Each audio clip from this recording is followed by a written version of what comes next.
July 5th, year 8775. In Loran City, a civil official delivers a report that should stop any government cold.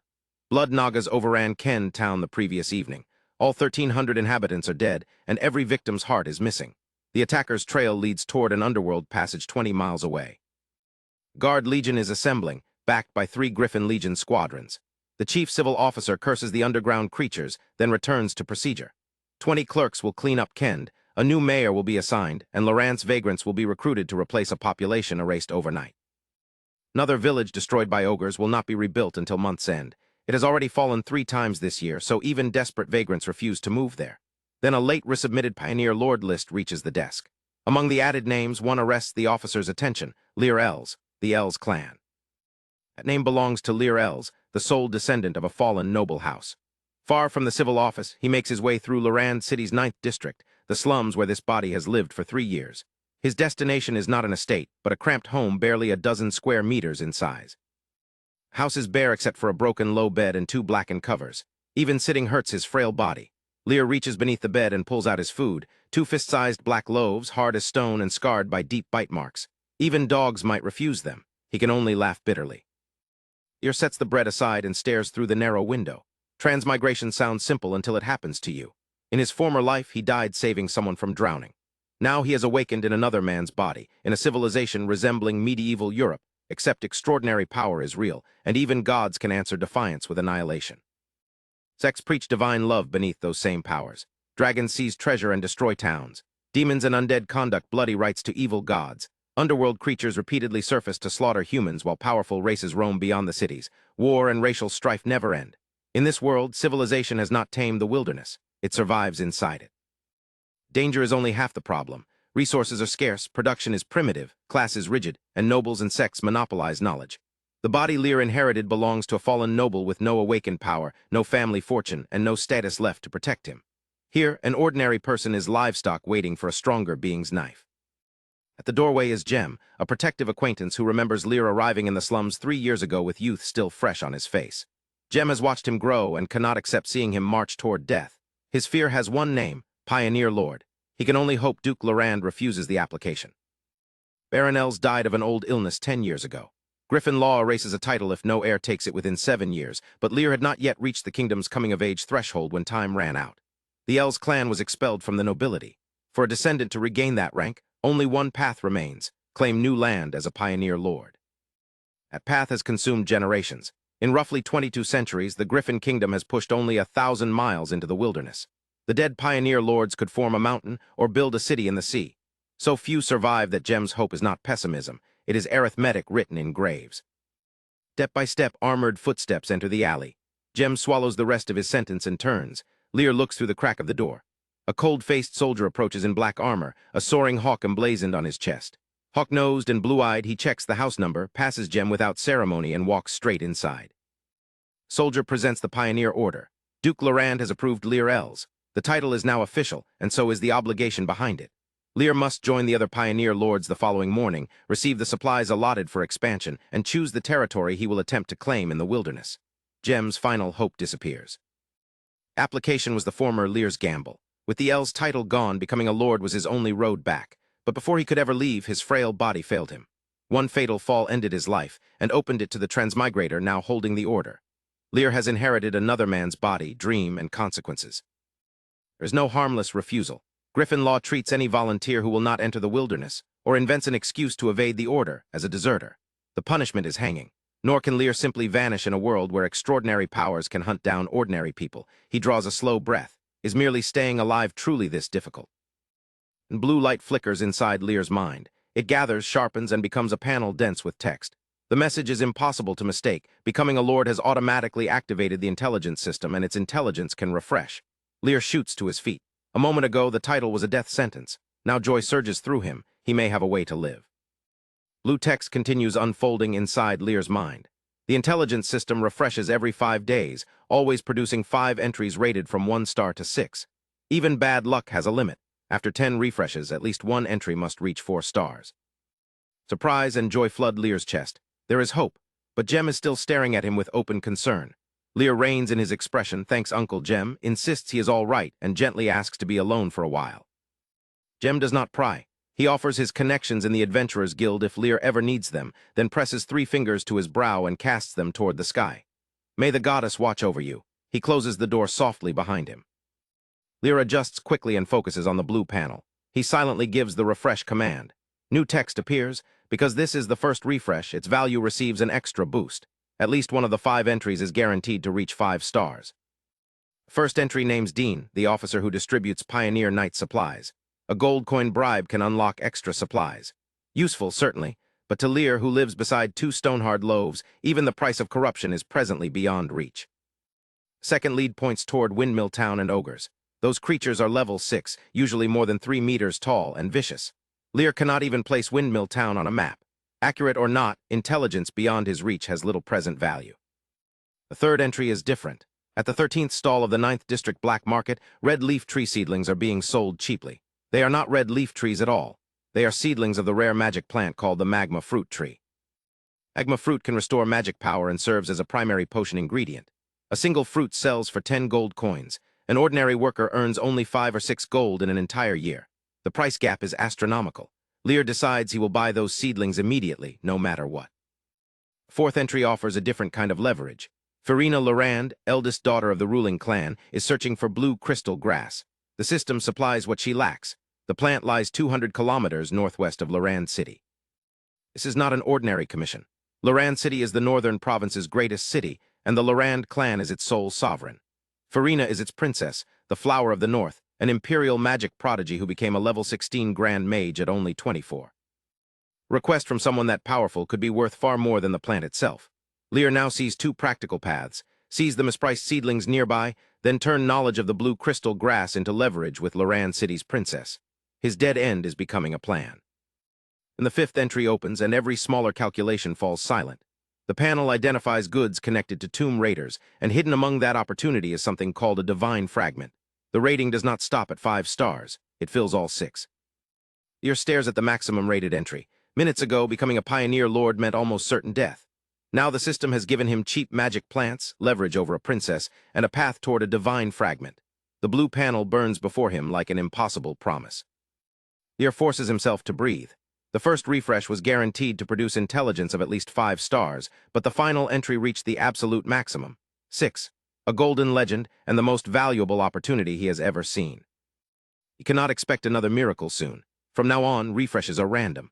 One arrives every 5 days, but only every 10th guarantees 4 stars or better. Starting from July 5th, that safeguard will not return until August 20th. Whatever the divine fragment is, Lear decides he must obtain it. Reality answers at once. He is broke.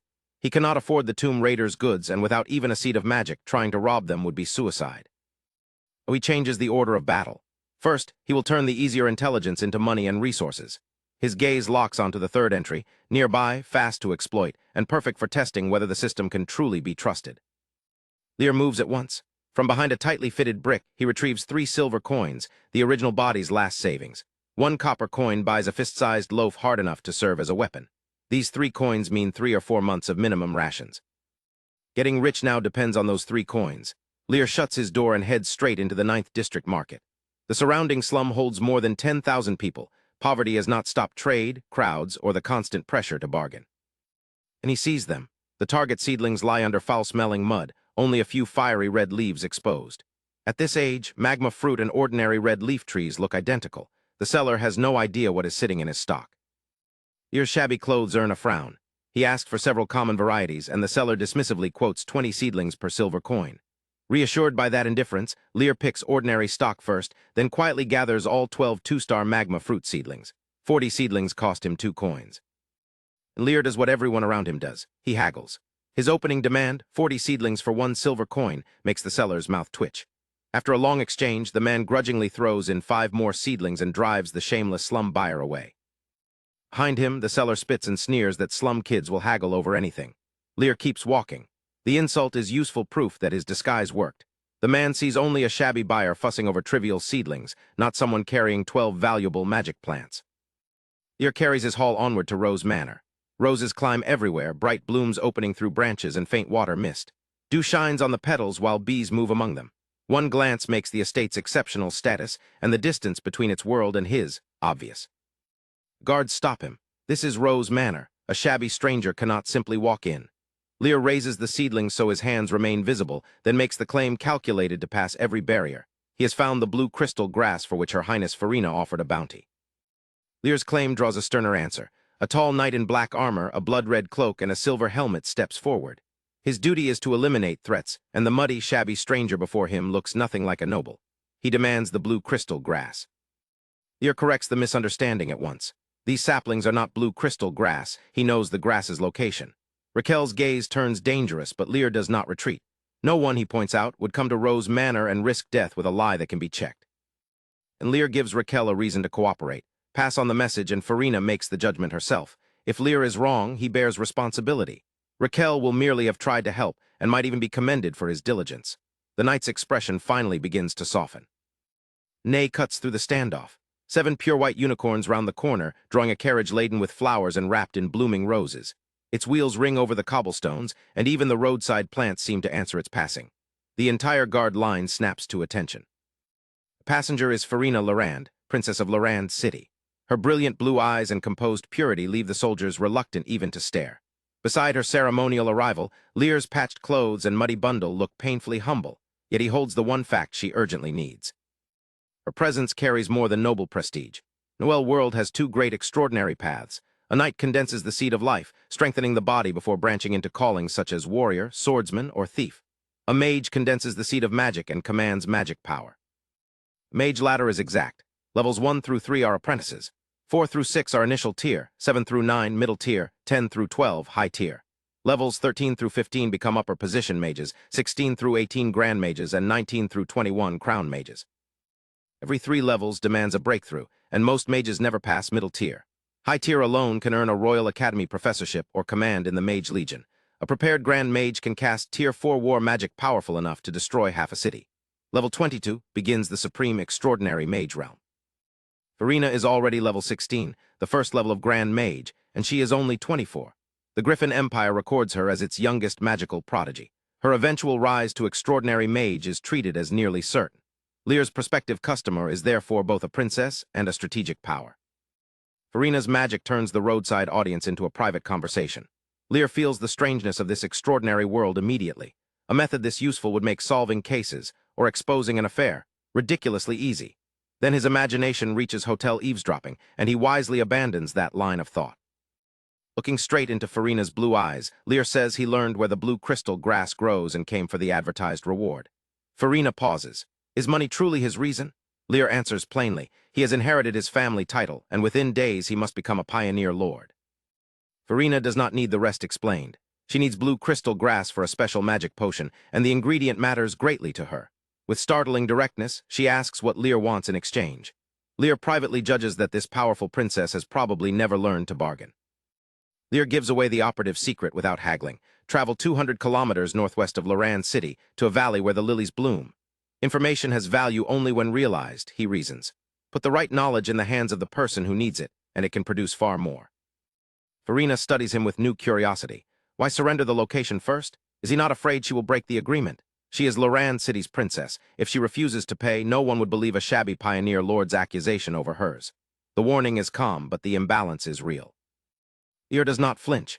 He glances at the intelligence system, the same source that revealed Farina's urgent search, and trusts the leverage created by accurate knowledge. His unwavering answer is that she will honor the agreement. That confidence surprises Farina enough to turn curiosity into genuine interest. Farina holds Lear's gaze. Is he truly that confident? Lear answers with a gentle smile. Even children in the 9th district sing her praises. Why would Lorand City's princess deceive him over one stalk of blue crystal grass? Praise is an obvious lie, and Farina knows it. What catches her is the determination beneath it. For one unsettling instant, she suspects that if she broke her promise, this shabby young lord might genuinely find a way to answer. Farina chuckles and turns to the silver-helmeted knight. Raquel is to take his men, retrieve the blue crystal grass, and leave immediately. With that single order, Lear's risky claim becomes an armed expedition. Raquel drops to one knee, eyes blazing, and accepts the command like a sacred oath. Lear is briefly moved. Then the social ritual strikes him as faintly absurd. For these people, one word from Farina is an honor. Lear is not one of them. Farina's flaxen hair stirs as she whispers a spell. An eagle's cry tears across the sky. A vast shadow plunges over Rose Manor, and the downdraft lashes roses and cloaks as a griffin settles before them. Its head is a falcon's, its body a lion's, and its wings span more than 10 meters. Sharp amber eyes and a hooked beak make the message plain. Griffins are a foundation of the Empire's strength, and this one serves Farina. Raquel and his men board, and the griffin beats back into the sky. One sharp cry dwindles above Rose Manor until the expedition vanishes into the heavens. Farina has not merely promised results, she has already sent for them. With the griffin gone, Farina admits she still does not know his name.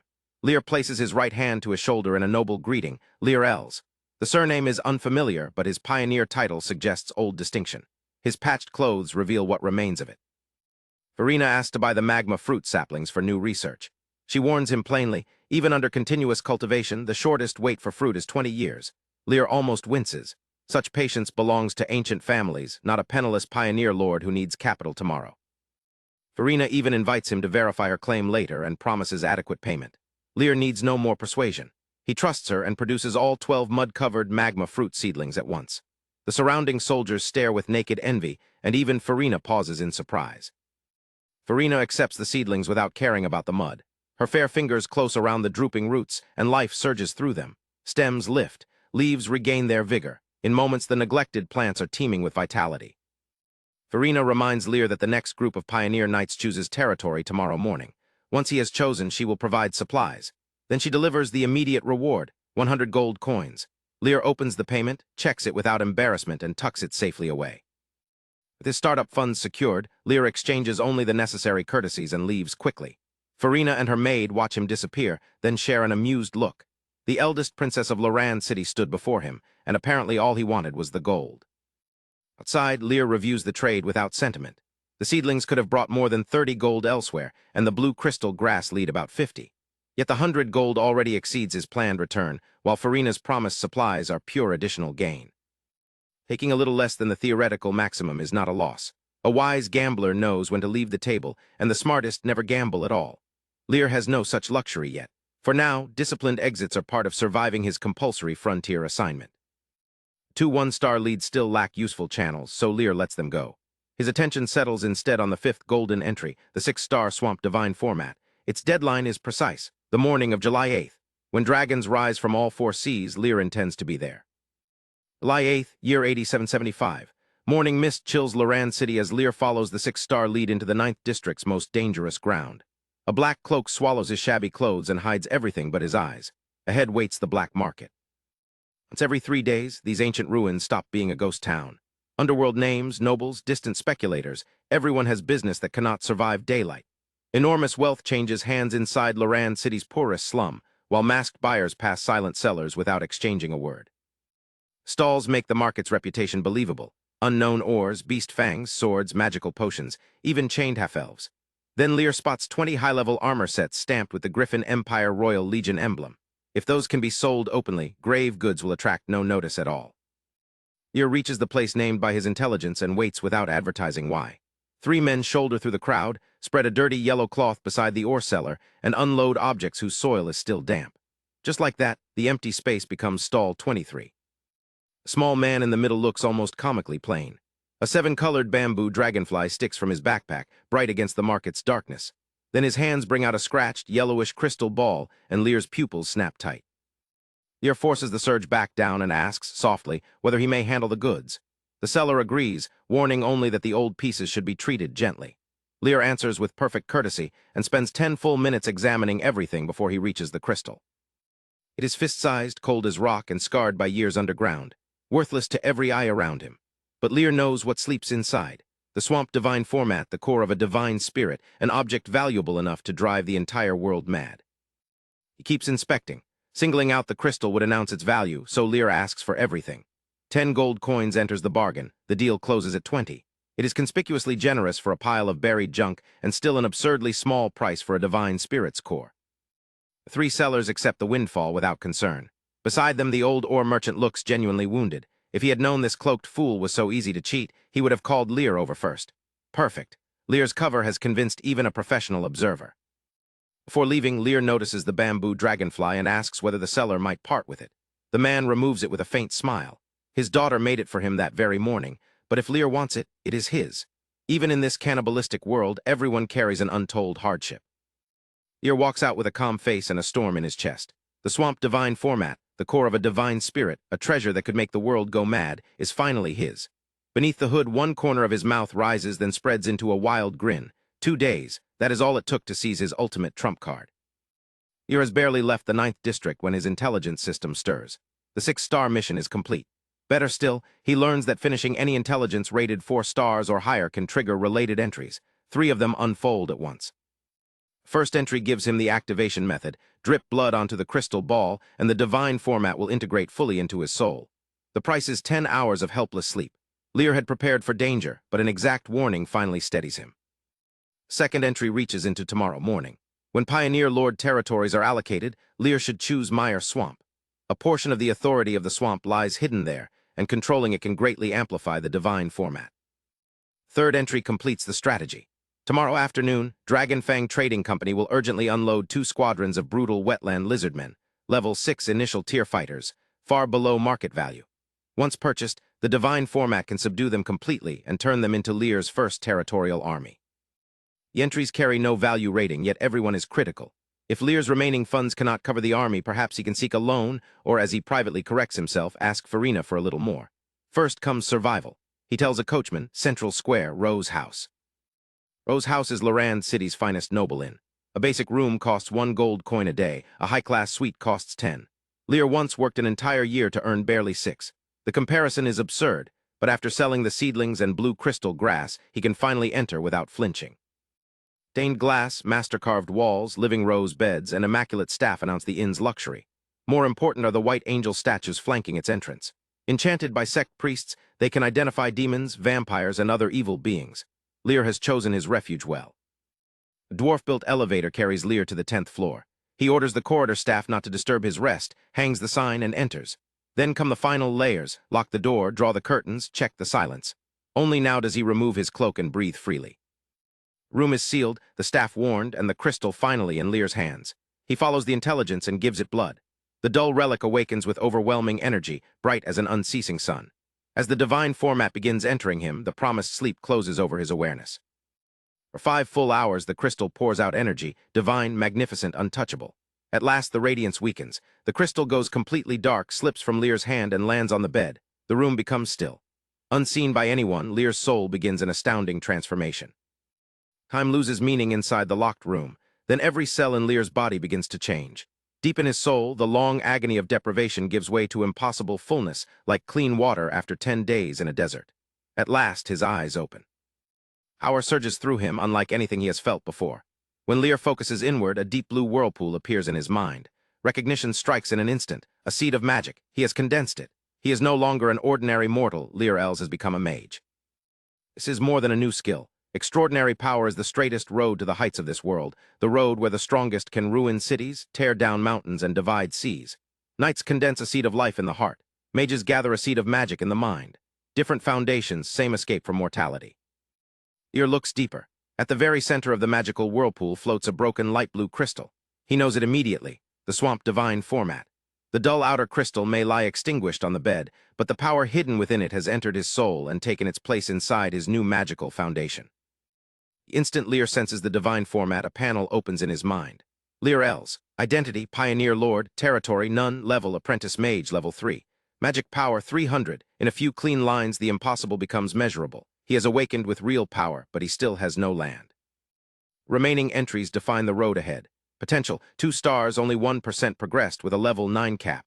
His racial talent learning lets him learn the knowledge of any race, and his skill list now names Touch of the Wetland. This is not limitless power. It is a usable beginning. Lear rises and pulls the curtains apart.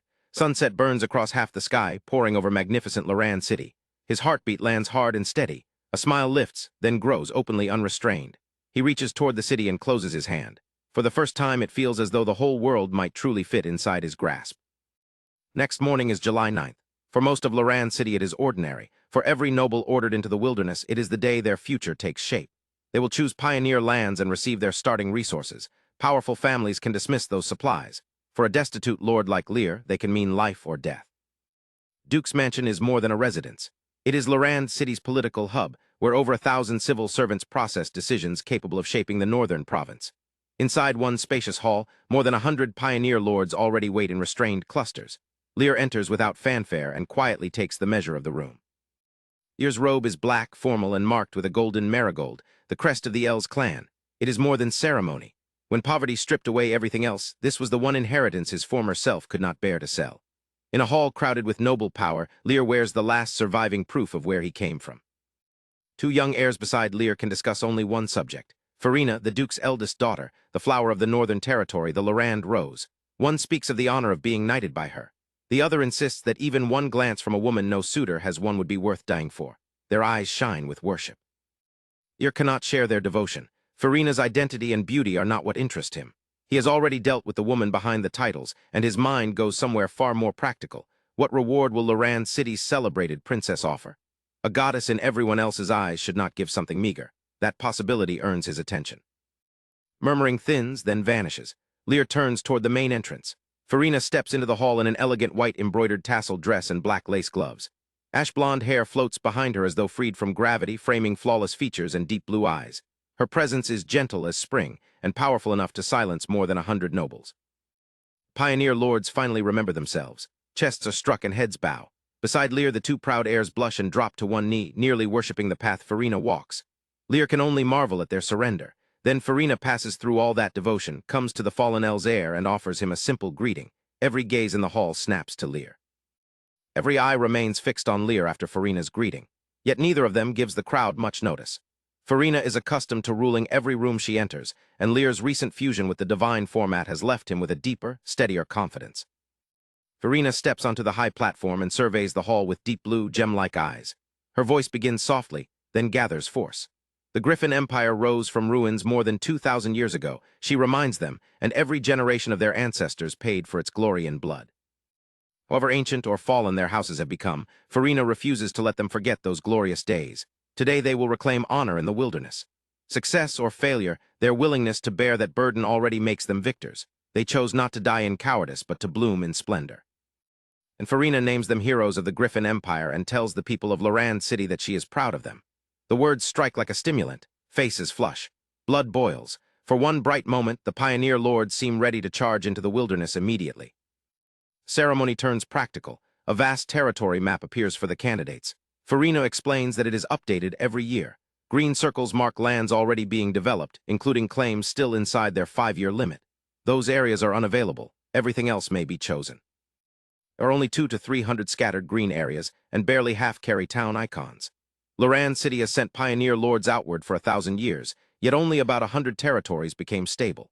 Most remain within 300 to 500 kilometers of the city and hold merely thousands or tens of thousands. The map also preserves the dream. A few pioneer cities have grown beyond 200,000 people, granting their founders extraordinary authority. Lorand City is the greatest example. The northern province's proud capital began as a wilderness territory founded by the first Duke of the Lorand clan 1,000 years ago. Farina gives them the entire day to decide.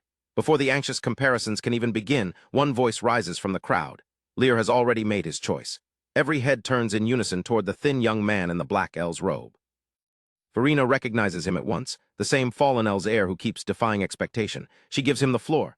Lear's answer is direct: Mire Swamp. Against the map's 1,000-year record of failure, the name sounds perilous, yet he stands beneath the El's crest as if the decision were obvious. Farina studies the composed figure in black. He is the heir of a defeated family, a fallen noble who had been living in the slums. Nothing about that history explains this confidence. For once, the celebrated northern flower cannot read someone before her, and the mystery leaves her genuinely anticipating what Lear will do next. Mire Swamp chosen, Lear does not linger in the Pioneer Lord Hall. He gives Farina a brief nod and turns away, already arranging the next steps. Wetland lizardmen will be available that afternoon, a necessary first force for expansion. Then July 10 will bring a fresh intelligence system update. Both opportunities are close enough to taste. He barely clears the hall before a familiar attendant stops him. It is Jasmine, the golden-haired maid Lear saw driving Farina at Rose Manor. She wastes no time. Her Highness is summoning him to a side chamber. Lear wonders whether this is Farina's return gift, and his interest immediately wins over his haste. Inside the smaller chamber, Lear takes a seat while tea is brewed. The brief wait makes the summons feel deliberate. Then Farina enters with her familiar graceful poise, and Lear rises to the private audience. The celebrated princess opens courteously. Lear answers just as calmly, asking what else Her Highness wishes to instruct. Farina's first weapon is not rank, but a debt. Lear still owes her 100 gold coins. Was he planning to disappear without a word? Lear privately insists that he borrowed the money through his own skill. Aloud, he calls them friends and promises that once Mire Swamp earns money, he will repay her double. Farina chuckles at the audacity. Teasing gives way to Lear's dangerous choice. Mire Swamp genuinely surprised Farina, yet she does not lecture him or repeat the crowd's doubts. She believes the decision was considered, so she deliberately refrains from interfering. For Lear, that restraint carries weight. Farina may not understand his hidden reason, but she is beginning to trust his judgment. Rena then gives him the result of their earlier bargain. The blue crystal grass was recovered yesterday. More importantly, it is not merely an ingredient she happened to want. The magic plant is essential for her advancement. Her gratitude is unmistakable. Lear finally understands the urgency behind her search. His intelligence did not earn only money, it removed a barrier from a grand mage's path. Knowledge changes the balance of the room. Farina's gratitude is no longer the courtesy of a princess settling an account, and Lear refuses to behave like a dazzled petitioner. Their banter about being friends becomes a serious question. Can the celebrated princess and a fallen heir acknowledge each other without hiding behind rank, debt, or favors? Lear crosses the final social distance by addressing Farina as a person rather than an untouchable title. For an ordinary citizen, using Her Highness's name would be unthinkable. Farina could reject the familiarity with a word. Instead, she answers it in kind. Farina Lorand, greeting you, Lear Els. In that exchange, their claim of friendship finally becomes mutual. Farina immediately senses that Lear means every word. Stranger still, his acknowledgement leaves her feeling honored. The thought nearly offends her own reason. Why should a princess of her standing feel honored by a fallen noble's descendant? She cannot explain it. Yet the emotion is real, and despite her disbelief, her gaze softens. Grips Farina is not infatuation. She has met too many exceptional people for that. It is the contradiction. Lear lived in the 9th District slum and inherited a defeated name, yet he has never shown fear before her. His confidence is not performance. Farina begins to look forward intensely to his wilderness campaign. Reveal the ace sustaining that spirit, and do not disappoint me. Farina's wandering thoughts settle into a decision. With a wave of her hand, a small, exquisite wooden cage appears from thin air. Inside, the grand return gift looks almost absurd. A plump gray insect, shaped like a caterpillar, placidly chewing leaves. Farina names the peculiar ancient ruin creature for Lear, the Mire mudworm. Its appearance is misleading. Farina says the worm is naturally suited to swamp conditions. According to legend, a mature one can prey on giant dragons, but this specimen slept too long inside the relic. Even countless magic plants have failed to restore its essence. Mire Swamp may succeed where those costly feedings did not, turning Lear's dangerous territory into the creature's best chance to recover. Farina does not offer the worm as payment. She gives it as a testament to their friendship. Lear reaches out and accepts the wooden cage, staring at the tiny gray creature in wonder. This little thing could someday prey on giant dragons. The fantasy world has once again made ordinary logic useless. Whatever restoration it requires, Mire Swamp has just gained a second hidden promise. Lear leaves the Duke's mansion with Farina's friendship gift still in his possession, but there is no time to linger over it. Mire Swamp needs soldiers. He hires a roadside carriage and heads directly for Loran City's slave market, an hour away in the opposite direction. As the streets pass outside, Lear's thoughts return to Farina. A panel forms in his mind. Farina, Grand Mage, level 16. Her potential and deeper attributes remain hidden because the gap between them is simply too large. The system can inspect other people, but power still limits what Lear is allowed to see. Lear checks Jasmine, Farina's golden-haired maid. She's a level 12 high-tier knight, strong enough to serve as a professor at the Griffin Empire's Royal Academy. Even Farina's attendant stands far above him. Lear lets the comparison settle, then admits the obvious. He must become stronger. Lear refocuses on the linked intelligence triggered by the 6-star Divine Fragment. 2 of its 3 steps are complete. The Divine Fragment is integrated into his soul, and Mire Swamp is officially his territory. Only the 3rd entry remains, acquiring the troops that can help him survive there. The entry is exact. Tomorrow afternoon, Dragonfang Trading Company, Slave Market, District 2, Shop 13, will sell 2 squadrons of Wetland lizardmen. Every one is a level 6 initial tier knight. Their brutality has driven the price far below market value, and Lear's Swamp Divine format can subdue them as his first army. But tomorrow afternoon is not an exact hour. Waiting would invite someone else to buy them first, forcing Lear to build his initial force from weaker or less suitable races. He decides the only safe move is to arrive ahead of the sale. The carriage carries him onward while the opportunity is still his to seize. Slave Market announces itself through rows of cages stacked outside trader shops like building blocks. Thick-woven steel confines captives who are barely clothed, exhausted and furious. Beastmen, gray dwarves, banshees, half-elves, snakemen, barbarians, and minotaurs crowd the street, war prisoners, kidnapped civilians, and people sold by hunger. Beastmen dominate the cages. They are muscular, fanged, and brutally strong, the same creatures that regard humans as food in the wilderness. Under rings of enslavement, buyers prize them for arena combat, guard duty, and labor. Lear does not stop. With only 1,000 gold coins, conventional strength would buy him far too few soldiers. Lear repeatedly asks market staff for directions until he reaches Area 2, Shop 13, Dragon Fang Trading Company. Its plaque carries a second circle language comprehension enchantment.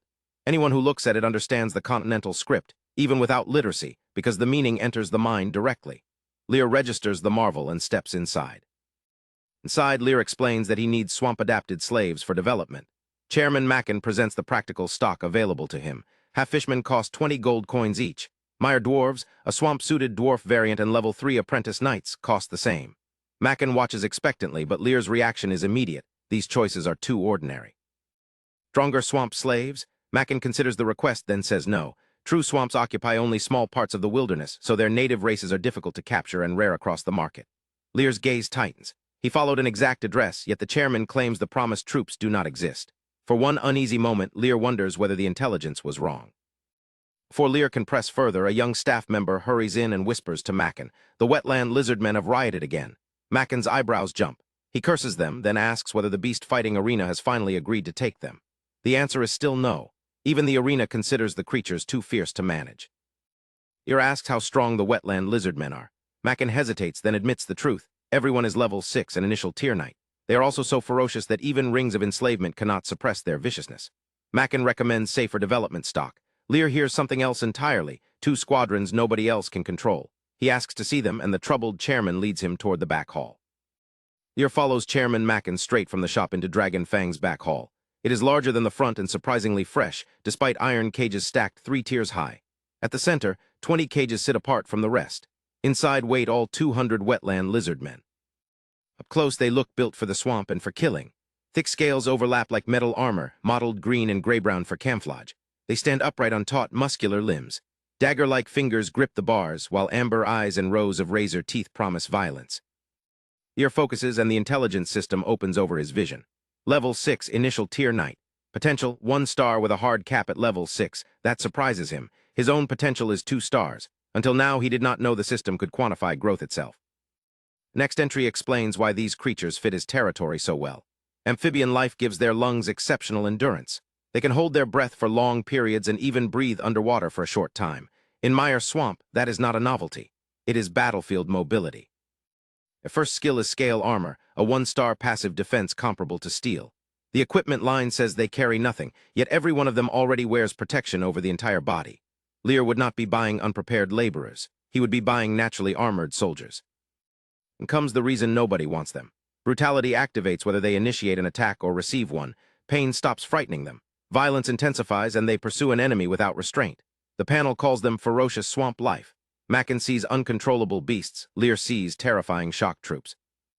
1-star potential means they have reached their limit. It does not make their present strength disappear. 200 level 6 fighters, naturally armored and adapted to water, are exactly the kind of immediate force a new lord needs. Lear only has to solve the part everyone else considers impossible: control. Mackin expects the danger to drive Lear away. Instead, after one brief pause, Lear casually asks for the lowest price. Mackin offers 20 gold coins each and loudly claims his own purchase cost was 40. The truth is less noble. He paid 30 and is already preparing to swallow the loss. Even 20 gold would be a painful loss, but keeping them is worse. The beast-fighting arena never took the shipment. Ordinary buyers want nothing to do with them, and the captives keep dying. Mackin doubts all 200 will survive another week. Soon, this inventory could be worth nothing. Lear cuts the price in half, 10 gold coins. Before Mackin can reject it, Lear adds the real pressure. He will buy every last one. Mackin's plump face twitches.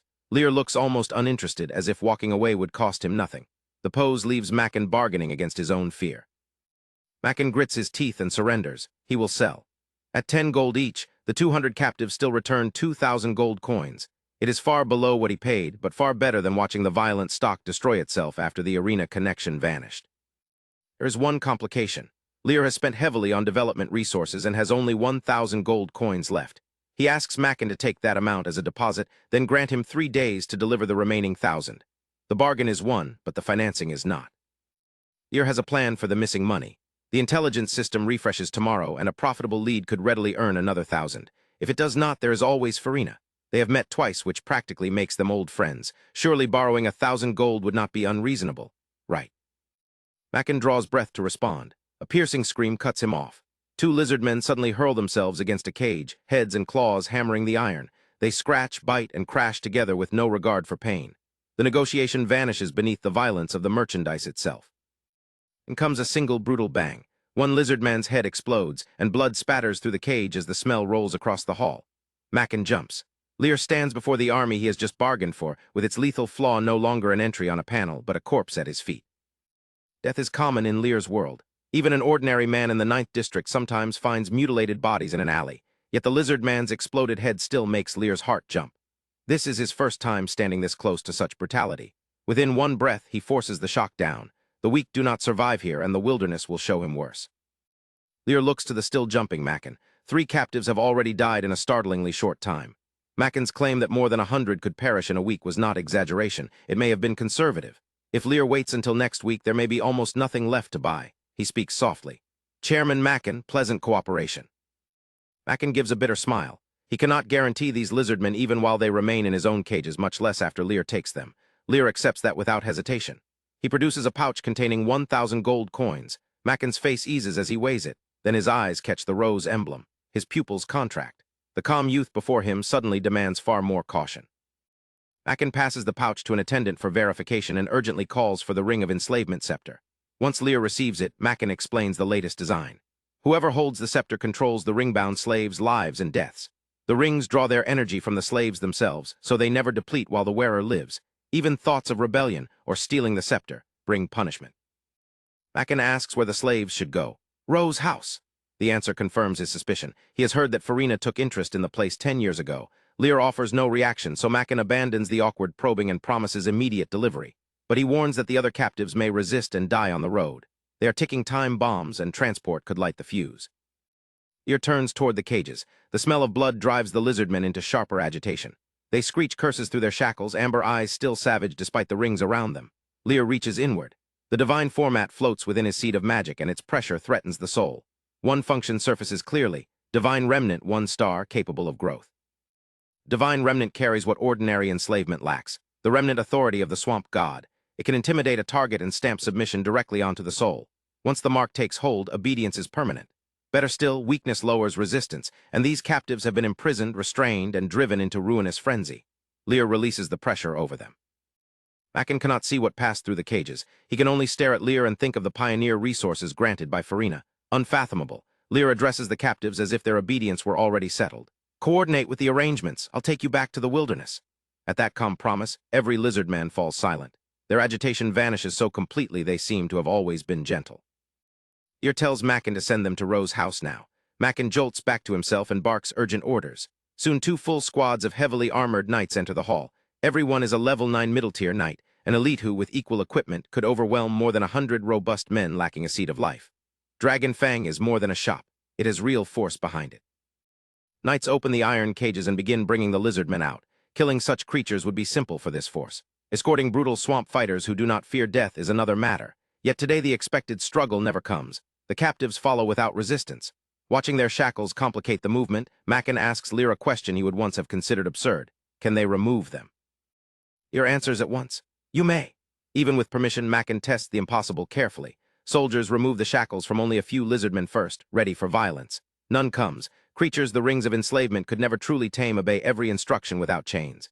The remaining restraints come off, and the escort leads Lear's first army toward Rose's house, while Macken watches the procession in astonishment. Once the last lizard man has been escorted away, Macken gives Lear a newly respectful look. He invites the young lord to return whenever he needs more slaves and promises Dragon Fang's lowest internal prices. Lear accepts the favor with equal politeness. Macken watches Lear's carriage leave. His smile fades. Farina's favor and Lear's unfathomable methods suggest a man who might survive the wilderness, but Macken cannot stake more on that possibility. Investing directly in any pioneer lord is still too dangerous. At Rose's house, Lear finds Jasmine waiting at the door, her golden hair unmistakable. Farina's level 12 knight maid reports that the expedition supplies are already in the side courtyard. The promised 100 artisans, however, will not arrive until tomorrow. A line of transport carriages rolls onto the grounds. 200 wetland lizardmen descend, their gray-green natural scales, bulging muscles, and fierce amber eyes promising violence. Yet the creatures that ordinary slave rings could not tame stand before Lear as obediently as kittens. Asked about his departure, Lear says he will choose the exact day tomorrow but leave within half a month at the latest. Jasmine wishes him luck. Then she hesitates and adds one more thing. Farina holds him in very high regard. Lear only smiles. Lear asks where Farina's armor has been placed. Jasmine points inside. One quiet command, "Follow me," is enough. Every lizard man moves after him without a second of hesitation, carrying the proof of his control deeper into Rose House's grounds. Side courtyard is larger than many lesser nobles' entire estates. Supply carriages stand where their drivers left them, and mottled unicorns more than 2 meters tall calmly chew grass. Beyond them rises a small hill of metal, armor and weapons for an army. Lear inspects the armor and its attributes unfold in his mind. 1 star, refined steel with decent defense. Dwarf techniques let it fit most humanoids under 2 meters. The system calls it solid standard armor. Lear sees something better, 200 dependable chances to keep his soldiers alive. Everyone put on the armor. The response is immediate and unexpectedly eager. The lizardmen seize the sets, pair off, and help one another secure them. At roughly 1.7 meters tall, they fit the dwarf-influenced design well. Each fighter takes a matching steel saber. Cold light runs across 200 sets of black steel. Beneath them remain the same powerful swamp bodies and fierce amber eyes, but now the ranks are armed, disciplined, and utterly loyal. Lear looks over the completed formation. What arrived as slave stock now resembles an army. And Jasmine reports back. Farina notices something unusual in her manner and asks what happened. Jasmine names the surprise. Lear's new guards are Wetland lizardmen. Farina is immediately curious. Dragon Fang had only recently acquired that batch, and the arena should have wanted them. The world knows Farina as Laurent's magical genius. That is only half the truth. She entered the city's political affairs at 20 and earned its civil servants' respect within a year. Now 24, the Northern Flower already functions in secret as Laurent's city's true controller. Jasmine supplies the missing chain. Farina had transferred the arena steward who was closely tied to Dragon Fang. Worse, the lizardmen were so brutal that even rings of enslavement could not suppress them. With its connection severed and its fighters uncontrollable, the arena refused the purchase. Farina knows their brutality firsthand. 7 years ago, she killed many herself. She asks the only question that matters: can Lear control them? Jasmine recalls the monsters standing meekly at his command and admits they seemed completely tamed. Farina answers with a gentle smile. That does make sense. After Jasmine leaves, Lear remains in Rose House's vast side courtyard with the first army he has ever owned. 200 armored Wetland lizardmen wait beneath his gaze. He studies their ranks, then asks the practical question that turns a mob into a force. Who is your leader? Every head turns in unison. One lizardman shoulders through the formation, half a head taller and more robust than the rest. Heat and madness burn in his amber eyes, yet he drops to one knee and bows his hideous head. In awkward common speech, he introduces himself. Hags. Lear orders hags to keep everyone in line. They still have several days to remain in Laurent City. To these creatures, his words carry the weight of law. Not one soul considers disobedience. Hags answers at once. At your command, my lord. Lear now has more than soldiers. He has a chain of command. There is one disappointment. Among all 200 lizardmen, not a single one is a hero unit. Lear has gained 2 full squadrons of level 6 fighters, but no exceptional leader capable of multiplying their strength. For a new lord building from nothing, that missing piece is impossible to ignore. Hero is not merely promoted by title. During advancement along an extraordinary path, a fighter has a tiny chance to undergo a second transformation.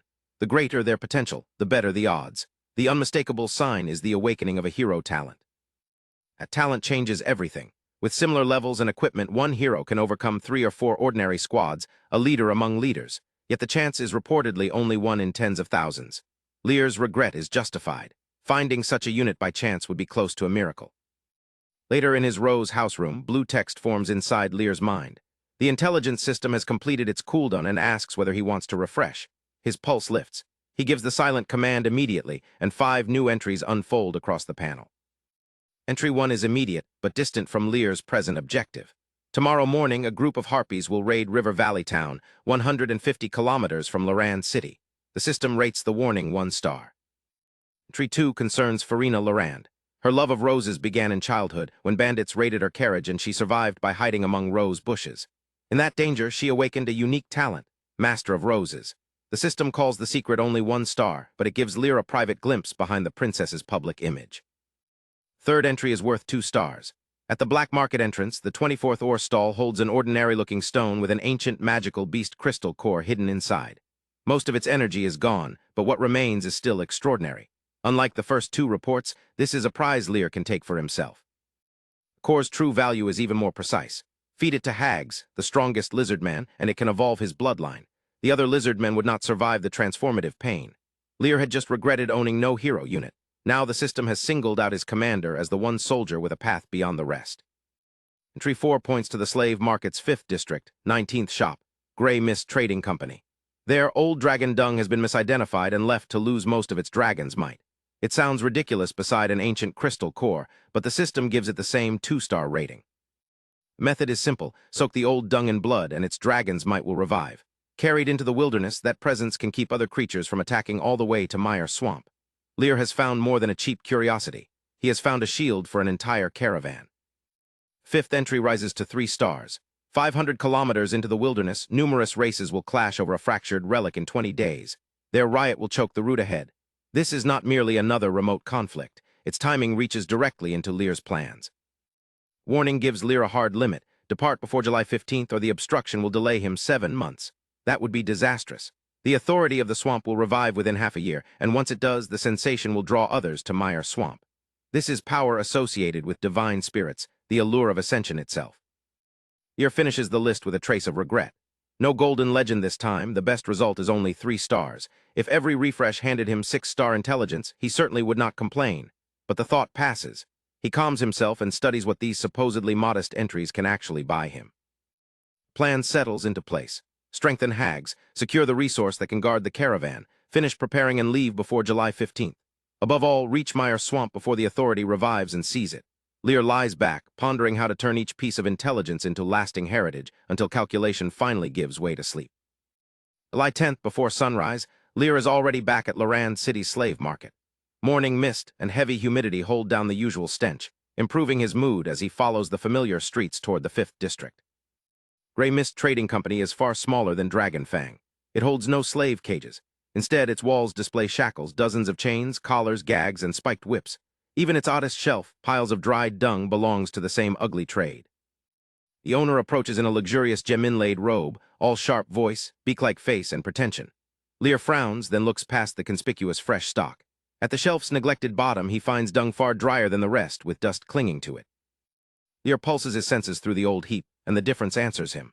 A mental panel appears: giant dragon dung, dried, 2 stars. Grey Mist believes it is ordinary earth dragon waste, but Lear has found exactly what the intelligence promised. Dung's dragon's might has faded, but blood can restore it. Used along the caravan's route, that pressure can discourage wilderness creatures from attacking.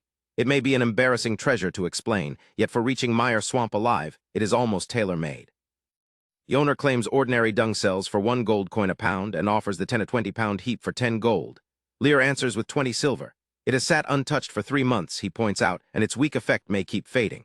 The argument strikes home. Calling it the start of a friendship, the owner accepts. An employee bags the entire heap and ties several firm knots. Lear counts out 20 silver, takes the bundle, and leaves. From doorway to exit, the whole purchase has taken less than 2 minutes. The instant Lear vanishes, the owner proudly lectures his employee. They had wanted to throw that inferior stock away, yet he sold the trash for 20 silver. The employee praises him as an unmatched businessman. Neither realizes Lear has just bought a 2-star treasure. At the black market or stalls, the one-armed old seller recognizes Lear. This is the customer who lingered here, then bought goods from the neighboring tomb raiders. Surely he cannot be truly rich, but to a small trader, a promising fat sheep is still worth chasing. The old man claims his stock is newly bought at great expense. He even says a previous batch contained thumb-sized dragon blood refined gold. Lear nearly laughs at the exaggeration, but exposes nothing. He asks to see the ore and quietly searches every piece. And Lear's gaze settles somewhere else, the unremarkable stone in the seller's own hand. He casually asks to inspect it. The old man is delighted by this supposed proof of extraordinary eyesight, though he merely picked the stone up beside a river last month because it felt pleasant to hold. Outwardly, it is only a river stone. Hidden inside is the depleted ancient magical beast core Lear came to find. Most of its power is gone, but enough remains to transform Hags's bloodline. Lear keeps that future hero, and the stone's real worth, entirely behind calm eyes. Sensing interest, the seller asks 30 gold, then generously lowers it to 20. Lear says nothing. He simply opens his palm on 10 silver coins. The old man protests that Lear is killing him, yet snatches every coin and places the stone in Lear's hand before the complaint is finished. The old man is ecstatic. 10 silver for a stone he picked up for free. What better business could exist? He resolves to collect more from the river and congratulates himself on perfectly shearing the lamb. Lear leaves with both treasures for 30 silver, their true value still known only to him. Lear leaves the market owning both hidden prizes, the ore that can transform hags and the 2-star giant dragon dung. Together, they cost only 30 silver coins. Compared with their true value, the price is almost absurd. Pleasure is not merely wealth. Lear has used information no one else possesses to turn scraps into power. Once this intelligence batch is settled, he will leave Lear City, cross the wilderness, and claim the authority hidden in Mire Swamp. Back at Rose's house, Lear is met by Farina's personal maid, Jasmine. Her golden hair moves in the wind, but her knife-sharp eyes never soften. She's a level 12 high-tier knight, powerful enough to dominate most of Lear City, yet she serves Farina as a maid and carriage driver. Jasmine reports that Farina's 100 artisans have arrived and gestures into the courtyard. More than 100 people stand rigid with fear, staring at Lear's armored wetland lizardmen. These are mud swamp people, intelligent wetland natives and natural masters of construction and toolmaking, though painfully timid. The workforce is only part of Farina's support. Jasmine also leaves Lear with a precious magic map prepared for his route. As she departs, she privately wonders why Farina has staked so much on him. All she can do is hope Lear proves worthy of that confidence. Lear steadies himself and opens the map. Mountains, rivers, streams, and vegetation move across its surface as if alive. One flashing point marks his position in Lear City. At the far end, a striking hexagram marks Mire Swamp. Lear cannot help thinking, this is a fantasy version of GPS. Its attributes confirm the value. The magic map is special level, inscribed with advanced runes, and always displays its own location. By injecting spiritual power, Lear can add, remove, or alter its marks. The wilderness's greatest navigation problem has vanished in a single gift. A map made by a mage of such expertise must be exorbitantly expensive. Farina's favor is becoming heavier by the moment. Lear takes a breath, puts the map away, and makes himself a promise. What she has given him today will be repaid in the future. Lear returns to the courtyard. The lizardmen's gazes turn fervent toward the sovereign their souls worship. The artisans react very differently. They wear tattered burlap and resemble ordinary people except for algae green pupils. From their frightened ranks, a slightly hunched, curly-haired elder named Bane steps forward. Only now does the scale become clear. A single level 6 initial tier knight slave could cost more than 200 gold. Lear commands 200 of them, 40,000 gold in fighters alone, plus their armor, more than 100 artisans, and 30 carts of supplies. Many nobles could empty their estates and still fail to match this beginning. Lear wastes no time admiring it. He orders Bane to inspect every cart, identify anything still missing, and purchase the gaps before nightfall. Then he fixes the deadline. Tomorrow, they set out for the wilderness. Bane's algae green eyes brighten at being entrusted with the work. Bane's courage fades the instant he looks at the brutal warriors between him and the carts. Lear catches the problem and reassures him. From now on, the wetland lizardmen are companions. Their blades will face only the enemy, and those same sabers will guard the artisans. With that promise, Bane finally walks forward. Bane checks the freight carefully. Farina's 30 carts are packed to the brim with food, drink, clothing, gear, and nearly every necessity that can be transported. Lear leaves inventory and supply management in the hands of his first hero subordinate. The expedition now has both resources and someone capable of organizing them. Eating so many soldiers and artisans should be a crushing expense. Farina anticipated that too. One entire cart holds 1-star Noah's rice, magical food said to come from the first saintess of the Earth Mother Goddess. Even a small ration can sustain a person for days. With provisions secured, Lear's force is ready for its final preparation before departure. Before the expedition leaves Lear City, Lear has one final preparation to make. He brings hags, the largest and fiercest of his wetland lizardmen, into a private Rose house room. In Lear's hands is the unremarkable black ore he bought at the black market. Lear tells hags the truth. An ancient magical beast energy core sleeps inside the ore. Most of its power has faded, but what remains can still transform Hags' bloodline. Then Lear asks the question that matters. Will Hags become the blade in his hand? Hags' answer is immediate. He kneels until his head touches the floor and vows to offer Lear his soul. Wherever Lear's gaze falls, Hags will act. Lear accepts the oath, lets him rise, and places the stone in his hands. Hags squeezes. Cracks race across the ore before it shatters into rubble. At its center rests a thumb-sized object with a faint red glow, yet its energy surges like a tiny sun. At Lear's command, Hags steadies his excitement and swallows the core whole. Savage aura erupts from Hags. His face twists. His body softens and collapses, every limb twitching as a beast-like growl tears from his throat. The promised evolution is no gentle gift. Lear watches the chilling ordeal and checks the intelligence system's guidance again. Hags survives. When Lear looks upon the kneeling wetland lizardman hero, the difference is more than ceremonial. Bane is invaluable as a life hero, but Hags is Lear's first true battlefield hero. the kind of warrior whose combat value cannot be measured by ordinary numbers. The panel confirms the first gains. Hags is now a level 7 middle-tier knight. His potential has risen to 2 stars, lifting his level cap to 9. His amphibian life remains perfectly suited to the destination, prolonged breath-holding and even brief underwater breathing. And comes the true prize, regeneration. By consuming chi blood after injury, Hags can recover rapidly, even regrow a severed limb. The panel assigns him 1,000 chi blood points. For a warrior already brutal, fearless, and insensitive to pain, this is almost a rebirth skill. Rest of Hags's panel explains the nightmare facing his enemies. Scale armor reduces damage by 30%. Brutality raises every attribute by 30% once he attacks or suffers harm. After tasting blood, blood frenzy enlarges him by 20% and drives his strength 40% higher. Lear's eyes shine. Hags has jumped from level 6 to level 7 from 1-star to 2-star potential and now has a level 9 ceiling. Defense, frenzy, painlessness, and regeneration reinforce one another.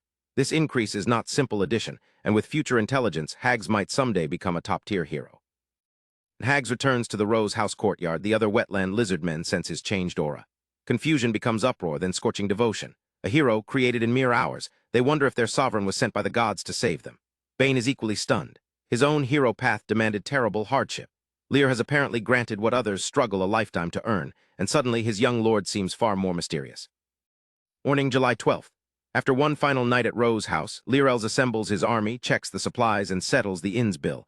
Then he mounts the convoy's finest black horse. The day he has anticipated for so long is finally here. His expedition is entering the wilderness. 30 supply wagons rumble after him, managed by the mud swamp artisans who will build his settlement. 200 armored Wetland lizardmen march in clean lines along both sides. Lear is not slipping away as a fallen noble now. He is leaving Lear at the head of an army. Early traffic is sparse, leaving the convoy almost alone on an avenue more than 150 meters wide. Lear has 20 roads on this scale. Thick bluestone runs between obelisk-topped buildings, stained glass windows, and heroic reliefs carved with the city's old victories. At a crossroads, a dwarf-forged brass clock ticks atop a tower more than 20 meters high. Its bells can carry to every corner of Lear. The Lear clan spent 1,000 years building this dazzling pearl, a heavy shield holding back the wasteland. Lear rides beneath it and continues outward. Several hours later, the expedition has already covered 30 kilometers, yet the travelers show little fatigue. Last night's Noah's rice is still sustaining them, so no one needs to halt and light cooking fires for the next few days. Farina's costly provision is already saving time and labor. Within 100 kilometers of Lear, the Guard Legion patrols every day and the bluestone roads keep travel fast. By sunset, Lear's people have covered 70 kilometers. That endurance forces him to revise his idea of what ordinary people here can do. But night travel is too dangerous, so he camps beside a small town. Next day, the engineered road finally ends beneath the wheels. Smooth bluestone gives way at once to a rutted mud track, and the wagons slow. This is Lear's control zone, 100 to 200 kilometers out, still patrolled every few days, still close enough for officials to build villages. Pioneer lords cannot claim this protected land. Lear is already cultivating it. From 200 to 300 kilometers lies the vigilance area where patrols come only every half-month. Beyond that, the 300 and 500-kilometer markers promise an even harsher road. Lear's problem is no longer speed. It is surviving the thinning protection. Bane hunches over the clay basin, his wrinkled face tight with worry. If Lear is relying on common earth dragon dung, the deep wilderness will be unforgiving. Lear only laughs. No need to worry, this isn't earth dragon dung. Then he turns to Hags. Drip blood into it. Hags reaches into a carriage and seizes a plump rooster weighing more than 10 pounds. One twist snaps its neck. Its head breaks free with a crack. The wings beat wildly as blood sprays into the basin. Within moments, every dried piece is soaked through. Reaction is immediate. Surrounding magic rushes toward the basin like matter falling into a black hole. An aura of dominion seeps from the soaked dung, cold and vast, as if some abyssal predator has fixed its gaze on everyone nearby. The entire company feels a chill along the spine. Dragon dung? Bane staggers back, his legs nearly giving way. His view of Lear changes again. Genuine dragon material is almost impossible for an ordinary lord to obtain. Pure-blooded dragons can reach the extraordinary realm with age, and even mixed bloodlines are powerful enough that sensible creatures avoid anything carrying their might. Lear merely nods and orders the army onward. The dragon's might reaches 2 to 3 kilometers around the convoy. Sensitive creatures may detect it from more than 10 kilometers away. Anything capable of recognizing the warning will choose survival over approaching. One basin has sharply improved the odds for all 30 wagons. July 13th and 14th pass beneath that invisible warning. The convoy clears the control zone and crosses more than 200 kilometers from Lear into the vigilance area, where danger rises sharply. Then, at the very moment Lear needs new guidance, the intelligence system's next refresh becomes available. Lear gives the command at once, refresh. Blue text floods the private panel in his mind. 5 reports lock into place, 2 rated 1 star and 3 rated 2 stars.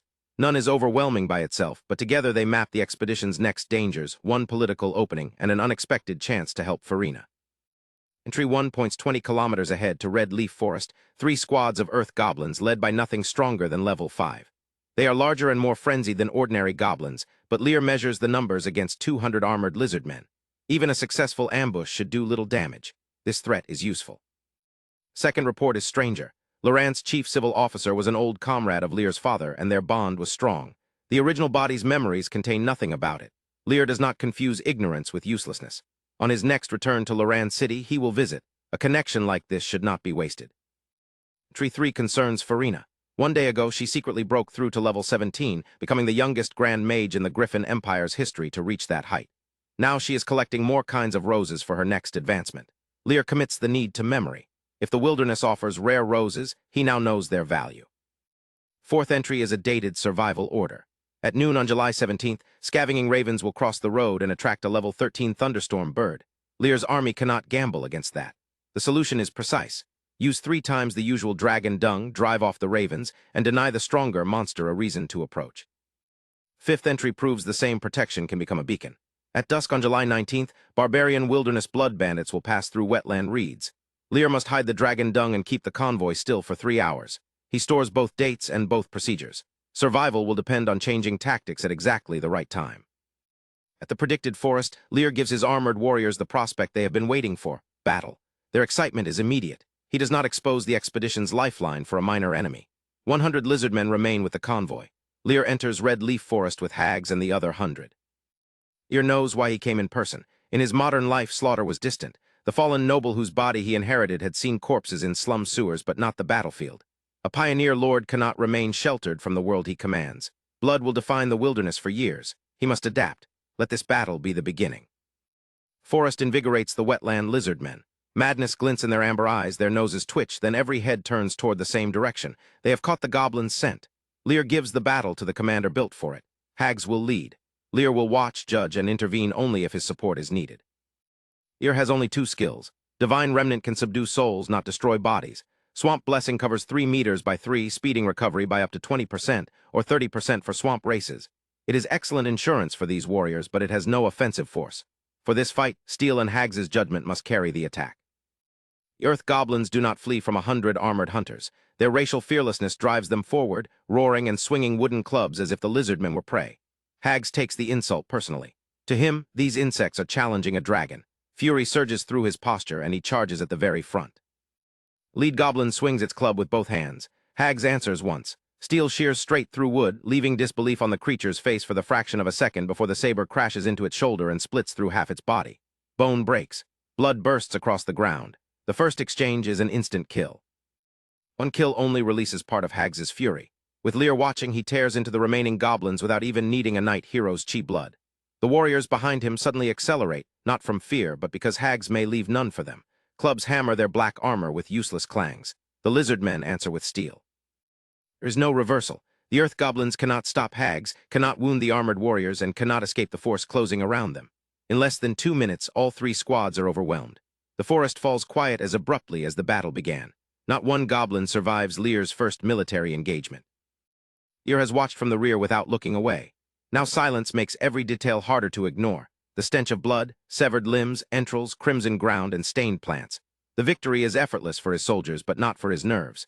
This is the world he chose to face, and before he can lead onward, he must bring himself under control. Lear forces his breathing steady amid the remains of his first battle. Then command replaces shock. He signals Hags to clean the battlefield and search the goblin camp. The answer is disappointing but simple. These wilderness goblins owned almost nothing. No treasure, no useful supplies, and no reward beyond survival.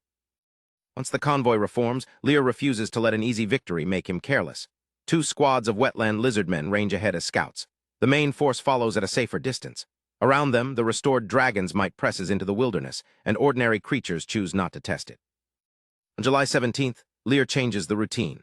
He orders 3 portions of dragon dung wetted before departure. By noon, he raises the active amount to 4. Each portion can project dragon's might for 5 days before fading rapidly, and his 10-pound supply should still carry them all the way to Mire Swamp.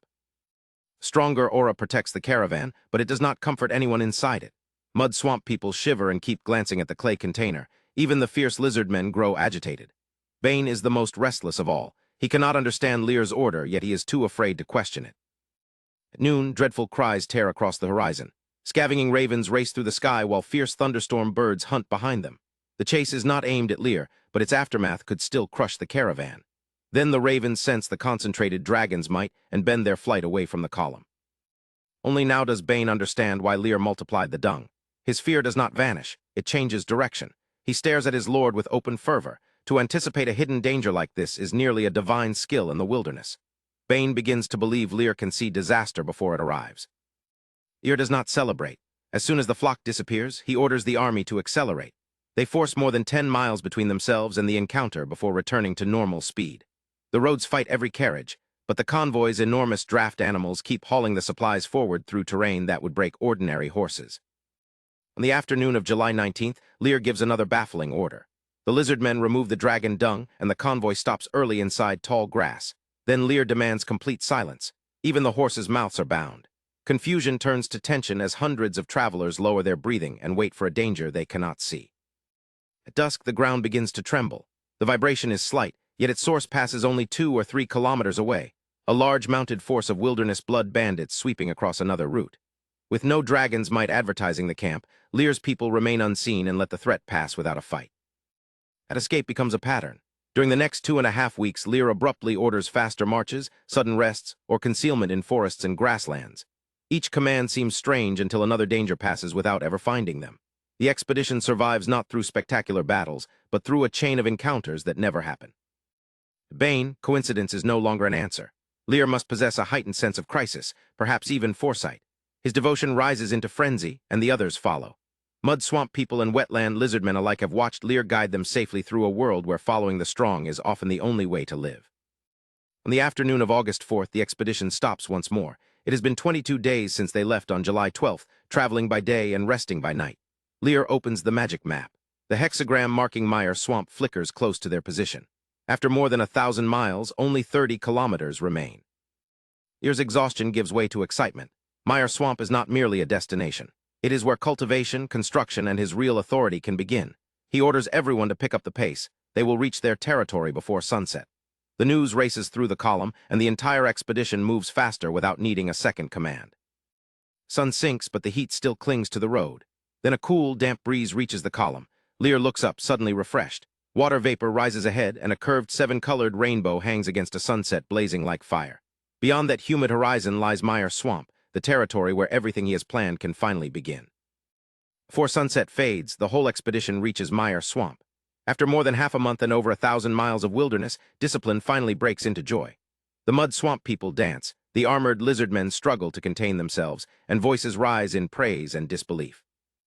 Lear shares their high spirits, but his excitement has a sharper focus. This is his territory, the place where cultivation, construction, and rule can finally become real. Every danger he crossed was only the road here. Mire Swamp is where everything begins. In the broken swamp divine format inside, Lear's seed of magic gives off a faint glow. His eyes turn toward the grass-hidden interior. Something in that land pulls at him with the force of water calling to a dying traveler. He knows the name of that hunger, authority.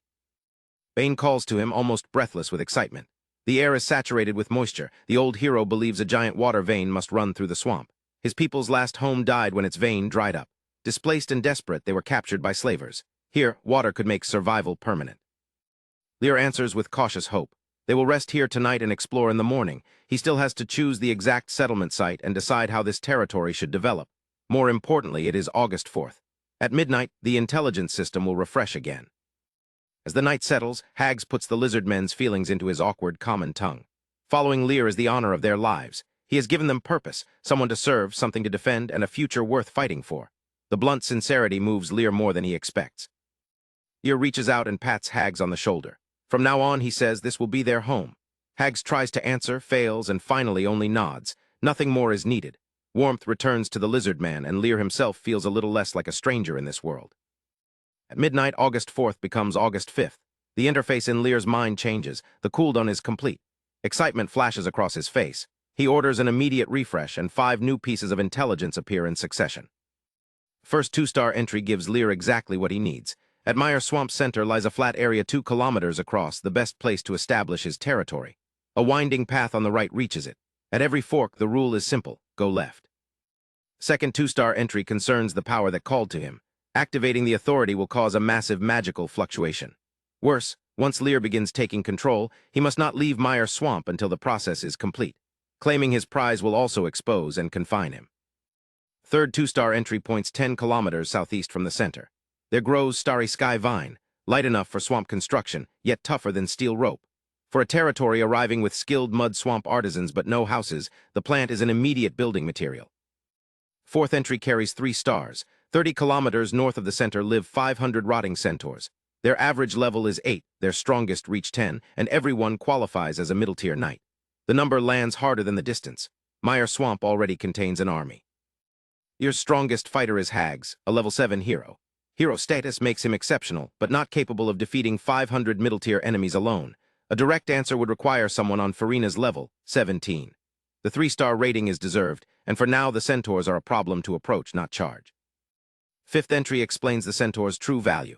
Beneath their territory grows blue heart mud fruit, a rare magic plant with the memory of a staple crop. Half a pound can feed a strong beastman warrior for an entire day, and its high-yield harvest matures in only 2 months. Blue heart mud fruit is inferior to Noah's rice, but great nobles monopolize it because cultivation usually demands difficult, humid ground. Mire Swamp has that condition everywhere. If Lear can secure the plant, his food problem could disappear. The crop is almost chosen for this land, yet 500 rotting centaurs stand over it. Lear finally sleeps with the centaur problem unresolved. Early on August 5th, he rises and checks the expedition's remaining dragon dung before approaching the swamp.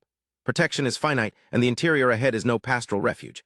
It is mud, murky water, stagnant pools, weeds, moss, decay, corpses, and half-hidden bones.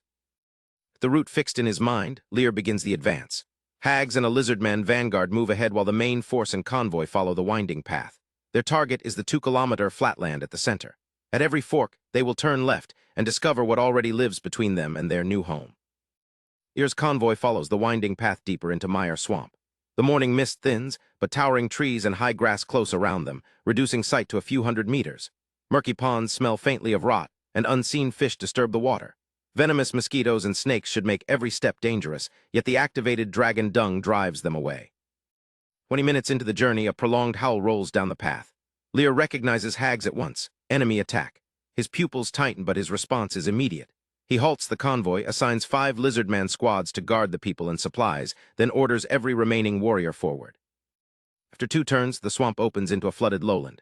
Murky water covers the short grass, isolated trees stand inside green mist, and a weed-choked hill rises 10 meters at the rear. At its foot, Hags and 5 squads are roaring, slashing, and struggling to contain a stream of small, upright monsters pouring from the hill. The attackers stand only about 1.2 meters tall, like half-grown children in scale, but nothing about them is harmless. They are upright rat creatures with pointed snouts, protruding teeth, long whiskers, large ears, frenzied eyes, and dagger-sharp claws. Lear's inspection names them Kelder Ratman, level 3, 1-star potential, racial talent, death plague. Against steel sabers, the Ratman's bodies are easy to cut down. Their danger survives the killing blow. Severed heads remain locked onto lizardman flesh, and their jaws seem to tighten after death. Along the front, those incisors punch through scales and bite warriors' arms nearly apart. Wounded lizardmen snarl as their amber eyes burn toward crimson. Wounded warriors bowl through the front ranks and reconnect with Hags. Lear now has 15 squads, 150 fighters on the field. Yet the Ratmen have already grown from 4 squadrons to 7, forming a living sea across the swamp, and more still pour from the hill.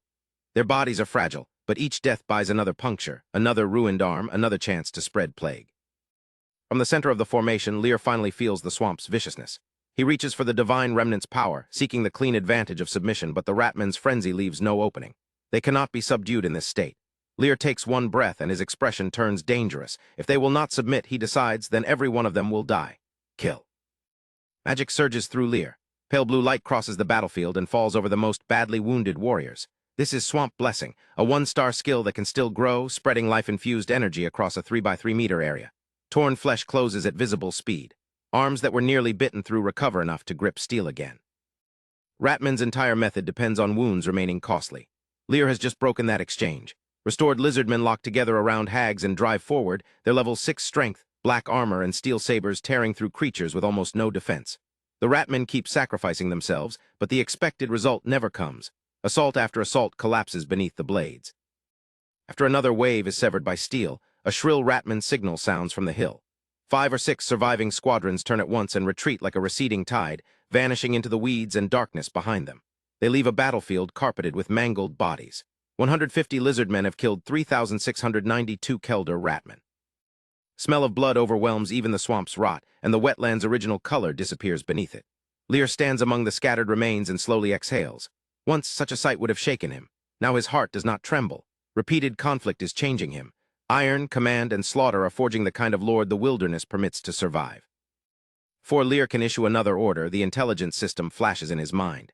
It records the result with brutal precision. He commanded his army to kill 3,692 Kelder ratmen. The system judges it a remarkable victory and grants additional intelligence. The slaughter has produced more than survival. It has opened a new path to power. New entry reveals an ability hidden inside the swamp divine format. As long as Lear resides within a swamp, he can extract essence of life from beings he executes. That essence can drive the evolution of swamp races, break their potential limits, and complete a transformation. In Lear's mind, the dead ratmen cease to be only corpses. They have become a resource for strengthening his army. Power has a ceiling. For now, Lear can raise a subordinate's potential only to 2 stars. To push that limit higher, he will need authority of the swamp, the very power hidden somewhere in this territory. Even so, his breath catches. He looks across the blood-soaked field and his gaze ignites. The swamp has just turned every future victory into a chance for evolution. Revelation from the intelligence system transforms Lear's view of the battlefield. Within a swamp, his divine format can refine the dead into essence of life, and that essence can break potential limits. His army desperately needs that advantage. The wetland lizardmen are his only mobilizable force, yet their 1-star potential has already trapped them at level 6. Lear's eyes brighten. He orders every ratman corpse gathered.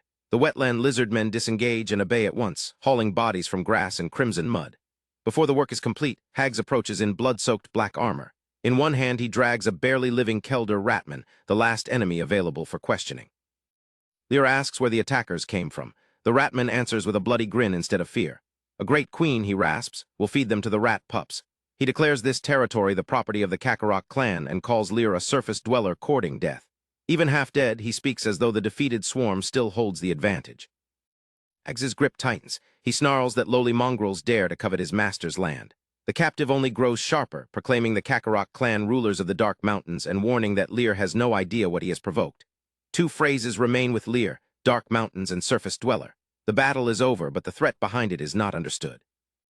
While Lear weighs the danger and the time he lacks, the lizardmen finish their work. More than 3,000 ratman corpses rise from the crimson mud in a ghastly mound. Half a month ago, the sight might have shaken him. After dozens of wilderness conflicts, it no longer does. Here, weakness is fatal, and hesitation will not protect his people. Lear reaches into the fragmented azure divine format within his mind.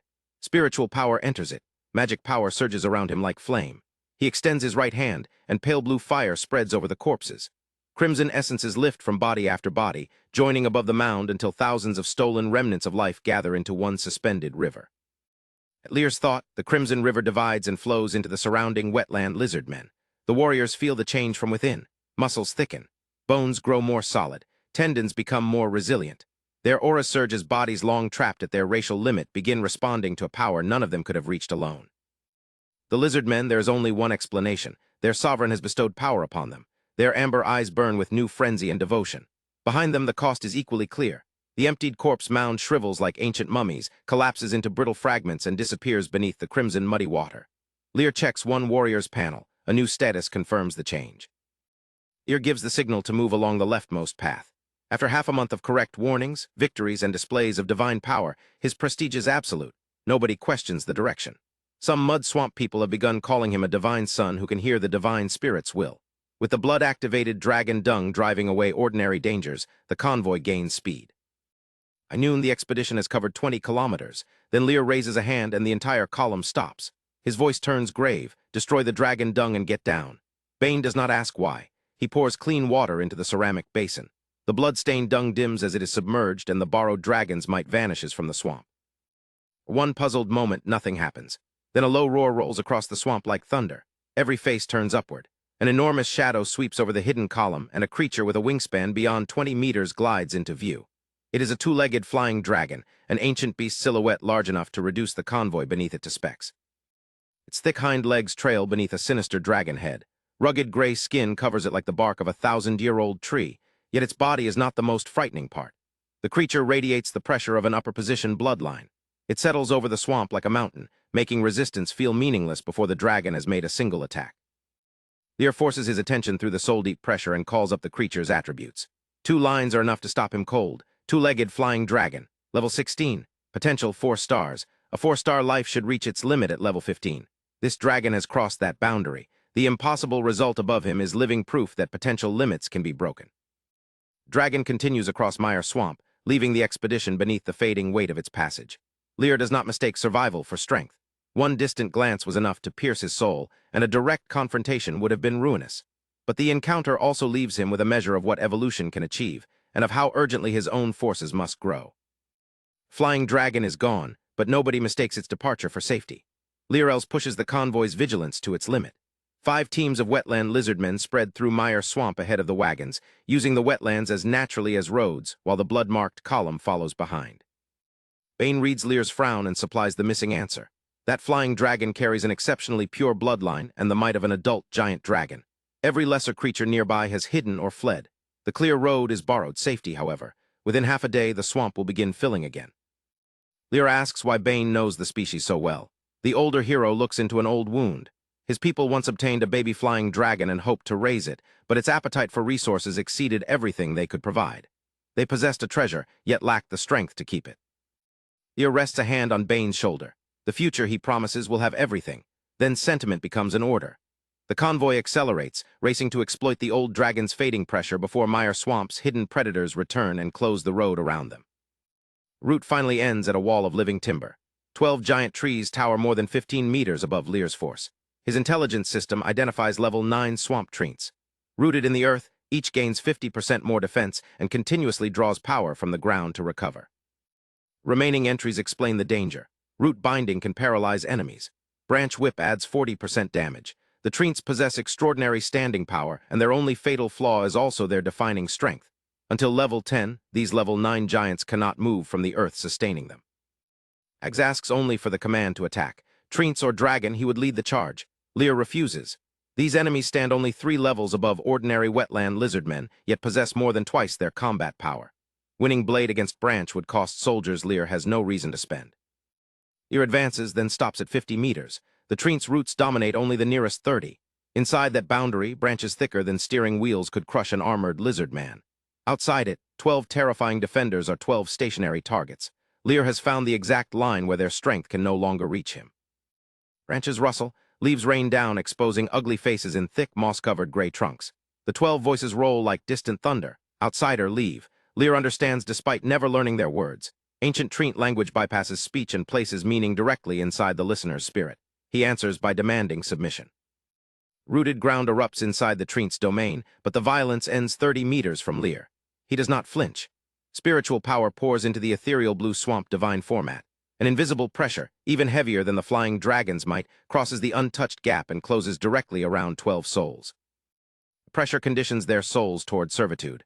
Alarm becomes pleading, but Lear does not release them. His answer is mercilessly simple: submit or be destroyed. The treants call him a demon and swear they will never be enslaved. Neither side can strike the other physically. The battle becomes endurance alone. Half an hour crawls past. The treants' life flames dim and fractures spread through their souls. Lear pays for every moment as well. His face turns pale under the enormous drain. Yet time, position, and manpower all favor him. He needs only to remain standing longer than 12 rooted opponents. At last, the foremost treant's branches droop. Fear replaces the anger carved into its trunk. It names Lear great sovereign and master of the swamp, then submits. The other 11 have already reached their limit. One after another, every crown bows. Without spending a soldier, Lear has gained 12 level 9 defenders. The 12 treants have bowed without a single soldier charging. Hags can only stare, his heart trembling. Bane and the mud swamp people feel the same crushing divine power, but beneath their fear burns excitement. This is the sovereign they chose to follow. Lear wastes no time celebrating. He points to the convoy and orders every load brought into the grove. This place will be the territorial center. Bane is to survey the terrain, determine what the land can support, and plan the future buildings. Bane hesitates over one vital detail. What will this territory be called? Lear answers, Wailu City. The legendary name strikes Bane like thunder. The old holy city was never rebuilt after the swamp god's fall. Reviving that name means reforging the swamp race's broken sword. With the workers moving, Lear returns to the treants. Their roots are buried again, though the torn grass will need time to recover. He asks what could threaten the new city. The booming answer identifies two nearby dangers, foul giant demons and two-headed ogres. Lear's remaining territorial intelligence offers three clear paths. 10 kilometers southeast lies Starry Sky Vine, light but tougher than steel rope. 30 kilometers north are over 500 rotting centaurs, averaging level 8 and reaching level 10. Beneath them grows one-star blue heart mud fruit. Centaurs are not prey for today. Their stronghold is advanced, and Lear will not gamble against it until the lizardmen raise both level and potential. The southeast offers a better first move. Wailu City needs building material now, and the Starry Sky Vine is within reach. Lear asks Bane whether he knows the vine.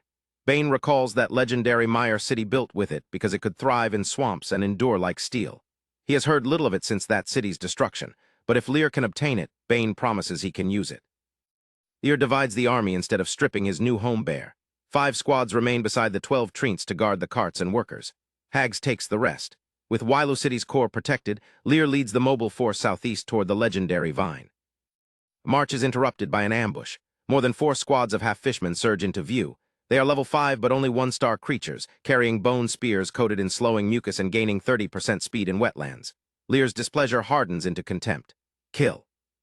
Hags answers first. He tears through 7 or 8 half-fishmen and plunges into their formation. Attacking awakens brutality, raising every attribute by 30% and erasing fear of pain. The moment blood reaches him, blood frenzy swells his body by 20% and his strength by 40%. The ordinary lizardmen prove nearly as merciless. One half-fishman ducks a saber and drives its spear into a soldier's abdomen, only for the bone shaft to crack, leaving one white mark on black armor. The lizardman answers with a claw through its chest and tears it apart. Once the half-fishmen fall, Lear turns the victory into growth. Their life essence pours into the wetland lizardmen, pushing the force through its old limit and into 2-star potential. Better still, level 5 prey yields more energy than level 3 ratmen. Higher level hunts promise richer rewards. Ag searches the ambush site with his men, but the half-fishman's habitat is nowhere to be found. Lear refuses to spend the day chasing a vanished trail. Their southeast expedition moves on. Beyond the reeds, long green aquatic plants cover the water. Pure white flowers drift on the surface, dancing in a gentle breeze and releasing a clean fragrance. For one rare moment, Lear lets himself relax. A scout suddenly cries out. Lear hurries forward and finds 3-toed footprints pressed into the mud, each broader than a millstone. Whatever made them went deeper into Mire Swamp. His relief vanishes. He marks the direction for another day. Departed flying dragon's presence still hangs over the region, keeping most lesser creatures away. The column advances without another attack and emerges among foot-high grass mounds divided by muddy streams. Here, impossibly, the swamp air feels dry and fresh.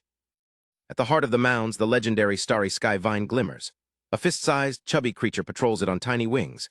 With one casual wave, she blasts an invading grub onto another mound, then giggles at her own perfect shot. Lear is completely charmed. On Earth, a creature this adorable would be a national treasure. Then his intelligence system opens and the joke becomes serious. Vine Fairy, level 5, 3-star potential. Her gift of the vines can raise her level through the vines themselves. Her first 2-star skill, Grow Fast and Big, accelerates vine growth. Magical Journey lets her merge into vines, travel through them, and seize control at their roots. Shimmering supplies the light vines need to grow. Cultivation, Escape, Control, and Light, all in one tiny life form. System calls Vine Fairies unique magical life, like spring flowers and summer cicadas. It rarely speaks with such warmth. Lear's eyes burn with realization. The vine may build his city, but the beings who cultivate and command it could be even more precious.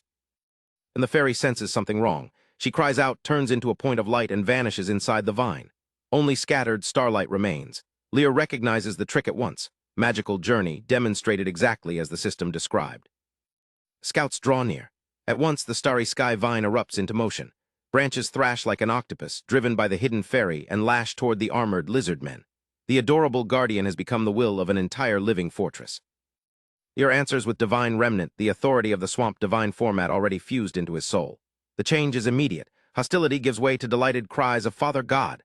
Lear can only stare. Could it truly be this easy? After Mire Swamp's dangers, simplicity feels almost suspicious.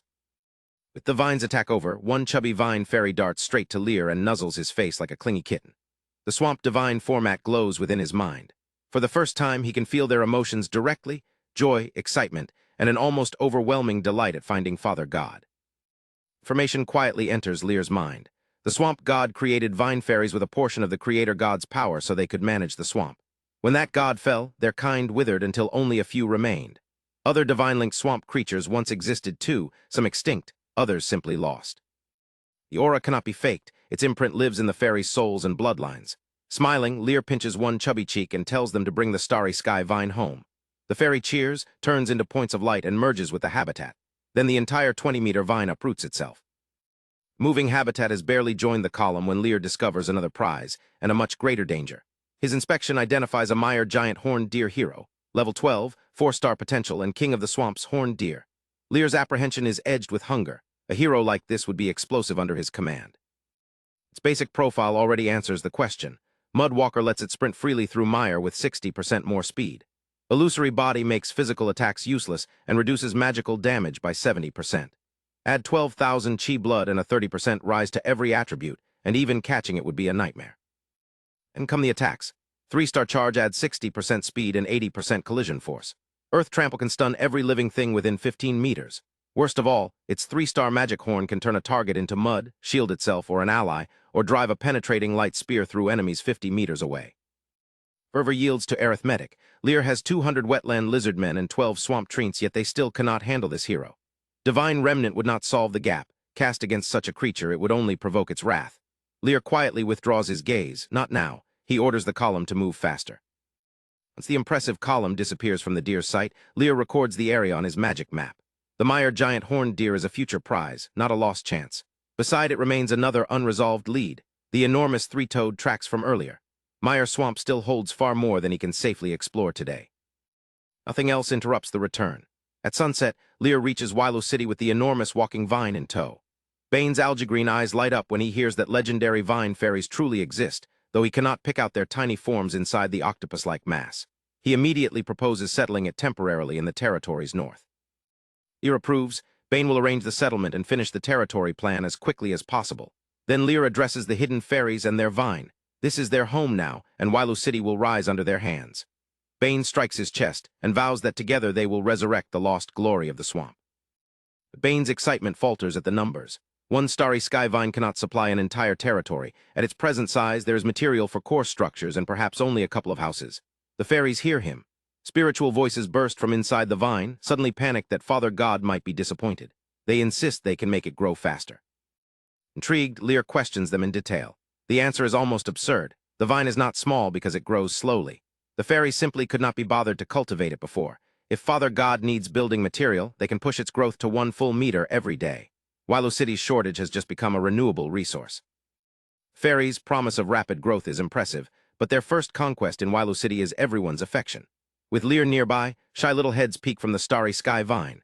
Once the newcomers sense no hostility, tiny wings carry them cautiously toward the waiting mud swamp people. Confirmation comes quickly. The fairies weave through the crowd like playful children, though they never approach anyone as closely as they approach Lear. One curious settler reaches out to pinch a chubby cheek. A furious little glare stops the hand cold and sends laughter through the entire gathering. Only Bane sees the full weight behind the cuteness. These are lives created by the swamp god, beings with immeasurable potential. His expression hardens. He disperses the amused onlookers, then approaches the fairies alone to begin the careful work of understanding them. Lear leaves the conversation to Bane and sinks onto the grass. Half a month on the road has finally caught up with him. Even a metamorphosis-level body has limits. Yet beneath the fatigue is relief. He reached Mire Swamp, founded his territory, and brought home both the living vine and its fairies. Rest cannot postpone arithmetic. The Noah's rice can sustain the current population for 5 months. 30 carriages of basic supplies are enough to begin, not enough to become complacent. Food must be secured before that runway disappears, and the city still has no permanent houses. Another problem has resisted every calculation: Farina's Mire mudworm. Lear has examined it repeatedly, but the divine format gives no response. Inside its little cage, the gray creature only gnaws leaves like an ordinary caterpillar. Nothing about it explains why an ancient ruin's treasure keeps weakening. Fairies suddenly circle Lear in alarm. Their large dark eyes fix on the cage with pity. The little creature is calling for help, and it is dying. One fairy clings to Lear's arm and begs Father God to save it. Lear immediately asks the only useful question: what does it need? Fairy murmurs to the worm, then rises with a proud, astonishing answer: It needs mud. Ordinary mud will keep it alive. Mud rich in magic energy will improve it even faster. The costly leaves were almost useless. They had prevented starvation, but they could never restore the creature. The answer is so simple that even Farina, a gifted mage, never considered it. Who would feed an ancient ruin's treasure dirt after nurturing it with priceless magic plants? Lear wastes no time. He carries the cage to the grass's edge, lifts out the cotton-soft worm, and sets it on the mud. The moment its soft gray body touches the mud, the Mire mudworm lets out a joyful cry. Lear's unlikely treasure had not needed a rarer potion or a stronger spell. It had needed someone capable of hearing it, and the most ordinary substance in the swamp. By evening, Wailu City settles into darkness without torches or candles. Its people can see at night, and light would only advertise them. They lie beneath the towering trees, the finest sentries available. Supplies fill the tents. Until houses exist, everyone else sleeps beneath the open sky. Frogs and insects fill the darkness as Lear watches the clouded sky. Deep into the night, a breeze parts the clouds and spills stars overhead. Then light answers from the north. Particles gather into the starry sky vine, glowing bulbs race through its length, and fresh shoots grow before Lear's eyes. The fairies are cultivating it. Early the next morning, Wailu City's people rise beneath the open sky and discover that the northern vine has not stopped growing. Its reach was roughly 20 meters the night before. After one night of fairy-guided starlight, it now covers 22 or 23. When Lear arrives, Bane can barely contain himself. The fairies are cultivating the vine far faster than he expected. They can begin building today. Lear immediately asks about the planning, and Bane proudly produces the paper he filled with dense patterns under the stars. Bane begins in the north. Housing will sit upstream, where descending swamp water can reach residents before pollution does. The east will belong to the army. Outsiders must be kept away from it, or Wailu City's military strength and secrets will be exposed. South becomes the industrial quarter. Blacksmiths, weapons, alchemy, tailoring, and whatever workshops follow. The western road meets the outside world, so commerce belongs there. Visitors can trade without wandering through the city, limiting their spying and keeping external business under one administration. At the center, Bane places Lear's residence and the administration that will govern Wailu City. The whole arrangement is simple, but every direction solves a real problem. Lear approves it. Then he makes the first priority clear. They will begin with the administrative center. Lear does not want a temporary hall. Wailu City needs a landmark that can gather its people's hearts, grand, magnificent, and spacious enough to expand. It must still belong at the center in 20 years, 50 years, even 100. Bane's ambition catches fire. Fairies have sensed Lear.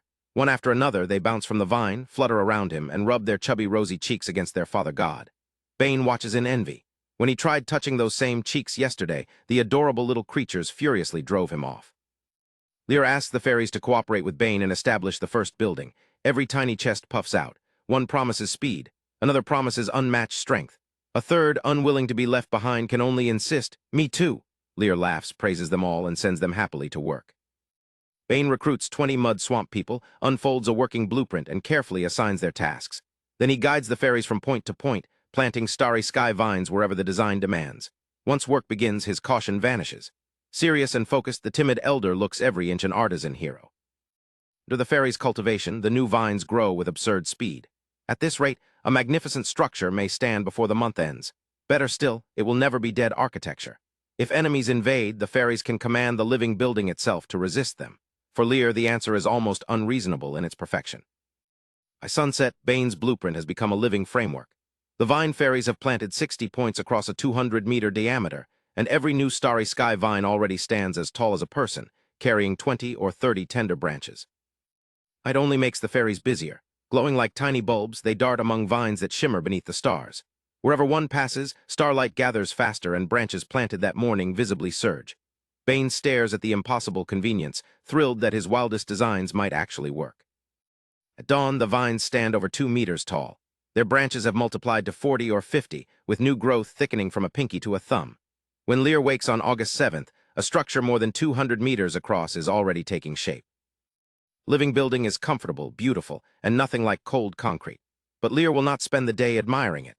After yesterday's rest, he gathers both armored lizardman squadrons and leaves construction to Bane and the fairies while he surveys the dangers around their new home. They have traveled less than 10 minutes when a low growl cuts through the swamp. To outsiders, it would be background noise. To the lizardmen, it is a message capable of carrying 2 kilometers, and this particular call means the enemy ahead can be hunted. Lear accelerates toward a thicket whose saw-edged leaves rise over 2 meters. Armored warriors close around him and slip inside. Two waiting scouts report that 50 to 60 corrupted beastmen, roughly level 6, occupy dry ground beyond, and most have already been wounded. 100 meters farther in, Lear peers through the grass. 50 or 60 figures crowd a weed-covered patch of hard ground, tall, muscular bodies, green-tusked faces, bald heads, emerald eyes, moss-covered skin, and gray beast-hide skirts. More important than their strength, most carry grotesque swollen wounds. Beastmen carry sharpened sticks fashioned into crude wolf-fang clubs. Lear's side has several times their number, full refined steel armor, sharp sabers, peak condition, and high morale. Against an already wounded force, the opening is too favorable to waste. He launches a sudden assault. First impact is not a contest. Black-armored lizardmen crash into the broken formation, and steel tears through bodies before crude clubs can answer. More than 10 corrupted beastmen fall almost immediately, while Lear's soldiers drive forward without giving the survivors room to recover. Beastman with a saber wound through its chest enters frenzy. Its eyes turn blood-red, its reason disappears, and its aura swells with madness. The lizardmen recognize the change instantly. 7 or 8 sabers descend together, killing it before the desperate power can erupt. Surprise, superior numbers, steel equipment, high morale, and peak condition compound with every exchange. Even frenzy cannot reverse the slaughter. In less than 3 minutes, the 50 to 60 strong force has been reduced to 2 small squads barely holding together. Ag spots the largest threat still fighting at the front. Grinning, the Wetland lizardman hero erupts in a scarlet aura and charges. The corrupted beastman leader senses him coming, floods its own eyes red, and tries to answer with frenzy. Leader is no match for a true hero. Hags's 2-star brutality activates whenever he attacks or takes damage, raising every attribute by 30%. Pain stops mattering, retreat becomes unthinkable. His forward momentum turns savage and absolute. And blood frenzy joins it. After tasting blood, Hags grows 20% larger and gains 40% more strength. Scarlet power crowds the black armor, blood chi reinforces both skills, and his steel saber sweeps across the leader before its own frenzy can save it. With their leader cut down, the remaining formation collapses. The armored lizardmen finish the rout, leaving only 2 beastmen alive, both mangled, swollen, and barely breathing. Lear approaches the prisoners, his attention fixed less on their defeat than on the strange wounds they carried into battle. The rout is over, but the last 2 corrupted beastmen refuse to die easily. One still drags breath through a half-severed neck. Lear steps closer, studying the peach-sized red swellings they carried into battle, and asks what caused them. The question breaks their silence. Blood veins flare across their eyes, and the beastman with the ruined neck rasps out the name with naked hatred, Mire Wasps. Those insects caused the swellings and slaughtered the clan members who went hunting them. Then comes the real bait. The Mire Wasps have birthed a queen bee. Eat that queen, the prisoner claims, and one can enhance potential and awaken hero talent. He points deeper into the swamp. Their hive is only half an hour away. A laugh leaks from the torn throat like escaping air. Then the body locks, eyes still wide. The other prisoner understands the scheme and takes it up eagerly. Yes, the queen is coveted by everyone. If Lear wants it, he should go claim it. The trap is not subtle. 300 beastmen attacked the swarm, only a few dozen escaped. Even that required a special way to disperse the insects. Now the wasps are already enraged, and the survivor is counting on human greed to send Lear into their retaliation. Lear recognizes the intention immediately. The prisoners want a second enemy to finish what the first battle could not. He turns away from the sneer and asks the commander beside him a simple question. What exactly is a Mire queen bee? For all his recent victories, Lear is still only a level 3 mage apprentice. His potential is 2 stars, its evolution stalled at 1%. Divine Remnant and Swamp Blessing came from the Swamp Divine format. Neither is a talent awakened by Lear himself. Without the Divine format, this limited body might never have condensed a seed of magic at all. It cannot compare with a true genius like Farina. Collecting more divine formats and authorities may repair that weakness someday. A hero talent, however, could change his options now. Awakening his own talent would be priceless. If the queen cannot serve him, it could still nurture another hero or reinforce Hags. By the time that calculation ends, the last prisoner is dead, and more than 50 beastmen bodies have been gathered. Lear releases the divine format's pressure. Strands of life energy stream into the armored wetland lizardmen while the corpses collapse into residue. The gain is 5 full percentage points, raising evolution from 70 to 75%. Stronger victims yield richer energy. Only 25% now remains before the army advances. Hags approaches with an excitement rare on his fierce face and offers Lear a blood-stained bundle. It is filled entirely with gold coins. Lear opens it, feels the metal under his hand, and estimates at least 1,000, an astonishing hoard for wandering beastmen to carry. The prisoners meant the lead as a death sentence. Lear treats it as intelligence. With the battlefield stripped of both life energy and gold, he follows the indicated route with Hags and the armored lizardmen. Half an hour later, a terrible buzzing begins to fill the swamp. An enormous tree rises ahead, but its outline will not stay still. Mire wasps longer than 30 centimeters circle it in numbers Lear cannot count. Black and yellow bodies, narrow waists, and venomous stingers flowing through the air in wave after wave of dark tide. And Lear sees what the swarm protects. Black mud covers the tree's central section in one immense hive, less like a nest than a city built for wasps. The queen remains somewhere inside. One glance is enough to send a chill down the spine. The chill deepens when Lear inspects a Mire wasp. Every insect in that endless tide is level 5. Its rear needle delivers violent poison damage and paralysis, deadly enough before the swarm's true scale even enters the calculation. Quick flight raises its speed by 40%. Piercing lets the stinger punch through armor. Tens of thousands are already visible, and once the wasps hidden inside the hive are counted, Lear's conservative estimate passes 100,000.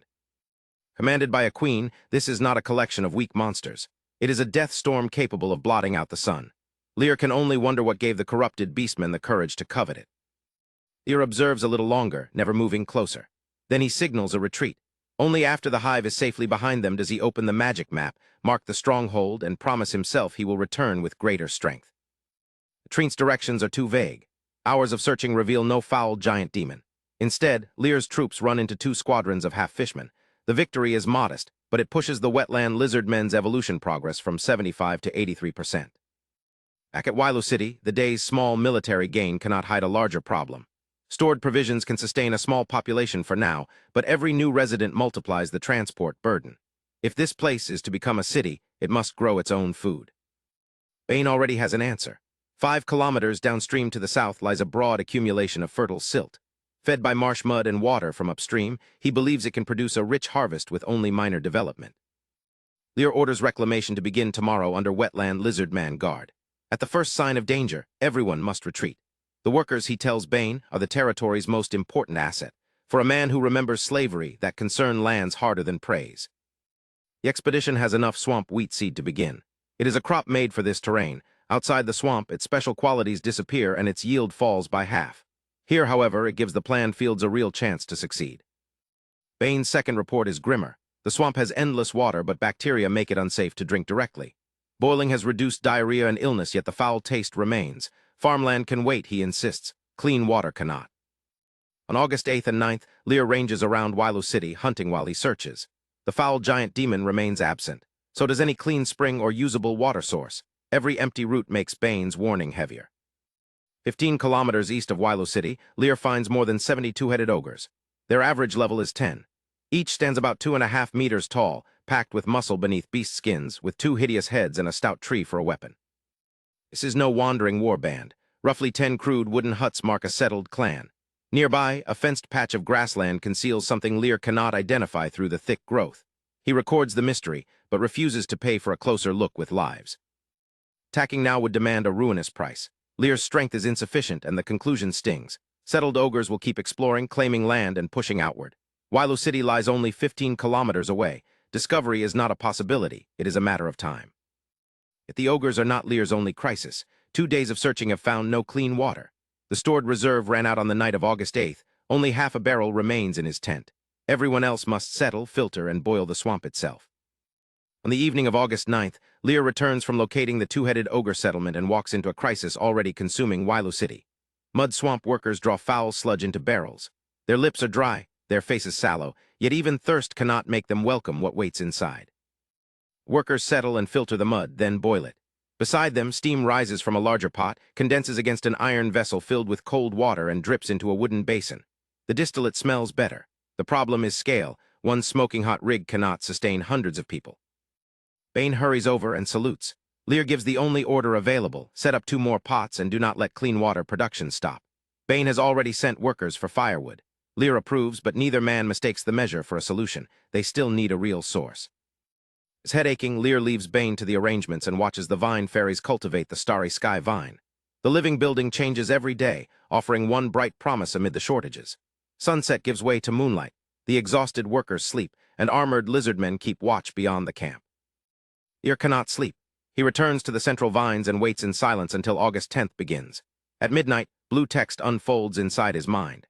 The intelligence system has answered his recent encounters with 4 leads, 4 possible ways to turn danger, relationships, and overlooked resources into leverage. First entry points back to Farina Lorand. She's the princess of Lorand City and the flower of the Northern Territory. Lear's practical conclusion is almost shameless. With status and resources like hers, the amount he might someday borrow is absurdly high. Friendship has become strategic depth. Second report solves another mystery. The foul giant demon occupies a relic building that manifests on the 15th and vanishes on the 20th of every month. That is why repeated searches failed. Now Lear has a window, and the demon's lavish occupation suggests the ruin contains something worth guarding. Ancient ruins are fragments left by civilizations broken across 8 god wars, buried cities, shattered plains, and structures that surface only under special conditions. One might hide a treasure capable of shaking a king, even an ancient god's artifact. It might also contain unspeakable horror. Lear's decision remains firm. Investigate. Third entry explains why the corrupted beastmen dared provoke the Mire Wasps. Their hidden prize was the queen bee, a treasure capable of activating talent. Better still, earth dragon dung can enhance her power. Lear owns genuine dragon dung, a superior resource. The queen has just become a target he intends to claim. Fourth entry is worth 3 stars. Bubble beasts can filter mud into clean water. Lear draws a deep breath and days of pressure finally loosen. Hunting can replace missing food for a time. Nothing replaces water. The system has answered the problem that has become his obsession. Systems reports respond to Lear's recent encounters, and this one changes his next move at once. He leads armored wetland lizardmen into the swamp to verify the bubble beast lead. Before they can reach the answer, scouts stop roughly 200 meters short of a sparse forest and stare viciously ahead. Lear reaches the front and finds more than a dozen robust strangers. 2 unconscious lizardmen lie under their control. Lear's soldiers, however, hold one of the strangers as well. The balance is ugly but useful. Both sides have someone to lose, and neither can treat the encounter as a simple ambush. They stand over 1.8 meters tall, gray-brown skin beneath hair dense as a forest. Their faces are human-like, but their eyes are fierce and savage. Leaf clothing, hardwood spears, and stone warhammers make them look primitive. The intelligence system supplies the name: barbarians, hunters of the wilderness. Primitive does not mean weak. Each barbarian is a level 7 middle-tier knight with 2-star potential. Barbaric physique adds 35% strength. Battle cry adds 20%, and when 10 or more voices join, another 20% follows. Beast instinct warns them sharply of approaching danger. These barbarians are not the more advanced barbarian race, which holds wilderness territories and towns. They roam like primitive hunters, commonly in parties of 10 to 20. Even a population of several hundred is rare. This group appears newly arrived in the swamp. Lear is looking at outsiders, not local monsters. Barbarians' expressions change when Lear and the main force approach. Then they see their unconscious comrade in lizardman hands, and discipline gives way to restless anger. Weapons tight, armored soldiers answer with cold silence. Across the captive line, the strangers identify their people, the Shahim clan. With both sides still holding an unconscious captive, Lear does not answer the Shahim name with a threat. He asks the practical questions instead. How many people belong to this clan, and have they established a territory of their own in the swamp? Awakens answers slowly. The Shahim already possess a territory with thousands of barbarians, only 3 or 4 days from the swamp. Then he hardens the disclosure into a warning. If Lear kills his clan members, the Shahim will retaliate. Thousands would mean little beside Lorand City. Out here, among normally scattered wilderness peoples, it is significant. As Lear considers that difference, the intelligence system opens a new entry. The Shahim did not come merely to trespass. They came seeking external trade. Rest is even more valuable. The Shahim chieftain has gained extraordinary wisdom and intends to unite the barbarians around a wilderness main city. His clan has also seized a unique mining region rich in gold and rare ores. Trade could buy both those resources and Shahim friendship. Your silence feels very different to the people waiting for his answer. The Shahim finally notice that hundreds of armored wetland lizardmen have closed around them. Cold amber eyes and steel sabers form an unbroken ring. Awakens grits his teeth and demands to know what Lear wants. Territory of thousands has a weakness no threat can conceal. It must feed thousands every day. Hunting provides most wilderness food, but it is unstable, dangerous, and costly in lives. A force this large cannot grow into a city-state while depending on the hunt alone. Gold, slaves, rare ores. Lear remembers the brutal margins of Earth's age of exploration, when cheap glass beads could be exchanged for gemstones. If the Shahim possess comparable hunger for manufactured necessities, a trade road to their territory could become an enormous advantage for Wailu City. Lear finally nods. Their claims still require verification, so the visitors will accompany him to his territory and remain there for 2 months. Once his immediate work is complete, he will personally visit the Shahim clan and discuss opening trade. Anger spreads through the Shahim ranks, but Awakens raises a hand and stills them. They are fish on a chopping block. Resistance would only waste their lives. Even if the chance of genuine trade is only 1 in 10, fulfilling their wise chieftain's will is worth the gamble. Awakens asks only that his companions be released if Lear changes his mind. Lear answers that his promise will hold as long as they do nothing against him. Then the mood improves further. Awakens' brother, comatose even after snake venom was cleared, finally awakens. The enlarged party moves on. 3 Wetland lizardman squads spread into a broader exploration pattern. 2 days of fighting have pushed the army's upgrade progress to 95%. Just one more battle will satisfy the requirement, but the swamp refuses to provide it. For 2 straight hours, they encounter no swamp monsters. Ordinary animals sense the large force and flee well before it arrives.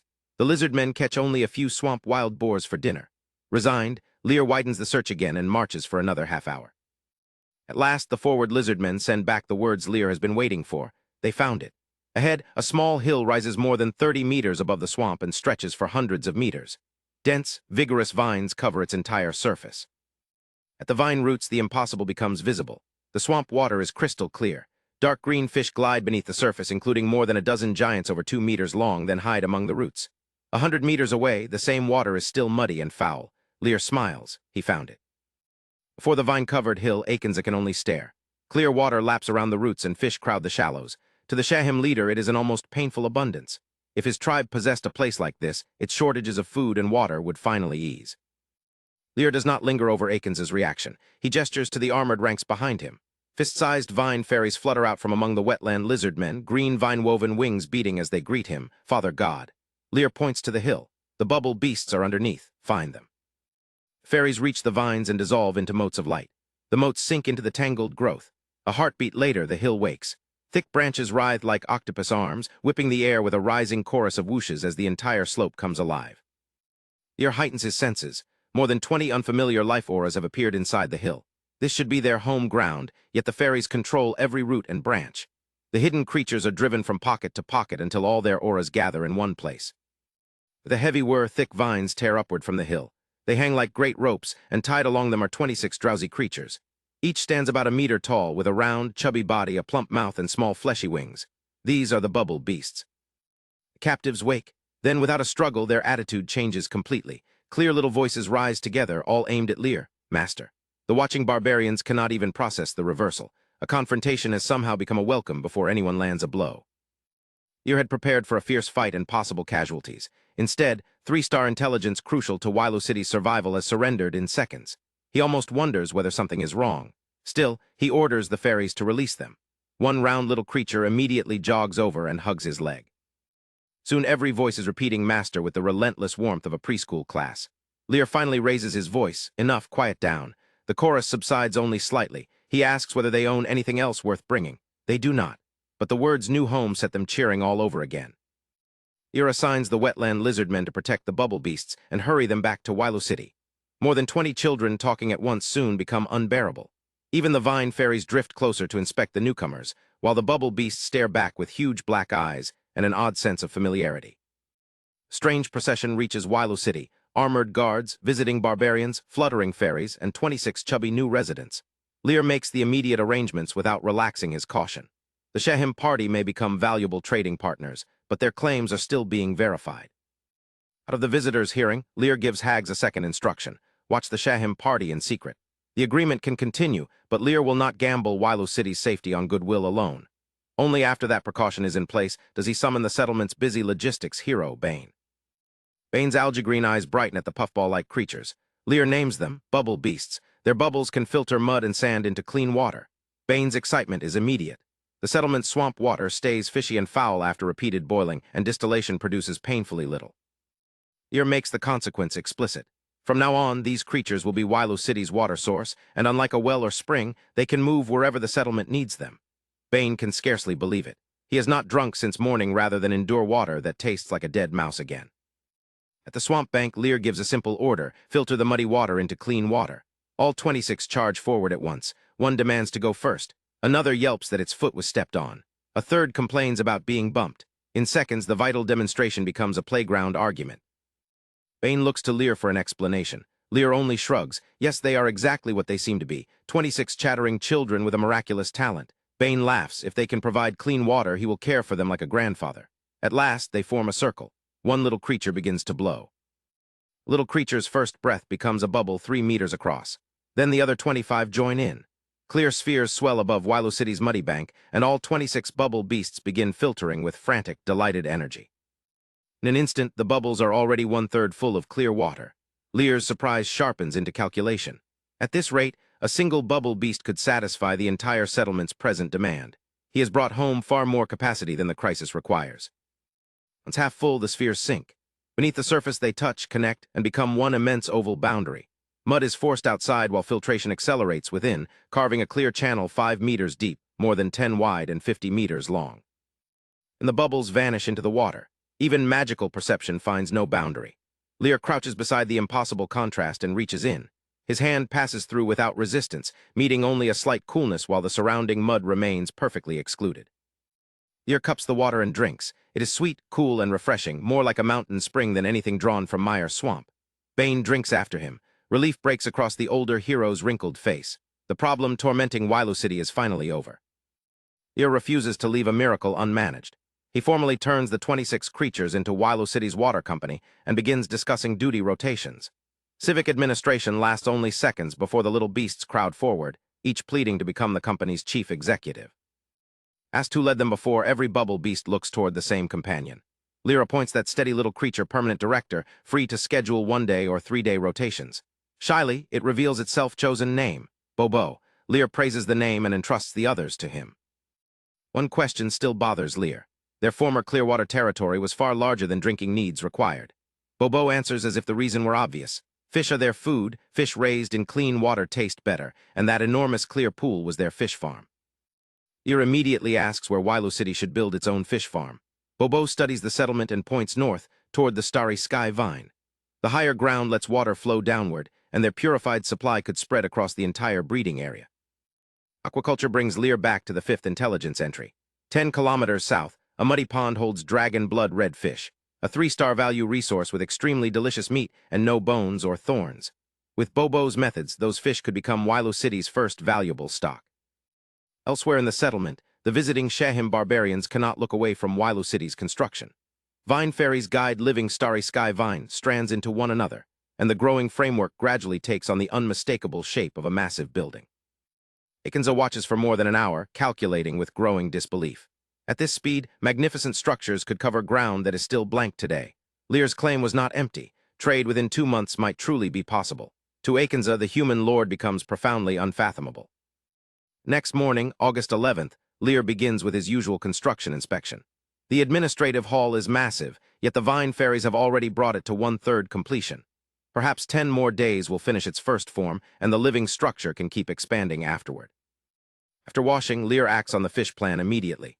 He gathers the army and selects 10 bubble beasts, including Bobo, for the journey south. The pond is 10 kilometers away. In swamp terrain, even a trouble-free round trip will keep them out until midday. Barbarians surprise Lear most. Their old vigilance and resignation have become anticipation, goodwill, and respect, all because of the vines rising behind him. Lear merely smiles and pats Akenza's shoulder. They are impressed already? Wailu City's future will make the entire wilderness tremble. For now, he sets out to fish. On August 11th, Lear continues south from Wailu City with his army, Bobo, and 9 other bubble beasts. The visiting Shahim barbarians follow as a precaution. 10 kilometers sounds close, but in Mire Swamp, every patch of water can hide death. Even at full speed, the journey takes more than 2 hours. Halfway there, waist-high reeds close around the party. Then a buzz like muffled thunder rolls across the sky. It grows louder with terrifying speed. The entire formation stops, each chest tightening under the same invisible weight. Lear looks up. A massive black cloud is swallowing the sky. They are blood mosquitoes, countless bodies with wings wider than 20 centimeters, black and white spots, and needle-like mouths. The swarm is carrying a 10-meter brown-spotted python as if it weighs nothing. Lear's system reads level 3, 1-star potential, carnivorous bloodthirst, and a paralysis attack capable of knocking prey unconscious. Lear does not challenge them. He waits until the black tide passes his flank and disappears, then finally exhales. Wailu City has gained clean water and the beginning of a foundation, but this spectacle makes the truth impossible to ignore. The swamp can erase the unprepared. His territory still needs far more development. At last, turbulent muddy water and rising bubbles mark the pond. The dragon blood red fish are hidden below, and Lear has no way to seize them himself. He asks Bobo for an idea. Puffing out its chest, the little director proposes isolating the mud and water with bubbles, then driving the fish into one confined area. Lear pets Bobo's soft head and praises the plan. He also wants to know why this fish opportunity earned a 3-star value. Delighted, Bobo leads the team to the water. They inflate 3-meter bubbles, step directly inside, and remain perfectly dry. Lear stares as the bubbles roll toward the pond's center like tiny boats. At the center, the bubble beasts begin blowing one giant bubble after another. Each can control as many as 20. With 10 workers, that means 200 bubbles. They drop through the murky surface, sink toward the bottom, and advance in succession until the entire formation moves like a vast submerged fishing net. Your sharp eyes catch the first success. One moving bubble sweeps around an entire school, then contracts like a sunken net. The trapped fish scatter, turn, and ram the transparent wall, but the soft-looking surface holds like steel. Bobo's idea is no experiment anymore. The pond itself is being harvested. The operation widens. The surrounding bubbles expand like a predator, opening its jaws and engulf the bank's water before the fish can react. At Bobo's command, selected bubbles burst with sharp cracks. Small fish spill safely back into the swamp. The larger fish are driven together and concentrated inside only a few remaining bubbles. 3 bubbles dominate the harvest. Inside them, dozens of dragon blood red fish glisten in bright colors, each more than a meter long. The intelligence opportunity was worth 3 stars. The fish themselves are 2-star magical lifeforms, and now there are dozens in Lear's grasp. His face breaks into a radiant smile. This haul is an enormous profit. Harvest begun at the muddy pond finally reaches land. Bobo proudly guides the bubble beasts straight over the stony bank. Their loaded bubbles flex like tough fabric without tearing. Only after the catch is stable do the creatures pop the shells and rush Lear, begging for praise and a taste of the red fish. Lear praises them lavishly, then counts the prize. There are 47 red-blood dragonfish, everyone large and not a single juvenile. The bubble beasts insist they caught the entire population. 5 more bubbles hold ordinary fish. Even with the troubling age gap, this is an enormous 2-star harvest. With the objective secured, Lear heads home.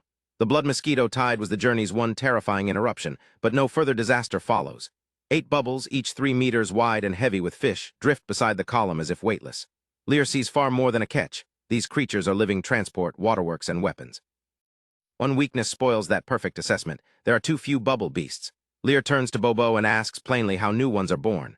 The word reproduce briefly confuses the childlike leader, forcing Lear to explain. The exchange opens a second kind of cultivation problem, growing the workforce itself. At Wilo City, Bane immediately thinks beyond one feast. He asks whether treasure this good can be bred.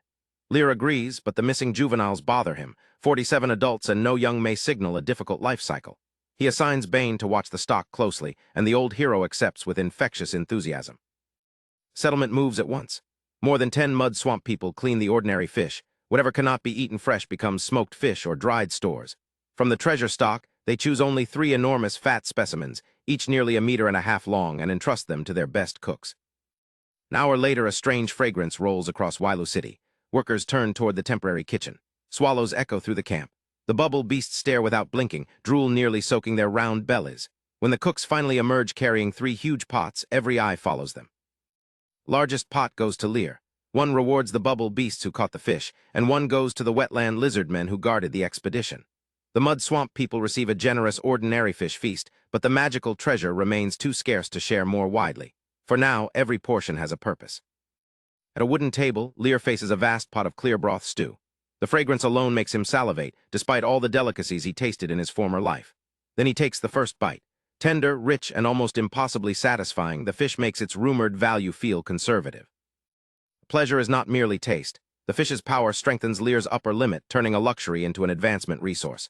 If repeated meals could keep producing that effect, the possibilities would be staggering. Even without it, the flavor alone is worth a fortune. Lear reaches one absolute conclusion: these fish must be bred. After lunch, peace settles over the territory. It has been too long since anyone ate so indulgently. The bubble beasts and wetland lizardmen remain lost in the memory of the fish, while the whole settlement rests with full stomachs. Lear permits himself a short nap, then wakes ready to turn appetite into infrastructure. Lear leads Bane to muddy ground north of Wilo City and claims the entire area for aquaculture. Bane must arrange specialized management. Bobo must keep the fish inside bubbles and raise a mud wall against escape. The stock may prove difficult to breed, but Lear refuses to let uncertainty stop the attempt. 10 bubble beasts spread across a circle more than 100 meters wide. Their bubbles drive into the muck like bulldozers, squeezing, excavating, and compacting it into a thick perimeter wall.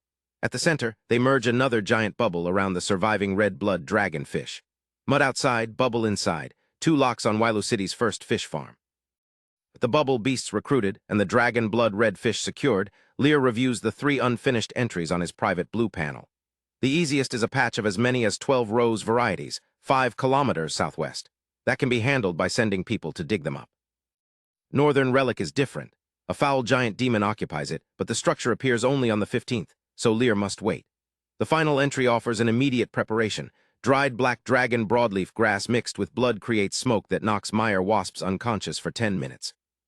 Erupted beastmen had discovered the formula but mishandled its brief window and suffered heavy casualties. Giant dragon dung can strengthen the smoke dramatically. For Lear, that changes the calculation. The hidden Mire queen bee can raise potential and awaken talent. A prize like that cannot be abandoned. Bane knows the plant. It grows in dark, damp places, smells foul, and carries some toxicity. He nearly calls it useless, then remembers whose hands it will enter. Remote or not, it is plentiful. Lear orders him to collect as much as possible, then audits the dragon dung. Only 1.5 pounds remain. Lear's next investment is population. Bubble beast reproduction is painful and leaves the participants weak, but Lear has acquired the perfect incentive. Every breeder will receive dragon blood red fish. Bobo swallows at the thought of that taste and declares that he will endure any pain rather than disappoint his master. Bobo's message brings 16 immediate volunteers. The other 10 must keep the fish farm and clean water source operating. Once the first breeders recover, they can form the second batch. Lear praises the nervous volunteers as Wilo City's hope and model citizens until their fear turns into delighted pride. Bubble beasts have no sexes, yet reproduction still requires partners. Paired along the bank, each blows a small bubble, bites the tongue, and lets fresh blood drip inside. Every blood-bearing bubble rises to meet its partner. 2 membranes overlap smoothly, 2 traces of blood become one. They repeat the process 3 times. As the last bubbles fuse, the breeder's auras visibly wither. Breathing alone becomes difficult. Above them hang 24 blood-stained incubation bubbles, 24 future bubble beasts that need no further action, only time to nurture and hatch. Lear immediately turns the incubation site into a forbidden zone. No one may enter without permission.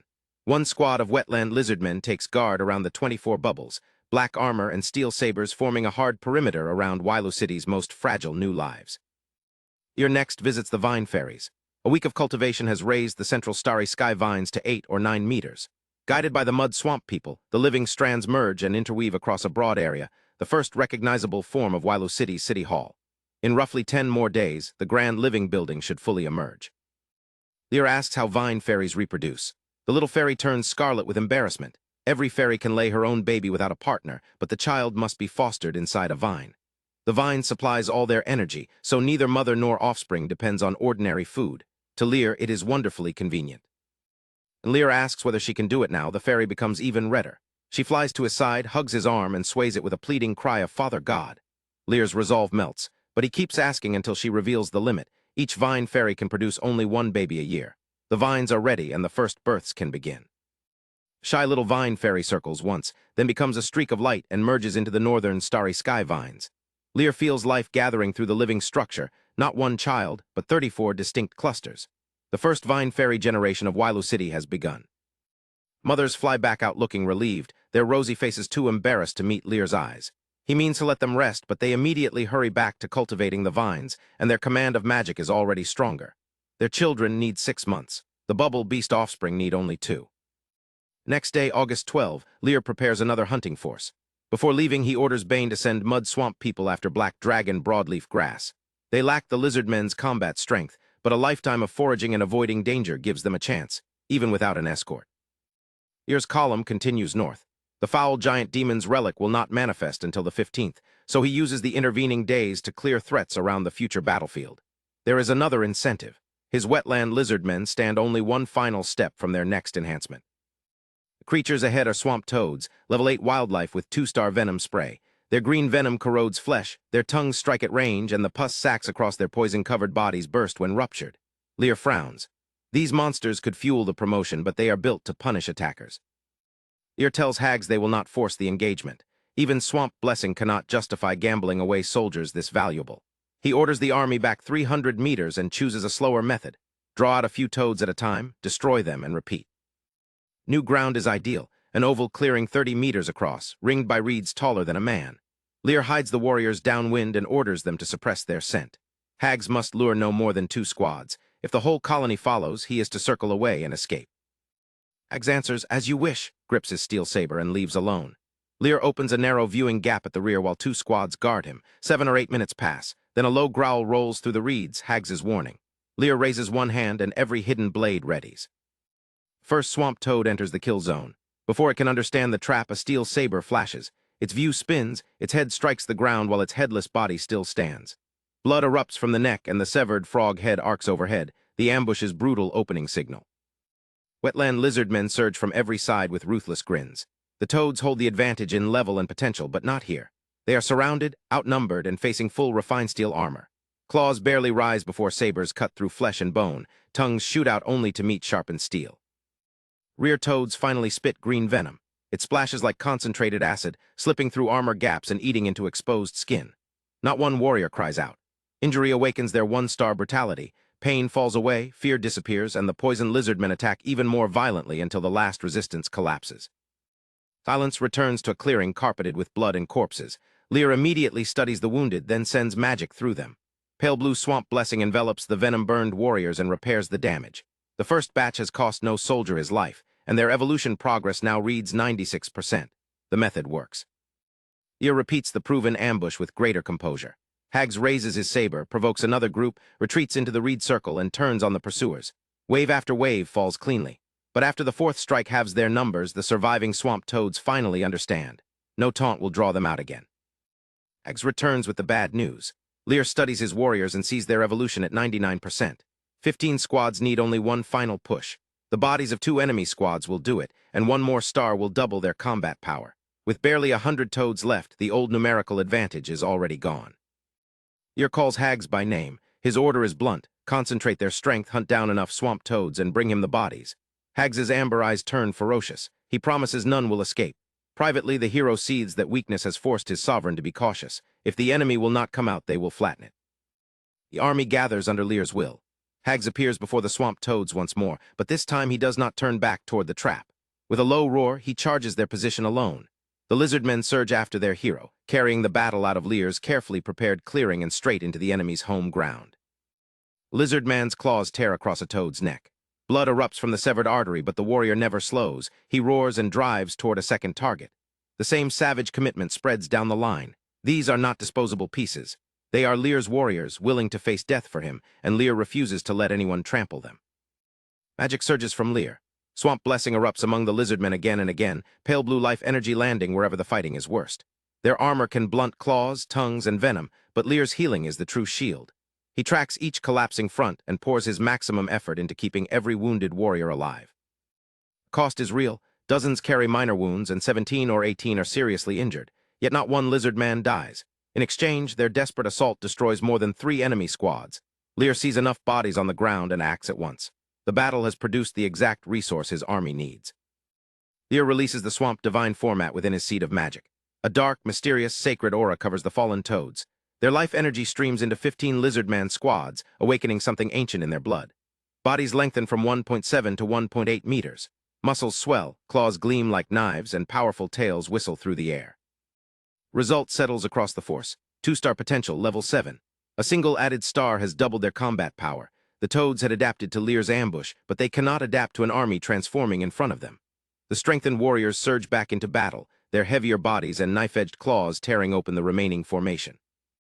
Battle becomes a brutal chessboard. Enemy pieces vanish one after another, while Lear's healing keeps his own pieces standing. Hags becomes the spearpoint of the rout. The lizardman hero tears through 2 or 3 squads by himself, displaying once again why one hero can outweigh entire formations. The swamp toads rage and resist, but the outcome is decided. Steel saber falls. The last swamp toad's head leaves its body and the arduous battle ends. Lear's warriors stand among the scattered corpses, black armor and claws covered in blood. Nothing hostile moves. Their collective ruthlessness is so heavy that an ordinary observer would collapse from a glance. For a moment, even Lear can only stare. This is Lear's work. 2-star warriors at level 7, forged from a force once trapped behind a 1-star limit. Pride rises in him. Right now, their advance feels unstoppable, yet the triumph reveals a ceiling. His broken divine format can raise potential only to 2 stars. To build anything stronger, he must first obtain authority, and its location remains unknown. Lear turns his awareness outward. The entire swamp seems to answer him with goodwill and joy. More importantly, the power he needs is here, somewhere within this land. He can sense its presence, but not the entrance, as though a shrouded door stands just beyond his reach. Finding it will require another opportunity, some trigger he does not yet possess. Lear calms himself and regroups the army. The 15 squads rotating through this battlefield have completed their evolution, but 5 squads guarding Wailu City remain at the 95% threshold. His gaze turns toward the territory. The dead toads still hold usable life energy, and those 5 squads are now the unfinished part of today's victory. Battlefield lies only about 5 kilometers from Wailu City, so Lear completes the rotation he planned after the swamp toad hunt. 5 squads in poor condition are sent back to replace the city's guards. The remaining army rests for a full hour, letting the last strain of the earlier battle subside. By the time the 5 guard squads arrive from the territory, the force in front of Lear has recovered to peak condition. He wastes no time. Through the swamp divine format, he extracts the remaining essence of life from the gathered toad corpses and grants it to the newcomers. Their stalled potential rises at once. Last unfinished squads cross the threshold, completing 2 full squadrons of 2-star potential, level 7 Wetland Lizardman warriors. The rotation has not merely restored his army, it has doubled the combat power with which he began the day. Lear studies the fierce warriors with satisfaction. They stand at a uniform height of 1.8 meters, muscles bulging against their armor. This hunt has paid handsomely, yet 2 stars are only the present limit. If Lear can obtain authority of the swamp and raise the divine format's training ceiling, he can imagine 3-star, 4-star, even 5-star soldiers. With an army like that, hunting a giant dragon would no longer sound impossible. He reigns in the surge of ambition. Authority is still beyond his reach, and the foul giant demon remains the immediate objective. With the army restored and strengthened, he leads them onward. After roughly 20 minutes, the swamp changes beneath their feet. A vast field of grass spreads ahead, but mudwater lies directly underneath. Each step caves the surface inward and forces muddy water up through the grass. White spider webs wind across it in circles. The farther the army advances, the denser they become, until the ground seems covered by a layer of white gauze. Lear's eyes narrow. He orders everyone to remain vigilant. Silk may look harmless, but nothing lays this much web without purpose. They proceed for approximately 200 meters. Then the leading wetland lizardman stops and releases a low growl. Enemy detected.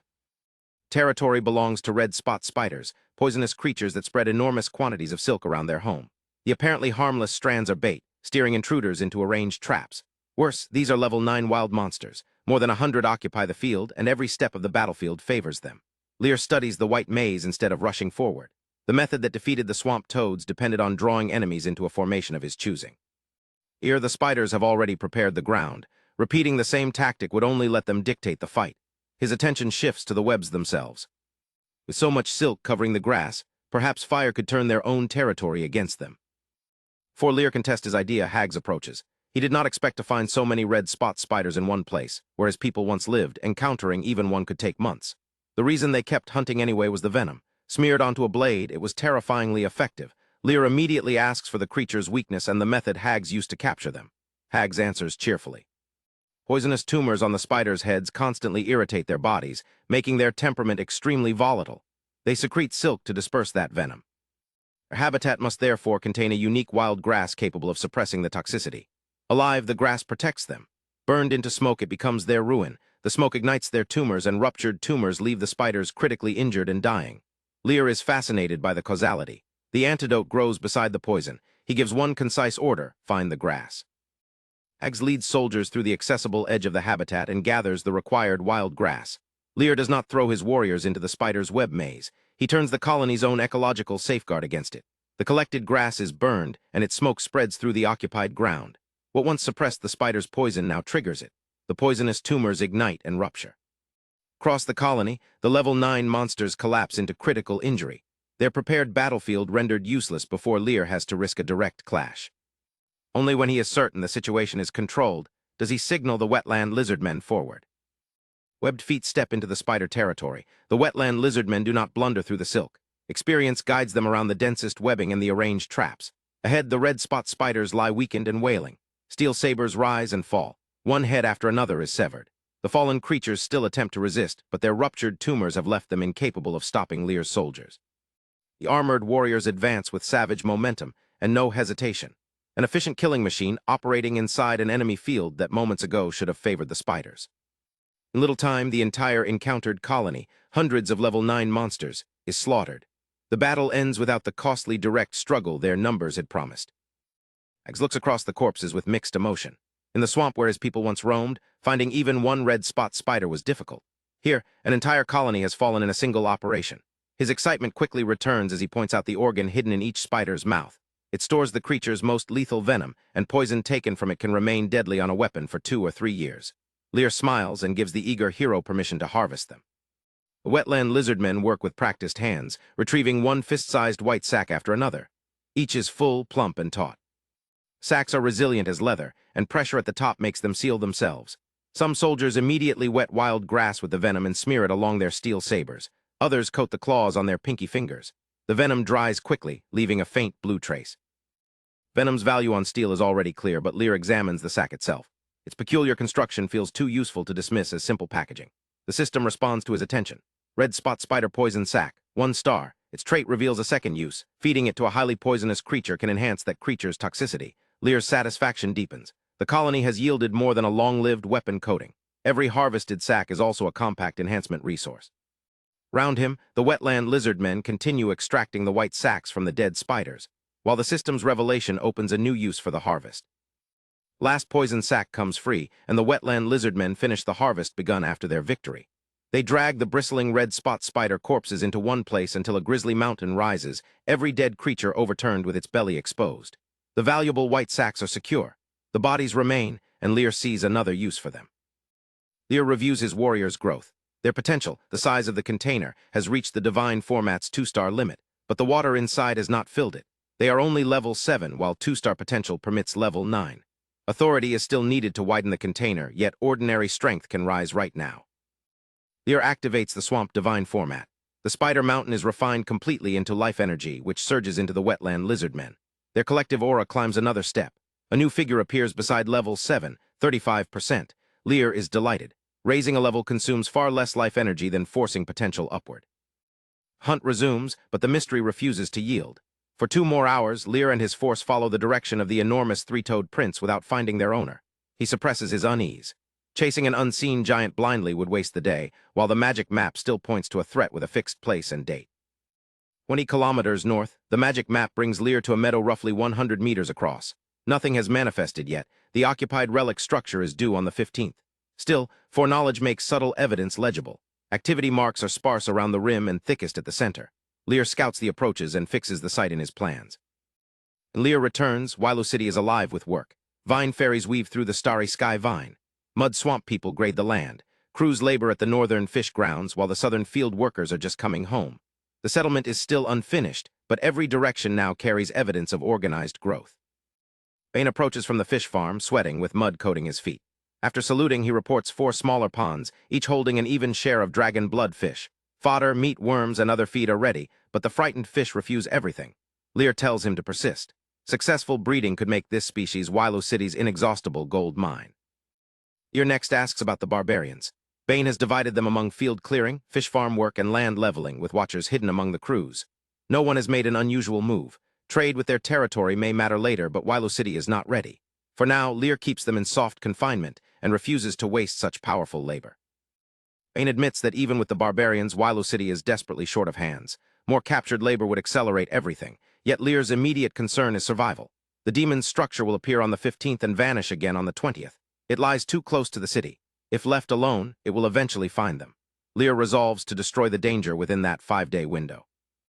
After Bane leaves, Lear walks to the central construction. A vine fairy who has already produced an offspring darts happily among the branches, accelerating and weaving them together. The living hall now rises 7 or 8 meters across its immense 200-meter span. Its top may not close until around the 20th, but its grandeur is already unmistakable, and every part of it is alive. You can already imagine 40 or 50 vine fairies building together, but their new offspring need half a year to mature. That future will not solve today's dangers. Morning arrives on August 13. 2 days remain before both the next intelligence refresh and the foul giant demon's emergence. After washing and dressing, Lear summons the army for another hunt. Before the force can depart, Bane approaches with his curly hair and a disheveled nest and none of yesterday's confidence. He salutes, then reports the problem plainly. A mud swamp person cultivating the farmland failed to return last night. The southern fields are only 5 kilometers away. Lear's eyebrows lift as the planned hunt gives way to a threat at the settlement's food source. Bane's report ends with an uneasy admission. There is nothing more. Courtship songs might tempt any hot-blooded young mud swamp worker, but no other mud swamp people live anywhere nearby. Lear's expression hardens. The song may sound romantic, yet everything about this disappearance is wrong. Lear acts at once. From now on, anyone cultivating the farmland must move in teams of 5. He orders the resident who heard the singing to guide him, and 2 cautious mud swamp people soon report. With them and an armed wetland lizard man detachment, Lear abandons the planned hunt and sets out. Farmland is only 5 kilometers away, but to Lear it is the root of the territory. Their grain and hunting yield can barely sustain the present population for 6 months. That is enough to survive the short term, not enough to build a growing city. Whatever else fails, this food source cannot. About 40 minutes later, the swamp opens into a vast, irregular field of fertile dark silt. It stretches more than 2 kilometers across and covers over 1,000 acres, with large sections already structured. This is no garden beside a camp. It is the agricultural foundation of the city Lear intends to build. Swamp wheat can yield roughly 600 kilograms per acre after only 3 months. Cold and heat do not stop it, and planting can continue all year. Even after allowing for disaster and loss, 4 harvests produce at least 2,000 kilograms per acre. The numbers make Lear's conclusion unavoidable. The fields must remain secure. Ag sends 3 squads spreading south while the rest of the force closes into a defensive formation behind them. The incident may look small, but this is the deep wilderness, where a single oddity can conceal a far greater danger. Lear refuses to lower his guard merely because the enemy has not shown itself. Beyond the muddy field rises a belt of broadleaf grass as tall as a person. Its saw-like edges can slice exposed skin, and the barrier continues for 300 to 400 meters. When the scouts finally part the last clump, the view opens onto a turbid pond roughly 100 meters wide. Water smells of vegetation and algae, slightly fishy but not foul. Mud swamp search marks remain around the bank, yet there are no wild monster tracks and no obvious disturbance. Hags tests the air, then reports softly that no residual aura remains. The trail has ended at a place that looks completely ordinary. Lear calms himself and extends spiritual power across 200 to 300 meters. Grass, mud, soldiers, and the pond's surface all answer his awareness. Then his perception reaches underwater and vanishes. There is no response at all, as though he has touched an abyss. His gaze snaps to the pool. This water is hiding something. Lear pulls the force away from the water rather than testing the abyss with soldiers. Soon, 8 bubble beasts hurry to him like children meeting a parent after school, and their affection lifts his mood. He points to the pond and explains the problem plainly. Unknown monsters are concealed below, and entering the water is too dangerous. Little specialists immediately compete. One loves catching fish, another insists it arrived first. Lear is amused, but he stops the argument and gives everyone work, with one strict condition: nobody enters the water. He appoints Bobo to oversee the operation. One warning from their proud little director, and the others quiet down at once. Ags forms the wetland lizard men into an armored wall before the bubble beasts, sabers tight in their hands. Behind that shield, 8 operators blow 30 bubbles each. The constructs catch the wind, swell to 3 meters, and drop into the pond one after another, 240 remote probes clouding the hidden depths. More bubbles descend, stirring the underwater world into murk. Then the probe reaches a critical point. Magic at the center of the pond suddenly becomes violently active. Lear's gaze locks onto that hidden spot. The thing below is no longer merely concealing itself. Someone beneath the water has begun casting a spell. Movement stirs beneath the pond, and Lear reacts before it can reach the shore. He orders another 30-meter retreat. The wetland lizard men pull the bubble beasts back until the formation stands 60 to 70 meters away, safe for the moment, yet well inside the bubble's 200-meter control range. The pond answers with a sudden splash. A school of fish tears across the surface, tails whipping up broad ripples while probe bubbles close around them. Then, through the noise of churning water, a soft and melodious hum begins to drift from the pond. Lear's focus slips. For one dangerous instant, the swamp vanishes. He's a child again, drowsing in his mother's warm embrace as she rocks him and pats his back. White light glares above a yellowed ceiling and peeling walls. The remembered comfort feels complete and irresistibly real. The instant Lear recognizes the feeling, he tears himself awake. Killing intent replaces nostalgia. Around him, armored lizardmen stare dreamily toward the pond. Some smile with vacant happiness, and several have already stepped forward. Now Lear understands how the missing mud swamp worker disappeared. The song invites its victims closer. "Wake up!" Lear's shout cracks across the bank. At the same moment, he summons the swamp divine format from his magical vortex. Majestic divine pressure rolls over the formation. An ordinary monster's lure cannot contend with it. The fog leaves every lizard man's eyes, and the soldiers recoil from what they nearly did. With the shoreline restored, the bubble beasts tighten their trap. Across the pond, hundreds of probes begin contracting in coordination. Fish and every other moving life form are pushed inward, step by step, until the entire underwater population is compressed into one small corner around the hidden singers. Resistance erupts inside the closing net. Bubbles snap apart, and the surface boils with escaping air. But every loss strengthens what remains. The bubble beasts draw back the released energy and concentrate it into fewer constructs. Their surviving bubbles become tougher with each burst until the captives can no longer break another one. Master, we found them. The bubble beasts drive the reinforced constructs upward. They break the surface and float into the air like a strange catch hauled from deep water. Inside are 3 swamp boggarts, human-like young women with long light blue hair, starry black eyes, pale legs, and garments woven from water plants. Lear's amazement sharpens into analysis. His mental panel identifies the creatures as swamp boggarts, level 3 magical lives, each carrying 1,000 magic power. More importantly, their potential is rated 3 stars with a level 12 ceiling. These are not weak curiosities. They are valuable lives with room to grow. Remaining entries explain the ambush. Melodious voice lets their songs reach deep into the soul. Emotion food provokes feelings through song, then consumes those emotions to increase their power. The panel also names the demonstrated 1-star skill, enchanting sound. Lear has captured predators that can turn longing itself into nourishment. Month has passed since Lear began building his position in Mire Swamp. 5 months remain before the hidden authority reveals itself. The deeper the foundation he accumulates before that day, the more confidently he can seize control. 3 high-potential magical singers have appeared at exactly the right time. Bring the swamp boggarts to me. A bubble beast guides the nearest 3-meter prison forward, its filtered water perfectly clear. The captive taps and struggles against a membrane thin as a cicada's wing, but the level 8 bubble beast holds absolute control. Lear's mood lifts. Strong they may be, but now they are his. At the southern pond, the 3 imprisoned swamp boggarts slap their watery bubbles and bargain desperately. They offer hidden treasure, information about an ancient ruin, even assurances that they meant no harm. Their voices begin fierce. When Lear refuses to react, threats soften into pleas. Lear activates his seed of magic. Within him, the fragmented swamp divine format begins to glow. Grand divine power rolls across all 3 bubbles, and the boggarts feel something vast and ancient looking directly into their souls. Boggarts shriek and batter their prisons until vortices twist through the water. It changes nothing. The bubbles seal their magic, and the divine majesty presses deeper. With no power to answer it, they can only endure as the brand drives into their souls. Servitude is complete. The 3 boggarts shudder, then gradually become still. When they look at Lear again, hostility has vanished. Their expressions are gentle and close. They bow as humbly as possible before him and speak their first word as his servants. Master. Lear begins with the disappearance. Did they lure a mud swamp worker yesterday? The middle boggart answers softly that they had only been singing toward the sunset after hatching. The worker approached their dwelling on his own. Had they truly been hunting, she adds, there would not have been only one. Hatched, Lear asks how they were born. Their mother laid eggs in the pond's muddy ground, where each shell hardened into rock and nurtured its occupant for 20 years.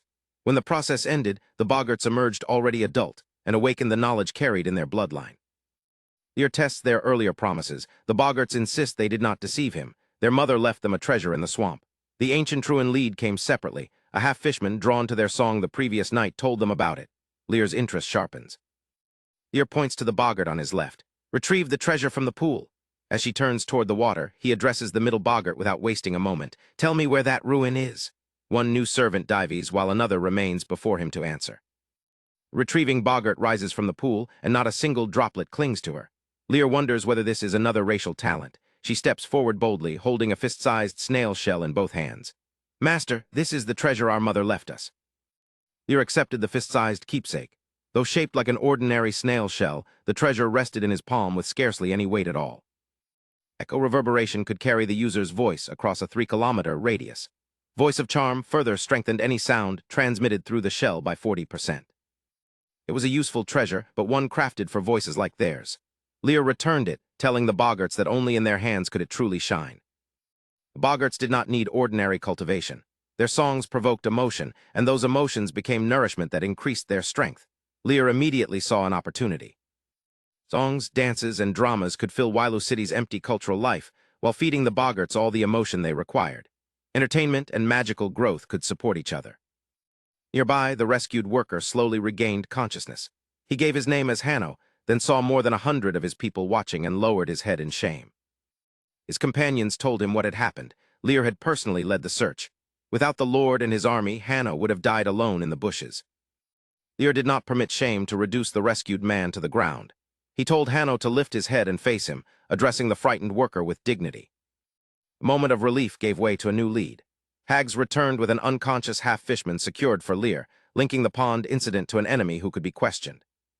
With Hanno safe and the gathered residents sent away, Lear turned the southern pond from a rescue site into an interrogation ground. Hags shoved the unconscious half-fishman forward, leaving the sticky, foul-smelling captive at Lear's feet. Lear ordered one swamp boggart to wake him. Her soft humming soothed every listener while drawing the captive back to consciousness. When his eyes opened, they fixed on her with helpless longing. His soul was enchanted. Lear could ask anything. Lear first demanded the tribe's strength. Every ordinary half-fishman was level 5.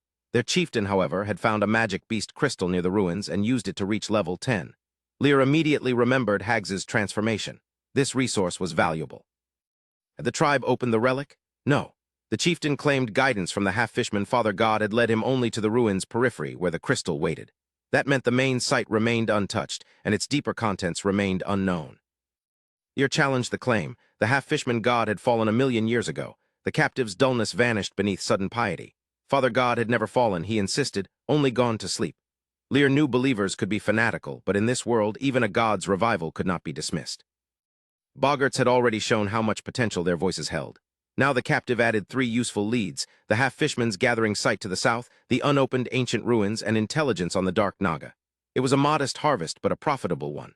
Lear headed home in a better mood. Back in Wilo City, Lear explained why the workers had disappeared. Bane studied the beautiful boggarts with a complicated expression, then turned his severity on Hanno and the other young residents. Enchantment explained their failure, but it did not erase the need for consequences. After the young workers withdrew, Bane hesitated. The boggarts were powerful, beautiful, and unlike any residents he had managed before. He finally asked Lear the practical question: how should Wilo City settle them?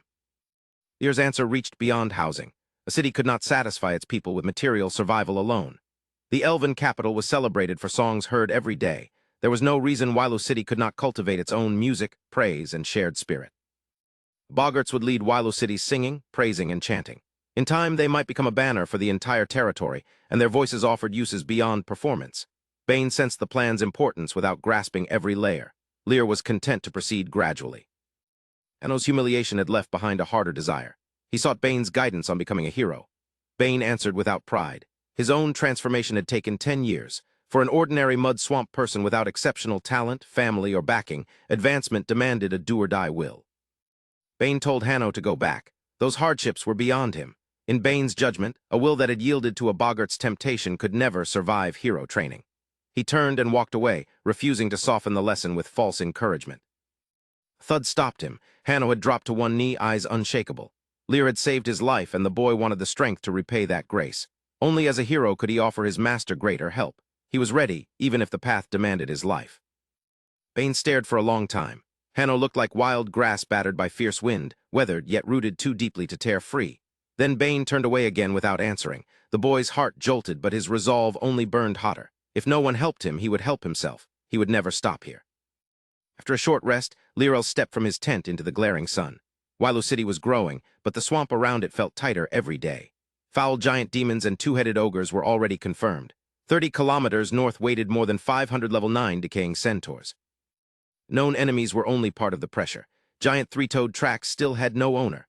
A 2-legged flying dragon had crossed his path. Now there were half-fishmen to the south and a dark Naga territory beyond them. Even level 7 warriors were nowhere near enough to conquer this swamp. Boggarts, bubble beasts, and vine fairies were priceless strategic assets, but they were not the armored warriors who held a battle line. Lear needed stronger lizard men, and more armies bound to him through conquest. The half-fishman lead offered both danger and opportunity. Lear called the 3 swamp boggarts into formation. Their songs could lure monsters safely. Then he chose 8 bubble beasts. Their prisons could hold a target while Divine Remnant broke its resistance. Once hags and the lizard men were ready, the expedition moved at once. Half-fishman gathering place lay 25 kilometers south. Lear's force crossed the developing farmland and pushed into unexplored Mire swamp. 4 or 5 kilometers later, the vegetation thickened unnaturally, wild grass and slender vines webbing over loose, treacherous mud. Without the old dragon's might deterrence, the swamp's smallest hunters dared approach. 2 warriors carried a stricken comrade to Lear. Something had entered through a gap in his leg armor. The scales beneath were grotesquely swollen, forcing apart as blood seeped between them. Lear invoked Swamp Blessing. Healing magic eased the warrior's pain, though it did not erase the swelling. He ordered everyone closer and released Divine Remnant. Hidden insects recoiled deeper underground. Hags named them black spot red bloodworms, low-level creatures with venom fiercer than a swamp spider's. Hags added that the worms were rumored to have mutated by devouring giant dragon flesh. Lear's mouth twitched. Why did every mystery lead back to dragons? Still, abandoning venom like this would be wasteful. At his request, the three boggarts sang, and the grass began to shudder. The 8 bubble beasts moved in. Transparent prisons closed around the emerging creatures until roughly 100 black-spot red bloodworms were contained without another bite. Lear had gained a vicious biological weapon by accident. The foul giant demon, he thought, might be an excellent first recipient. The army pressed on more cautiously. Venomous mosquitoes and insects tested the formation, but none offered the worms value. After several exhausting hours, less than 5 kilometers remained. A forward scout returned with the report Lear had been waiting for. Half-fishman sentries were ahead. Lear refused to risk an alarm. He sent hags personally. The lizard-man hero slipped from sight and returned soon afterward with 2 sentries, both bruised and battered. Their slimy surfaces carried a nauseating stench, but they were alive, and alive meant they could answer questions. Lear looked to the long, light blue-haired boggart beside him. No order was needed. She stepped forward and hummed. The sentry's terror dissolved into glazed fascination, their mouths slackened, and saliva slipped from the corners. Once again, the boggarts proved more useful than Lear had expected. Watching the enchantment work, Lear felt the same regret as before. These were 3-star magical lives, and every new use made them seem more valuable. Yet there were only 3 of them. With a 20-year gestation, breeding reinforcements was no answer to his present dangers. Lear asked how many half-fishmen were present and where their chieftain had gone. The answer sharpened the danger. Everyone was in the territory, while the level 10 chieftain led a ceremony for their father god. Lear raised an eyebrow. A divine revival was exactly the risk he had feared. Lear did not dismiss the warning, but neither did he retreat from a useful opening. The army advanced toward the father god's gathering place. When his swamp-aligned perception reached the site, he found no active divine force. Whatever power had once lingered there had already dissipated. The absence of divine power did not mean the site was undefended. Half-fishmen emerged in every direction until hundreds encircled Lear's formation, yet the strongest presence was missing. Their level 10 chieftain was still occupied with the ceremony. Lear had reached the tribe, but now his army stood inside its ring. The ordinary half-fishmen surrounding Lear's expedition were only the outer danger. Their level 10 chieftain had gone to a ceremony, and the power behind that ceremony had awakened. Lear faced his army and stated the truth without softening it. This time, their enemy was a god. Reverence for divinity ran deep in every living race. Lear knew the mud swamp people might stay loyal and still cower before such a presence. The wetland lizardmen were different. Their fear passed, their amber eyes fixed on him, and their answer was unmistakable. If their sovereign commanded it, they would draw steel against heaven. Gratified, Lear gave that resolve a purpose. He claimed he possessed the means to kill the half-fishman god and invited them to commit the greatest feat and deepest taboo in legend, god-slaying. Fervor replaced the last trace of dread. At one wave of Lear's hand, the army moved. 2 bruised half-fishman sentries remained Lear's unwilling guides. As the force closed on the ceremony, they explained the smoke ahead. Their people burned mist grass to scatter conscious thought, drive themselves into madness, and receive divine guidance. Lear stored away a second conclusion. The same plant might help him ambush the foul giant demon. The captives put the ritual force at more than 600. Hags answered the number with delight, asking only for permission to wet his saber with enemy blood. It was the same devotion he had sworn when Lear granted him heroic power in Lear City. Whatever stood ahead, hags would become his sovereign's blade. Lear did not confuse courage with efficiency. He had a counter for the god, but his direct fighters were outnumbered several times, and the ceremony still had a level 10 hero in command. Spending lizard-men lives on a frontal charge was unnecessary. There was another choice. Lear turned toward the 3 swamp boggarts. Inside the grass, more than 600 slick, foul-smelling half-fishmen crowded around an altar of white bones. Great bundles of mist grass smoldered around them, and every breath drove the chanting worshippers deeper into madness. They believed their father god, lord of madness, dampness, and half-fishmen, had returned after sending a prophecy last month and demanding this ritual every other day. Ritual frenzy concealed Lear's opening until the last possible instant. A warning finally stabbed through the chieftain's haze. Mud bulged beneath his feet and bubbles swelled through it. His pupils contracted, but reaction came too late. The compressed bubbles burst together, releasing a shockwave that hurled Earth 100 meters into the air and tore a crater deep into the ritual ground. When the mud and dust thinned, the level 10 chieftain was still alive. Blood ran across a body plastered with muck and filthy water, and half his face had been blown apart. His ritual staff was already broken. Before he could understand his survival, a blurred, heavy-armored figure crossed the crater toward him. Terror finally reached the chieftain. He raised the broken ritual staff and cried out, but bone could not stop refined steel. Hags's saber shattered the staff, flashed across the chieftain's neck, and sent his head into the air. The level 10 hero had been denied every chance to fight back. Only then did the maddened congregation awaken and find armored lizardmen pouring from the grass.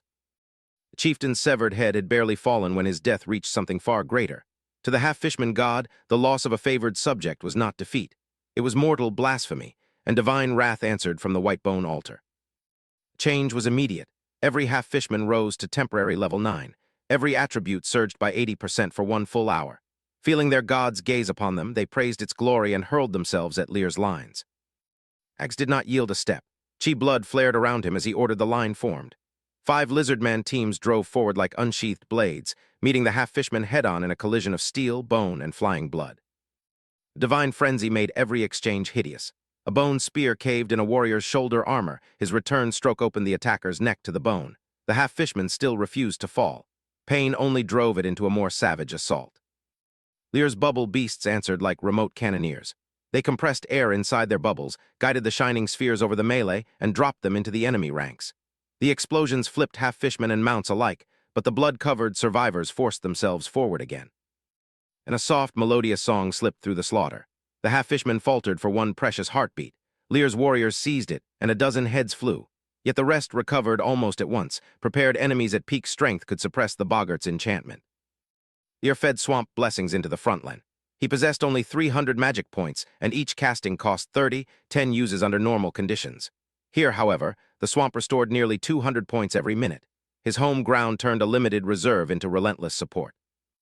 Explosions broke the enemy's rhythm, blessings kept wounded defenders standing, and the lizardmen began to reclaim the fight. Then the pressure around the bone altar changed. A broken, stitched, headless mass of flesh turned toward Lear, and the battlefield became a god's audience chamber. "Kneel, bow, submit your soul." The words seemed to contain thousands of screams. They pierced bloodline and spirit alike, carrying the certainty that no mortal could escape divine judgment. Across the battlefield, souls strained beneath the command. Lear's gaze sharpened. Sacred majesty rose from him and sealed away the soul-shaking pressure. The supposed mortal remained standing, untouched. His silent answer was almost contemptuous. "You think you're the only god here." Half-fishman god recognized the aura of the swamp god's divine format and became delighted. If it consumed that power, its own shattered strength might be restored, perhaps even advanced. To the starving remnant, Lear no longer looked like an enemy. He looked like Providence. Instead of fleeing, Lear rushed straight at the god.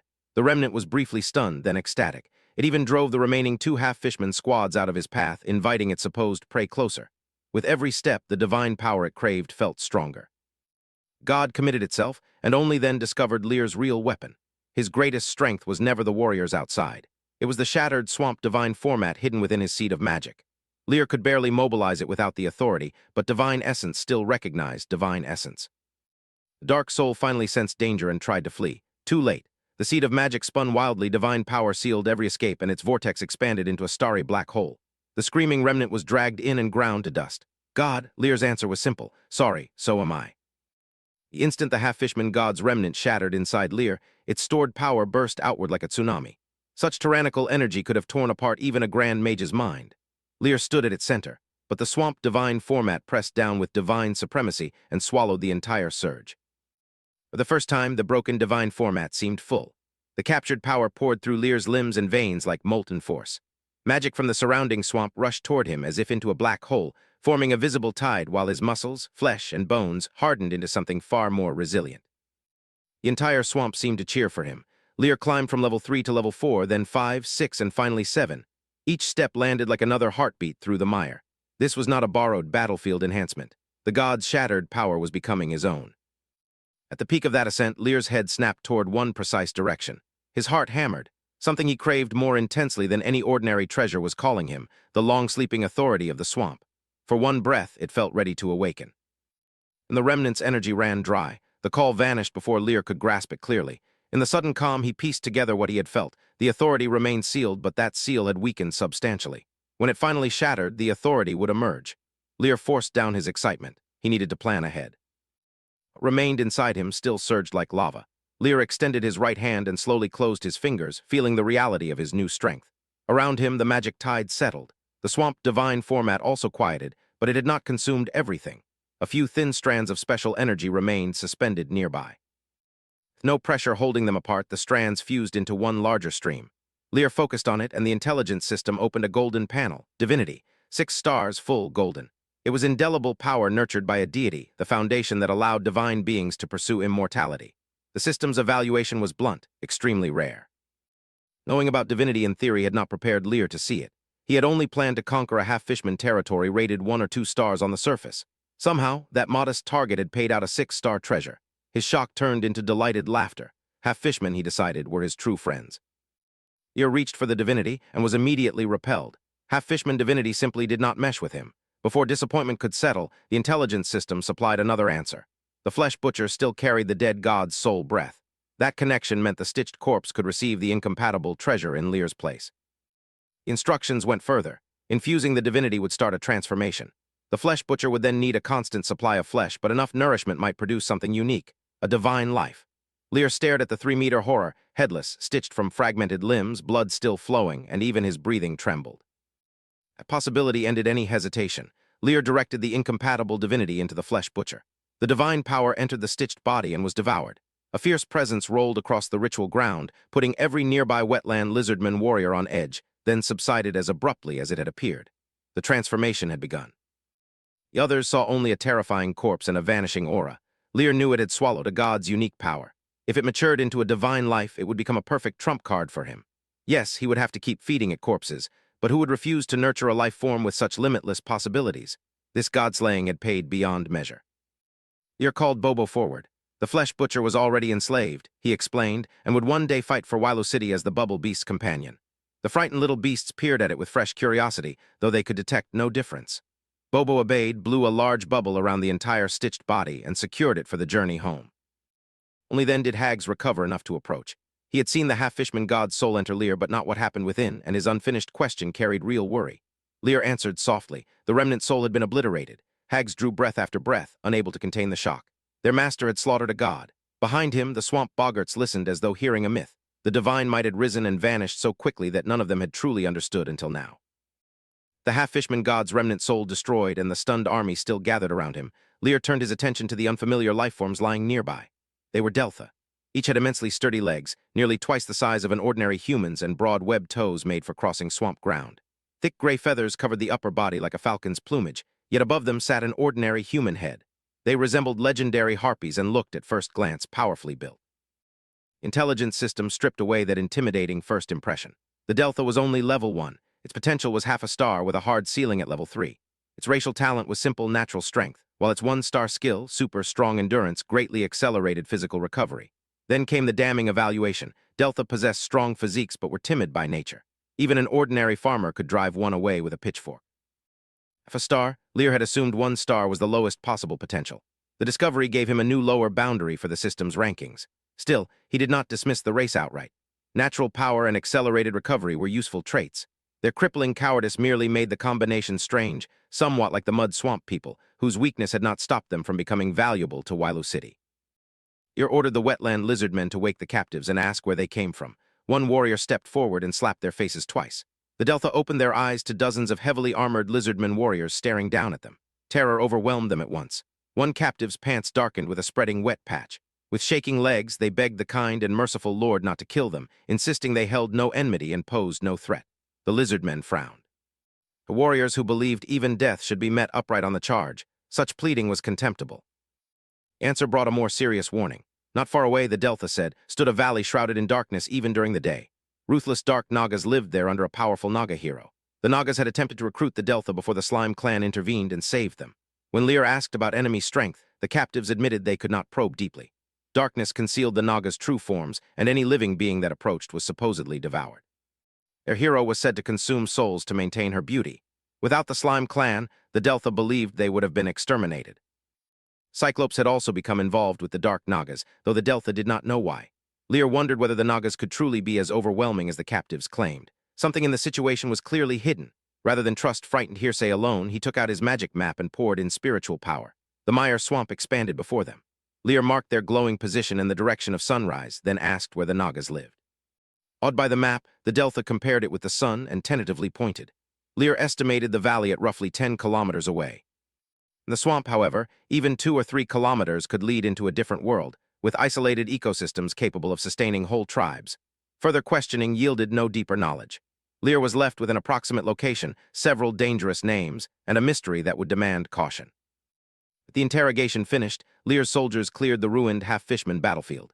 Their search turned up assorted bone weapons and a warehouse packed to the brim with dried fish, roughly 3,000 to 4,000 kilograms. For a territory short on almost everything, that was a serious prize, even if it was less glamorous than divine treasure. Skeleton altar was another matter. Lear examined the sacrificial structure, expecting something worthy of a divine spirit, only to find that it possessed no additional attributes at all. His disappointment sharpened into mockery. What sort of god failed to keep even one useful divine artifact lying around? The true prize remained, the half-fishman divinity. The remnant's soul had been obliterated, but Lear did not mistake that for certainty.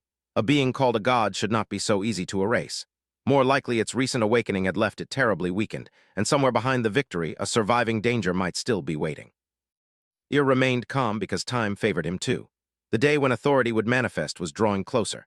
Once he grasped authority over the swamp, he believed a long-fallen and wounded half-fishman god would cease to matter. He filed away the danger without letting it rule his next decision. And the cost arrived in numbers. The lizardmen warriors gathered their fallen and completed the tally. Wounded soldiers were not even included. 6 full squads were dead. Lear had brought 15. Only 9 remained. With Wailu City's forces already thin, losing 40% of the expedition's squads was a devastating blow. Painful did not mean pointless. 6 squads had been exchanged for victory over a divine life, and Lear judged that price worth paying. The surviving lizardmen shared no despair. Their people regarded death as life's final destination, and death in battle as an honor. They simply stood ready, awaiting their sovereign's next order. Lear's next order showed what that acceptance did not mean. The fallen would travel home with them. He would not leave loyal warriors in the wilderness to decay, nor harvest their bodies for essence of life. The soldiers began lifting their comrades, turning a battlefield tally into a responsibility Wailu City would carry home. As the column prepared, an entirely white-haired Delta elder approached with a cautious smile. He introduced himself as Bart, the tribe's chieftain, and offered to serve. Lear answered without ceremony. Wailu City needed manpower, so he was requisitioning every member of the tribe. From that moment, all of them belonged to Wailu City. Bart stared at Lear for one measured beat, then bowed and accepted. He had learned young that the weak did not choose their fate. The Delta had survived by attaching themselves first to beastmen, lizardmen, crocodile men, half-fishmen, and whoever came next. Cowardice and integrity were only words. Neither could be eaten. Survival could. Lear understood the old chieftain's logic. In this wilderness, such flexibility had kept his people alive. But Lear would not build Wailu City on a loyalty that changed whenever a stronger master appeared. Divine pressure flooded the clearing, and a soul mark drove into Bart's mind. From then on, betrayal was impossible. Lear ordered Bart to gather every Delta and relocate them to Wailu City. Bart answered loudly, calling him master, and moved at once. The tribe numbered over 500, a major answer to Wailu City's labor shortage. But when Lear pressed Bart about the ancient ruins and the half-fishman god, the old chieftain had no useful answers. Moving over 500 people created an immediate question: what had kept them fed? Bart pointed to the wild longleaf grass. Its roots grew sweet-tasting rhizomes that filled the stomach. Lear's interest sharpened. Were these powerful, timid people really surviving on grass roots? He told Bart to dig one up and prove it. Bart personally took up a dull stone shovel and hacked into the soil. Beneath the long leaves, he uncovered a fist-sized black lump. Its skin rubbed away easily, exposing yellowish flesh. Bart bit into it like sugar cane, tore through the coarse fibers, swallowed, and looked completely satisfied. Lear's eyelid twitched. Bart considered this delicious. Lear peeled an intact root and bit down. It was dry, exactly like biting into a grass root, because that was precisely what it was. After forcing himself to chew long enough to confirm the obvious, he spat it out. Bart looked genuinely puzzled that anyone would reject such a delicacy. Lear answered that confusion with an annoyed glare. And the root's attributes appeared. Longleaf grass root. Level, none. It contained rich energy and could sustain life, but it was dry, hard to swallow, difficult to digest, and liable to cause bloating when overeaten. Unpleasant was not the same as useless. Lear marked it as an emergency reserve in case Wailu City ever ran short of food. Lear gave Bart one final order. Every Delta was to gather enough food for a month before returning to the territory. Bart agreed instantly and sent the tribe digging. Their low level did not make them physically feeble. Soon the new citizens were gathering heavy bundles of roots for the road. With supplies, fallen warriors, and more than 500 Delta, Lear's enlarged column turned toward Wailu City before darkness closed in. Sunset finally surrendered to darkness before Lear's enlarged column reached Wailu City. Hundreds emerged from the swamp carrying spoils, provisions, and the bodies of the fallen. Among them came more than 500 Delta, each burdened with bundles of roots gathered for the relocation. Bane hurried out to meet his lord, staring in wonder at the newcomers.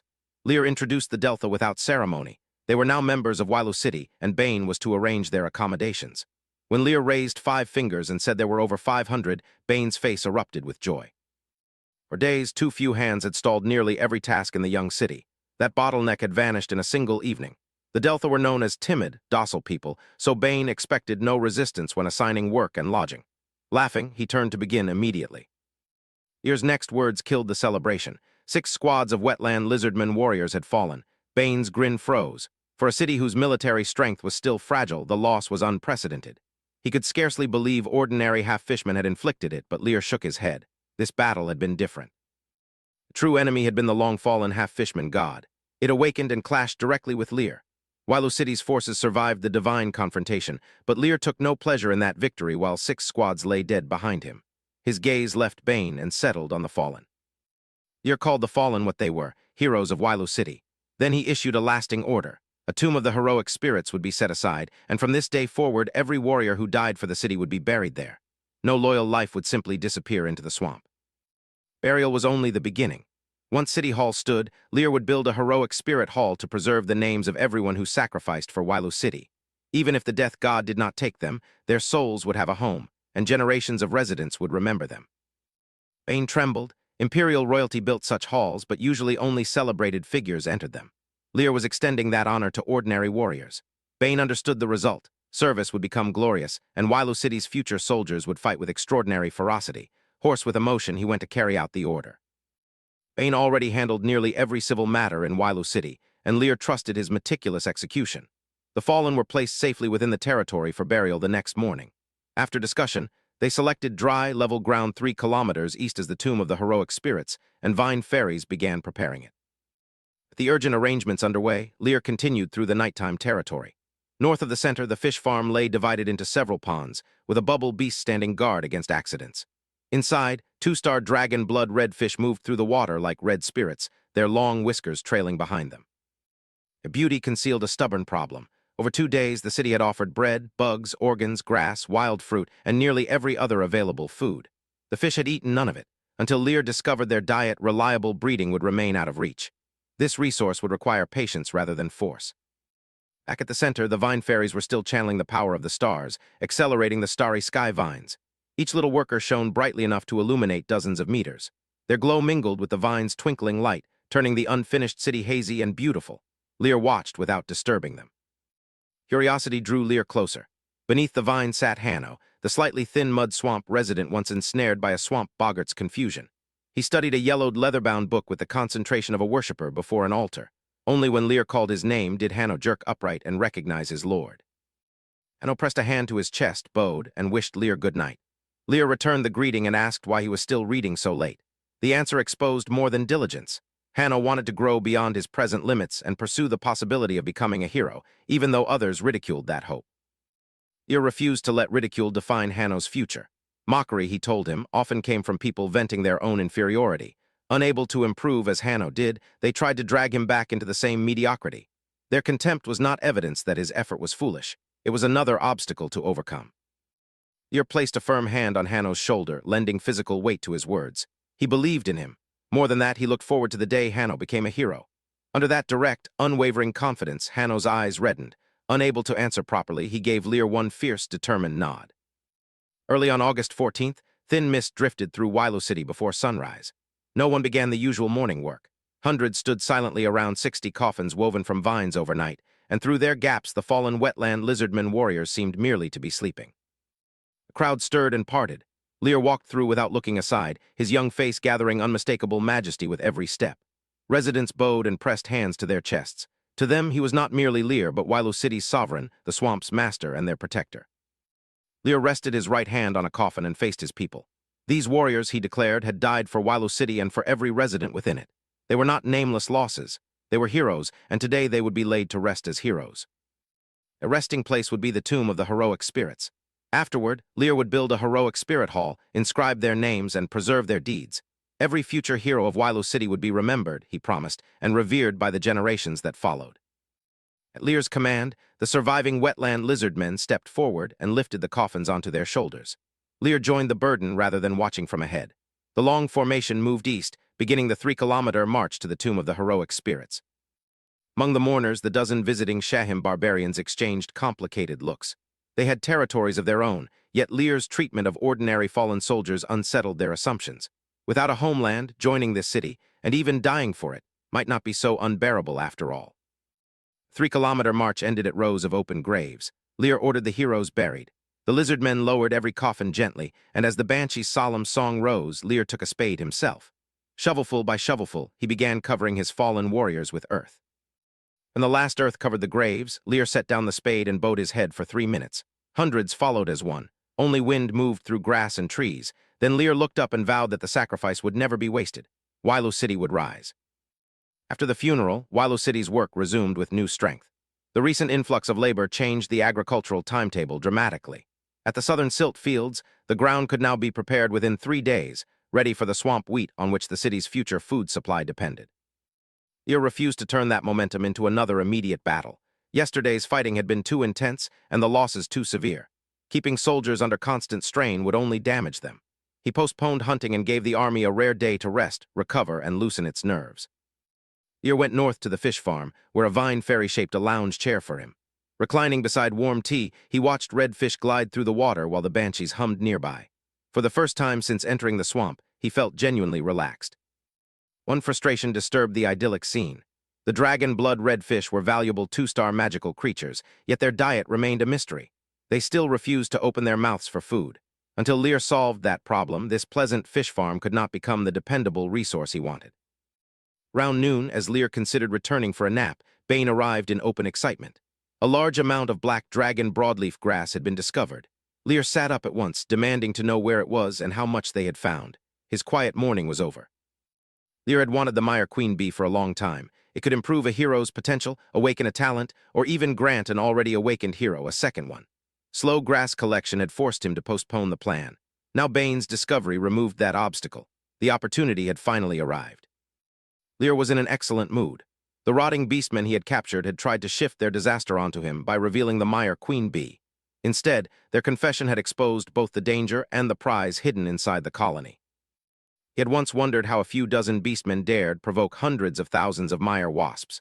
The intelligence system supplied the missing logic and a method to counter the swarm. Their attempt to make someone else do the dirty work had failed completely. Bane soon brought out the last dung remaining in storage. The 1,000-kilometer journey had depended on that resource, and less than 2 pounds remained. Lear could not treat it as disposable. Even a successful operation had to justify spending such a scarce reserve. The known mixture called for earth dragon dung with black dragon broadleaf grass. Lear possessed something better: giant dragon dung. Dry, odorless, and resembling a lump of hardened mud, the unimpressive fragment was the superior ingredient in his hands. At Lear's request, Bane brought a fire stone and reed fluff. Several sharp strikes threw sparks into the kindling, and the flames surged.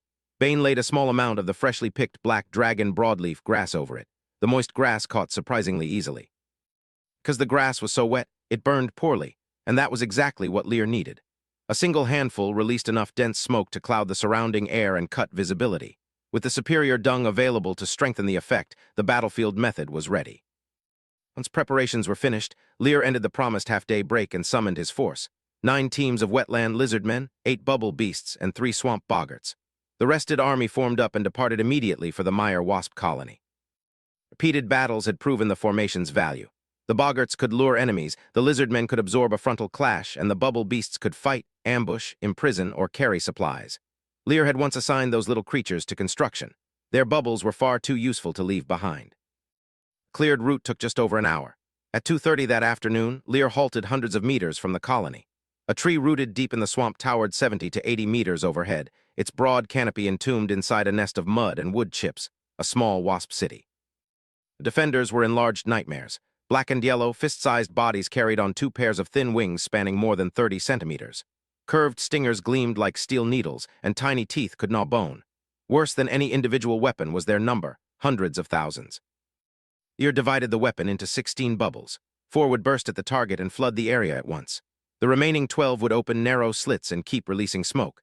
Once all the black dragon broadleaf grass was loaded, the payloads began gliding silently along the ground. Lear ordered every wetland lizardman to retreat another 200 meters. Only he and the bubble beasts remained to guide the attack. Each beast then wrapped itself in a second defensive bubble, while Lear shared Bobo's shelter. If the plan turned, they would not meet the swarm unprotected. Bubbles crept forward without a sound. At 100 meters, the Mire wasp spotted them. A harsh buzz rippled through the colony as an alarm, and the sky erupted. The defenders poured from the hive until a black tide covered half the heavens. Bubble beasts tensed. Concealment no longer mattered, so they drove the payloads forward at full speed. The Mire wasp struck first. Countless bodies layered over the bubbles and curved stingers stabbed again and again, trying to pin the delivery system in place. Stingers pierced the bubble surfaces, but the spheres flexed like rubber instead of bursting. That resilience kept the operation alive. It also came at a brutal cost. Sweat poured from the bubble beasts as their magic drained shockingly fast, leaving only moments to reach the nest. At last, the burdened bubbles forced their way to the bottom of the Mire wasp nest. Lear did not hesitate. Detonate! 4 3-meter spheres, still buried beneath attacking wasps, ruptured together. A violent airwave burst outward, carrying the first wall of thick smoke into the colony. 4 detonations from below had done their job. Wasps flooded from more than a dozen exits, only to enter Lear's thickening smoke. After flying a few meters, they dropped from the air. Soon the ground itself seemed carpeted with twitching Mire wasps. Weapon was brutally specific. Burning black dragon broadleaf grass would only irritate an ordinary person's nose and cause dizziness after heavy exposure. With dragon dung amplifying it, however, the same smoke struck Mire wasps like a lethal poison. Lear steadied himself amid the grotesque carpet of insects. Bobo, use bubble bombs, blow up their nest. Bobo obeyed at once. 3-meter bubbles shot across the sky like cannonballs and struck the hive with rolling, thunderous impacts. Continue, Lear called. The bubble beasts answered with blast after blast. Their level 8 strength and 3-star potential turned the little magical creatures into living cannons. The nest was as large as a small city, but repeated impacts tore it into chaos. Mire Queenbee tried to recover the situation by gathering the surviving wasps. Lear had prepared for escape. Round spheres venting smoke shot upward from below, closed to within 10 meters, and burst. The airwaves scattered the formation while poison swallowed queen and escort alike. Lear's eyes sharpened as he tracked the queen through the smoke. Bobo, capture her! A bubble approached silently, then accelerated to imprison her. The queen whipped her stinger through it and burst a prison that thousands of ordinary wasps could not have pierced. More attempts failed. The poison finally pulled the queen to the ground, yet she remained terrifyingly resilient. One breath felled an ordinary wasp. She had endured dozens and still tried to fly. Then special power gathered over her body, forming a faint yellow shield that began shutting the smoke out. Lear changed the angle of capture. A large bubble descended from above with its lower side open like a bowl. It settled over the weakened queen before she could drive her stinger into it, sealing her against the ground. At last, she was inside. 8 smoke-emitting bubbles converged on the prison, and 3 were absorbed inside. Dense smoke erased the queen's shelter. As she wailed and struggled, Lear pressed divine power down in waves, helping the poison erode her soul. One command filled the sealed space: submit. Queen's life breath weakened. Her consciousness dimmed, but she resisted until pain and exhaustion finally dragged her unconscious. Then something entered her mind. The hatred rooted there dissolved, and in that fading awareness, submission to Lear no longer seemed like a terrible fate. The intelligence system confirmed Lear's victory and delivered the first crucial discovery. The enslaved queen could command the entire Mire wasp colony. Better still, Lear could brand Wilo City's resident auras into her soul, allowing every wasp to distinguish friend from foe. Second discovery carried a warning. Too much of the enhanced smoke would quickly kill the Mire wasps Lear had just acquired. They could still be saved, however. Soak them in clear water for 3 minutes to detoxify them. Victory had immediately become a rescue operation. Lear could barely contain his laughter. One moment, the Mire wasps had been mortal enemies. The next, every survivor belonged to him.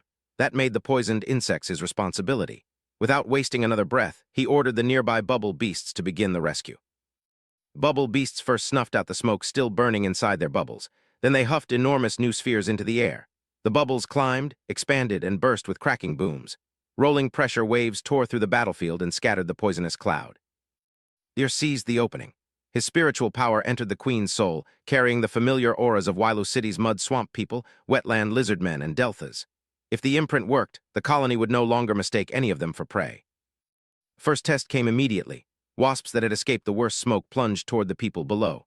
Halfway through the dive, their aggression faltered. The new auras registered as their own colony's allies, and the attackers curved harmlessly back into the sky.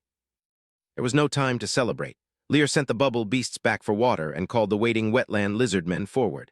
Hags arrived to find the ground carpeted with Mire wasps. His scalp prickled. Even 10 times his warriors could never have survived a direct clash with this colony. Ordinary wasps could be raised again.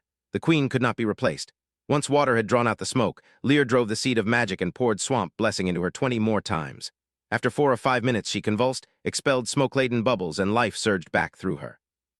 Last bubble burst. The queen landed, stood slowly, and fanned the moisture from her body. Then she turned toward Lear. Instead of the murderous presence he remembered, a gentle voice entered his mind. Master!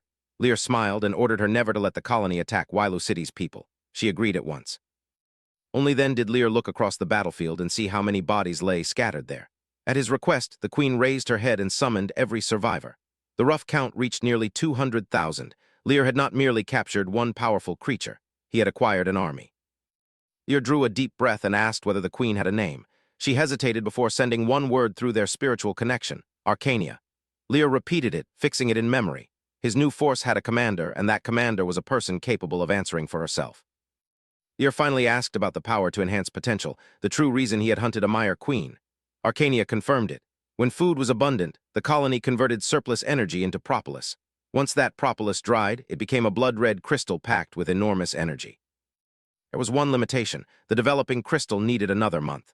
Lear felt only relief. He had feared that claiming the potential-enhancing treasure might require killing the queen. Instead, Arcania could live, grow, and deliver the resource he needed to activate an innate talent. Neither side had to lose. Lear pressed for the long-term numbers. Arcania said one crystal normally took 6 months to a year, but plentiful food could reduce that to 3 months. That changed everything. Keeping her meant a continuing supply of queen bee crystals, not a single prize consumed once and gone forever. Bargain was almost absurd. Lear had gained nearly 200,000 fighting insects and a renewable treasure source. His price had been black dragon broadleaf grass gathered nearby and dragon dung purchased cheaply long before. Against the return, the cost was negligible. He had won twice from one hunt. Moment demanded an immediate test. News reached Lear that the two-headed ogres were moving against Wailu City. Their territory lay less than 10 kilometers away. He had left that threat alone only because he lacked the strength to remove it. Now the ogres had chosen to come looking for trouble themselves. Lear looked to his new commander. Arcania, take all the Mire Wasps. The order unleashed the first march of his conquered army. The two-headed ogres wanted Wailu City. Then they would learn what an insect plague looked like before they ever reached it. While Lear's new swarm raced to intercept them, the invaders were already pounding toward Wailu City. Two-headed ogres the size of small giants churned the swamp beneath bare feet. Mud coated their filthy animal skins, and even the marsh's rot could not overpower their stench.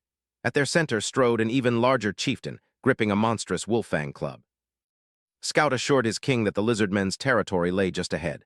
He had also seen many deltas there that morning, apparently fresh recruits. To the ogres, the growing population did not signal strength. It looked like property waiting to be taken. Kill the lizardmen, seize the settlement, and inherit everyone gathered inside. Chieftain declared that the swamp belonged to ogres, but conquest was only the first step. Traders back home believed his faction dead and did not know that a passage beneath the dark abyss reached the prosperous main plain. He would gather strength here, return to the Red Stone tribe, execute the usurpers, and prove there could be only one king. His ambition expanded faster than his army. The swamp could become a foothold from which ogres slowly devoured the main plain. In his mind, that foothold became a vast ogre empire, and he was already seated on its throne while tens of thousands knelt before him, the destined king who would carry his tribe to its peak. The ground opened enough for the ogres to emerge from the mud only 400 or 500 meters from the territory. The sight of Wailu City's bustling population excited the chieftain rather than warning him. He tightened both hands around the wolf-fang club, drew breath, and thundered the order he believed would begin his empire. Kill. Before the charge could begin, another sound rolled across the swamp, buzzing as dull and heavy as muffled thunder. The daylight dimmed. The chieftain looked up and felt terror seize him before he understood why. Then the sky resolved into countless black and yellow wasps, each the size of a fist, with bird-like wings and a steel needle stinger. One follower offered a hopeful explanation. Perhaps the wasps also wanted the crowded territory and had merely come for a feast. The chieftain's faces softened. He prepared to order a quiet retreat and let two enemies consume each other. But the swarm ignored Wailu City. Every dark stream of insects bent toward the ogres instead. Chieftain's mind went blank. Blood rushed to his head, his skin flushed crimson, and his massive body shook as the first wave struck. Then the ogres vanished beneath black and yellow bodies. Their forged steel muscles meant little against an enemy that attacked from every direction, and the invasion became a struggle merely to remain standing. Battle erased the chieftain's followers and ground down their king. Stings covered his immense body, swelling narrowed his eyes, and strength bled out of every movement. At the brink of death, desperation forced a sudden breakthrough and briefly raised him into a hero. It was an extraordinary awakening at the worst possible moment. Even that new power could not defeat the endless swarm. Just as the chieftain accepted death, the attack stopped. The wasps dispersed and climbed, leaving him alive beneath an opening in the swarm. Confusion reached him through eyes swollen almost shut. He turned his head upward and saw the insects were not retreating in disorder. They were making way for someone. Through that opening descended a heroic human youth. Endless wasps hovered around Lear like a divine host, while the much larger queen bee guarded him with the devotion of a saint beside her god. He lowered himself through the living storm until his boots touched the swamp. then looked down at the defeated king with cool, indifferent authority. At last, the chieftain understood. This youth, not the ogres, was the true master of the swamp. Remembering the empire he had imagined only moments ago, he felt something stronger than fear, shame at ever believing he could touch this domain. His vision faded. Before he lost consciousness, he heard Lear note the temporary hero breakthrough and order, bring him back to Wailu City. Battle ended almost as soon as it began. Lear stood amid the hovering insects and studied the silent ogre dead. 70 to 80 level 10 warriors, fighters who would count as elites even in Lear City, had vanished beneath the swarm within minutes. The two forces had never belonged in the same league. Satisfaction warmed Lear. This terrifying power now answered to him. He ordered the Wetland lizardmen to carry the surviving chieftain back alive, then pointed toward the remaining bodies. Every corpse would return to Wailu City as well. The blood and flesh butcher was still waiting to be fed. Lear returned to Wailu City under a sky full of menacing wasps. Bane could only stammer. He had expected Lear to hunt the queen, not enslave the entire hive. Lear gestured toward the much larger creature beside him. "This is Arcania. She will lead the swarm, and none of them will harm our residents." Bane immediately bowed. "Greetings, Lady Arcania. The Lord has appointed me to handle Wailu City's affairs for now. If you need anything, instruct me." In this magical world, powerful lives commonly possessed intelligence. Bane therefore addressed the queen not as a beast, but as another high-ranking subordinate. After the greeting, Arcania rose into the colony and took command without waiting for supervision. Workers spread out to search for a new nesting ground, while another group returned to dismantle the old hive. Lear required only that the site lie within 3 kilometers. A flying army could cross that distance and reinforce Wailu City quickly. With Arcania gone, Bane edged forward as if carrying grave news. Instead, he declared, "Lord, my loyalty to you is unmatched." Lear's mouth twitched. "All right, I know, go back to work." Bane marched away delighted. To him, the dismissal proved the Lord still needed him. The day's shock had thoroughly scrambled his thoughts. Lear turned to the Wetland lizardmen hauling the ogre dead. "Send every corpse to the flesh butcher." The divine life had been acquired only yesterday and still lacked the nourishment needed to complete its metamorphosis. These fallen enemies would become its first substantial meal rather than rot uselessly in the swamp. And the bubble beasts returned with a harvest even larger than the ogres. More than 100,000 dead 5-star Mire wasps packed over a dozen great bubbles. Lear sent them after the corpse bearers. Beside the rooted level 9 swamp treants, the transforming butcher would receive a mountain of flesh under the protection of Wailu City's final defense. Feast also solved a longer-term problem. With a calamity-sized wasp colony under his control, Lear could expand hunting far beyond Wailu City's old range. Flesh would no longer be scarce. His new army was simultaneously a weapon, a rapid response defense, and the means to keep a divine life growing. Wetland lizardman warrior hurried over with unexpected news. The captured chieftain had awakened and requested to see Lear. Lear paused. The ogre had been grievously wounded and swollen nearly beyond recognition. Waking so quickly spoke to an astonishing constitution. Curious what such a prisoner wanted, Lear went to the holding area. Holding area left nothing to chance. Thumb-thick iron chains wrapped the chieftain until even breathing was difficult. Hag stood over him with one hand near his steel saber, ready to punish the slightest movement. At Lear's approaching footsteps, the captive forced open swollen eyelids and fixed a narrow gaze upon the ruler who had defeated him. Chieftain recognized the valorous human he had seen before losing consciousness. "I did not expect a human to be building a territory in this swamp." Lear calmly examined him in return. One large main head occupied the neck. A smaller secondary head grew beside it. Only the main head spoke. The other remained silent, its eyes closed. Chieftain did not waste his chance. "Great human lord, I will exchange all the wealth of the Red Stone tribe for my life." His voice hardened with unfinished hatred. Revenge remained undone, and he refused to die before the traitors paid. Lear said nothing at once. The battle's sole survivor had just offered him far more than surrender. With the half-plane still in mind, Lear studied his captive again. The system identified a level 11 two-headed ogre in transformation. His desperate eruption of chi blood had begun the change, and completion would make him a hero. A future hero lay chained at Lear's feet. It felt that gaze like a demon's attention, yet forced down his fear. He improved his offer. If Lear killed the traitors, 8 would lead the Red Stone tribe in swearing allegiance. The tribe would become Lear's weapon and fight for him. The offer came from a man with nothing left. The traitor who killed 8's father still ruled his tribe. His final companions had died, and he was now a prisoner awaiting possible execution. Life, even as a slave, meant one remaining chance for revenge. Lear believed him and set his price. "Open your mind. I will imprint a mark within your soul. From now on, you will be my slave." 8 ground his teeth. Submission wounded his pride, but dying without revenge would cost him everything. 8 offered no resistance. The soul mark engraved itself directly into him, striking deeply enough to make his heart tremble. When he looked at Lear again, the hostility was gone. The captured claimant now recognized the man before him as master. and Lear's head spun. A warning sense of danger rose with the dizziness, and he needed several breaths to steady himself. The answer followed, backlash. He had engraved too many soul marks, and his soul was struggling beneath the accumulated enslaving force. Every mark drew away part of Lear's power of the soul. Today he had marked Arcania, gained command of the Mire Wasp multitude through her, and added a level 11 ogre becoming a hero.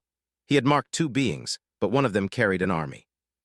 Discovery explained why gods did not simply mark every follower into eternal loyalty, and why betrayal could still exist. Divine remnant was domineering, not limitless. Lear's answer remained authority. If he controlled more of it, his soul would strengthen and the danger would ease. Master, Eight's voice interrupted him. The hostility in the ogre's eyes had disappeared completely. The mark could alter perception and thought at the soul itself. Lear exhaled. His new subordinate was secure, and now the promised half-plane could be examined as an opportunity. Scale sounded impressive. More than 10,000 red stone two-headed ogres occupied half the plain, spread across over 100 kilometers. But the land was harsh, resources were scarce, and food was always short. 7 or 8 smaller races survived only in places the ogres considered even worse. Its enemy was no mere rival. The traitor had killed his father, seized the chieftainship, and reached level 13. 8 was only level 11 and had not even been a hero before this battle. Alone, he had never possessed the strength to take his tribe back. Rest of 8's report disappointed Lear. The plain's specialties sounded ordinary, and even 7 mineral veins failed to excite him. Then 8 casually explained that the tribe's warriors ate 3-tailed pigs, livestock so undemanding they could turn wild grass into astonishing quantities of meat. With enough food, 8 said, a 3-tailed pig could reach 600 kilograms in only 3 months. Lear cut him off at once. Give me more details about these pigs. 8 stared, confused. Hadn't his master asked about mines? Lear had already found the plain's real fortune. 600 kilograms in 90 days. Lear translated 8's claim into a number even harder to ignore. Every 3-tailed pig could add roughly 6.6 kilograms of meat per day. Wilo City's stores were painfully thin, and fish was presently its only meat. A herd like this could transform that weakness. Ordinary settlers, the pigs promised full stomachs. To Lear, they promised power. Flesh and blood could nourish the divine flesh butcher, while corpse essence could strengthen and evolve wetland lizard men. A territory needed more than soldiers. It needed the economy and logistics to keep those soldiers growing and fighting. Seeing Lear's expression, 8 stopped treating the subject as trivial. His people had found the pigs by chance in a pit. While ordinary pigs remained under 50 kilograms, these reached 300 or 400 and kept growing. They devoured huge amounts, accepted wild grass, and produced large litters, but the broken star plain was too barren even to supply enough grass. Come with me, we're bringing those pigs back. 8 could only nod with a bitter smile. He had never seen anyone so eager to catch livestock. It was already 4 in the afternoon, but Lear departed at once with 5 squads of wetland lizardman warriors assigned to herd the animals. 5 squads were only the herders. More than 10,000 Mire Wasps churned overhead as the expedition's real combat force. Through Arcania, Lear could command them to advance, retreat, or guard. He had marked only one queen, yet gained an entire calamity-like swarm. No wonder his present soul could bear no further control. With the roots monsters already cleared, the party met no resistance and reached 8's old gathering place before sunset. It stood on dry, hard ground. Barely a dozen rough wood and stone structures, simple tools abandoned wherever their owners had dropped them, and no one left to call the place home. 8 stared at his former domain with an unexpected ache. He had ruled for years and gathered only this broken collection. Lear had entered the swamp recently, yet Wilo City already possessed a vine structure over 10 meters tall, hundreds of laborers, and a swarm like a natural disaster.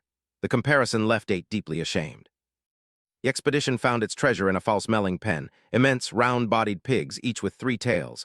Their stench made the hardened warriors hesitate, but Lear stepped close enough to inspect them. To him, the hulking animals were not refuse from a ruined settlement. They were the foundation of an industry. System reduced the mystery to 2 perfectly matched racial talents, strong digestion and an appetite that was never satisfied. One let the pigs extract nourishment from almost anything, the other kept them eating. Creatures built to consume without pause were naturally built to grow fat. Lear could hardly have designed better livestock himself. On Earth, such productivity might have made pork absurdly cheap. Here, it was exactly what Lear needed. He ordered hags to drive every pig back to Wilo City and announced the next step, a large pig farm. With a fish pond already established and livestock now secured, the territory's food system was finally taking shape. Hags wrinkled his nose, endured the stench, and entered with the wetland lizard men. These warriors knew how to break enemies, not herd pigs. Fortunately, the gluttonous beasts were docile. Once prodded toward the exit, the immense animals trotted along without resistance. Lear's future pig farm began with an armored military escort. The empty pen exposed a problem. Lear asked 8 why there were no piglets. 8's answer carried real pain. A swarm of terrifying giant mosquitoes had passed through recently, carried away every young pig, and killed 3 adults as well. The herd was valuable, but its breeding stock had already drawn a predator's attention. Lear remembered the bloodthirsty mosquitoes he had seen hunting giant pythons while searching for the swamp boggarts. Were they the same swarm? He looked up at the Mire wasps blocking the sky and wondered which living calamity was stronger. 8 pointed ahead. Unusual vines lay about 10 kilometers away, and the giant mosquitoes had built their nests there. Night had swallowed the swamp by the time Lear led his army and the recovered herd home.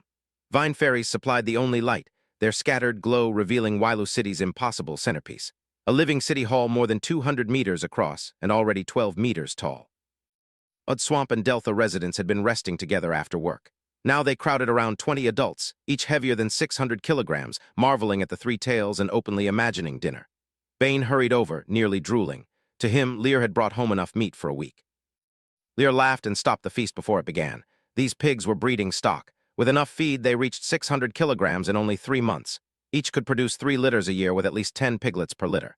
Soon, one herd could become a renewable river of meat. Lear told Bane to choose land away from the settlement. Once the herd multiplied, the smell would be unbearable. Then he checked the other relocation. Arcania had selected tall trees 3 kilometers north, and the Mire wasps were already moving their hive. One night had produced homes for 2 very different swarms. Bane took charge with a grin brighter than any lamp. Calling in more hands, he drove all 20 treasures to the city's edge. A temporary fence rose quickly around them. It only had to last the night. By daylight, Bane could survey the swamp and choose the permanent farm. Before leaving, Lear noticed the 3 swamp boggarts gazing dreamily at the celebration. A strange current was flowing into them. Of course, their power grew by feeding on emotion. He had nearly neglected a priceless civic asset. Songs, operas, shameless melodrama, Wailu City's entertainment could become their cultivation ground.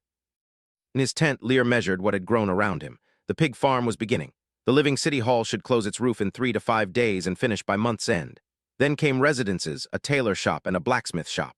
Wailu City had risen from nothing, almost like a child growing before his eyes. Pride was not enough for a helmsman. Lear arranged the threats beyond his borders. The rotting centaur 30 kilometers north, the dark naga, and the flesh giant mosquito nest whose location he now knew. Beyond them waited ancient ruins, Eight's half-plane, and the unpredictable authority of the swamp. Inside the borders, the course was equally clear. Reclaim farmland, begin growing food, learn how to feed the dragon blood-red fish, and multiply the pigs. The list was long, but Lear's mind had settled. Wailu City was his ship. He had to know its direction and hold the rudder firmly. Outside, the last voices faded. Lear remained awake beneath the tent roof, contemplating the city's future as the minutes passed. Then the weekly intelligence system refreshed. 4 new entries unfolded in his mind, rising from a modest, practical clue to a 4-star purple revelation. First entry solved the dragon blood fish problem. Fishtail grass grew in the mud at their own pool and served as their food. The second was timed for the day after tomorrow. A passing wetland lizard man would carry the forbidden formula for the cold-blooded cavalry, an exclusive troop Lear had never fielded. Third entry was worth 3 stars. 7-colored moss grew only about 2 kilometers north and was suitable feed for the 3-tailed pigs. Lear had acquired livestock that could multiply explosively. Now the system had placed a potential answer to their endless hunger almost beside his city. Then came the 4-star purple intelligence. Mire wasps lived only 3 months. Only blood essence produced by the mosquito queen could extend that life, and the revelation touched divinity itself. Lear's sky-darkening army was powerful, but its clock was already running. Excitement drove sleep from him completely. Still awake after the weekly refresh, Lear forced himself to judge the 4 leads as tools, not colored ranks. Aside from the first 6-star golden report, the purple warning was the finest intelligence he had ever received.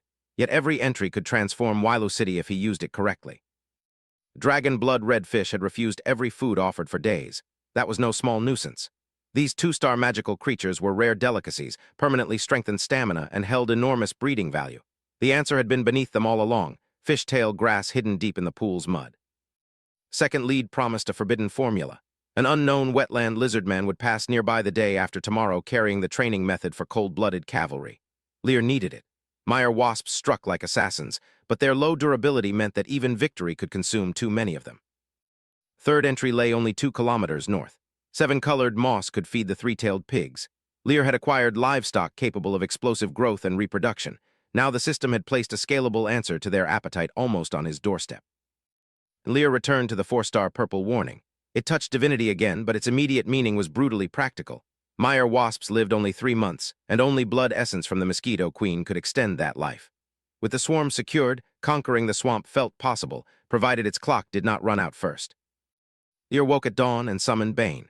He described the mud at the bottom of the fish pool, named the fishtail grass growing there, and gave 2 linked orders: dredge enough to feed the dragon blood red fish, then test whether the plant could be cultivated beside the territory. Bane's eyes lit up. The fasting fish had become an obsession across the settlement, and Lear had solved it overnight. Bane immediately gathered 2 squadrons of mud swamp people for the dredging. The route was close and already cleared, so he could commit the workers without exposing them to needless danger. Lear summoned hags and marched north with 2 squadrons of wetland lizard men. The moss was only 2 kilometers away, so he used the short journey to investigate the second lead. What he asked made cold-blooded cavalry important enough for the intelligence system to mark. Hags called it the fiercest cavalry of the lizard men. With equal levels and equipment, one squadron could crush several times its own number. That power explained the secrecy. Only large tribes controlled the training method. For an exile-led force like Wailu cities, obtaining it would overturn the usual balance of power. Lear smiled and told Hags that he would soon see Wailu city's own cold-blooded cavalry. Hags froze, then excitement flooded his face. Lear's repeated victories had already built absolute prestige in him. If his sovereign spoke that confidently, Hags could believe the impossible formula was already within reach. At the marked location, Lear found the 7-colored moss and inspected it. The system classified it as a 1-star magic plant with a simple but extraordinary trait. Given enough nutrients, its growth speed exceeded imagination. Lear gathered the moss and returned, already planning an experiment rather than assuming the description was enough. Back at the territory, Bane and several mud swamp people had settled on a permanent site 3 kilometers southeast. The ground was flat and hard, always downwind and downstream, yet close enough to fertilize farmland with manure. Lear approved it at once and ordered logging and pigpen construction to begin that day. Lear held up the moss and asked Bane for pig manure. Bane was baffled, but obeyed without delay. Soon a half-filled bucket arrived. Lear instructed a mud swamp worker to mix soil into the manure and plant the moss. The worker could not understand why his lord would cultivate something so common, but followed the order. Half an hour later, the result was impossible to dismiss. 7-colored moss had filled the large bucket and spilled over its rim. Lear had the worker pull it out with the soil. The manure beneath was gone. Only black residue clung to the roots. At last, Lear understood how extreme supergrowth truly was. Pieces locked together. 3-tailed pigs produced the nutrient-rich manure. That manure could drive explosive moss growth. The moss would feed the pigs, which would produce more fertilizer in turn. Delighted, Lear ordered Bane to open a 7-colored moss field beside the new pig farm. Wailu City's perfect closed loop was now feasible. Bane needed no further persuasion. Delighted by the moss's absurd growth, he mobilized roughly 200 people at once. Axes bit into timber while the workers drove all 20 immense 3-tailed pigs toward the flat ground 3 kilometers southeast of Wailu City. First pigsty did not need elaborate buildings. It only had to keep the herd from wandering and hold wild animals outside. With so many hands, a timber ring 100 meters across rose quickly. It easily contained 20 pigs, though Lear knew a much larger herd would eventually require soldiers. Lear cleared a broad muddy patch beside the corral and divided the 7-colored moss into dozens of widely spaced plots. Each piece surged from half a palm high to a full palm, then slowed. Around every patch, 5 or 6 meters of dark mud faded pale, and even the swamp's stench weakened. At first, the moss's appetite seemed excessive. Then Lear reconsidered the paler, cleaner-smelling ground and smiled. That hunger could be an advantage. He told Bane to take a portion back and plant it in Wailu City. If cultivation reached sufficient scale, its benefits could be harvested there as well. Lear summoned the true pig-rearing expert. 8, the level 11 two-headed ogre chieftain who had protected this herd even while fleeing for his life. The nearly 3-meter giant arrived briskly, bowed with a hand to his chest, and accepted Lear's order to train Bane's 10 permanent caretakers. 8's first lesson was almost comically simple. 3-tailed pigs needed little management and mated with exceptional success. Keep them well fed, and they would reproduce naturally. Lear's mouth twitched. Calling gluttony easy husbandry was convenient, but it confirmed that the moss supply was the farm's decisive constraint. And 8 pointed out details no one else had noticed. Perked ears marked boars, drooping ears marked sows. 16 of the 20 were pregnant and should give birth by month's end. Faint abdominal lines recorded each passing month. Lear stared in amazement while 8 allowed himself a touch of pride. It was simply experience.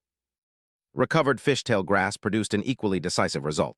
The dragon blood red fish, which had refused every previous food, lunged for it and stripped an entire bunch clean within moments. They had plainly been hungry. Bane's delight carried relief. Wailu City's valuable 2-star fish finally had a feed they would accept. Bane immediately pointed to the remaining muddy land. Fishtail grass could be planted here instead of repeatedly dredged from afar. Lear approved without hesitation. Cultivate all of it. One more fragile resource had become renewable, and one more part of Wilo City's domestic foundation had settled into place. This was how a territory grew: plant crops, raise livestock, strengthen the army, and advance one solved problem at a time. Everything was proceeding smoothly.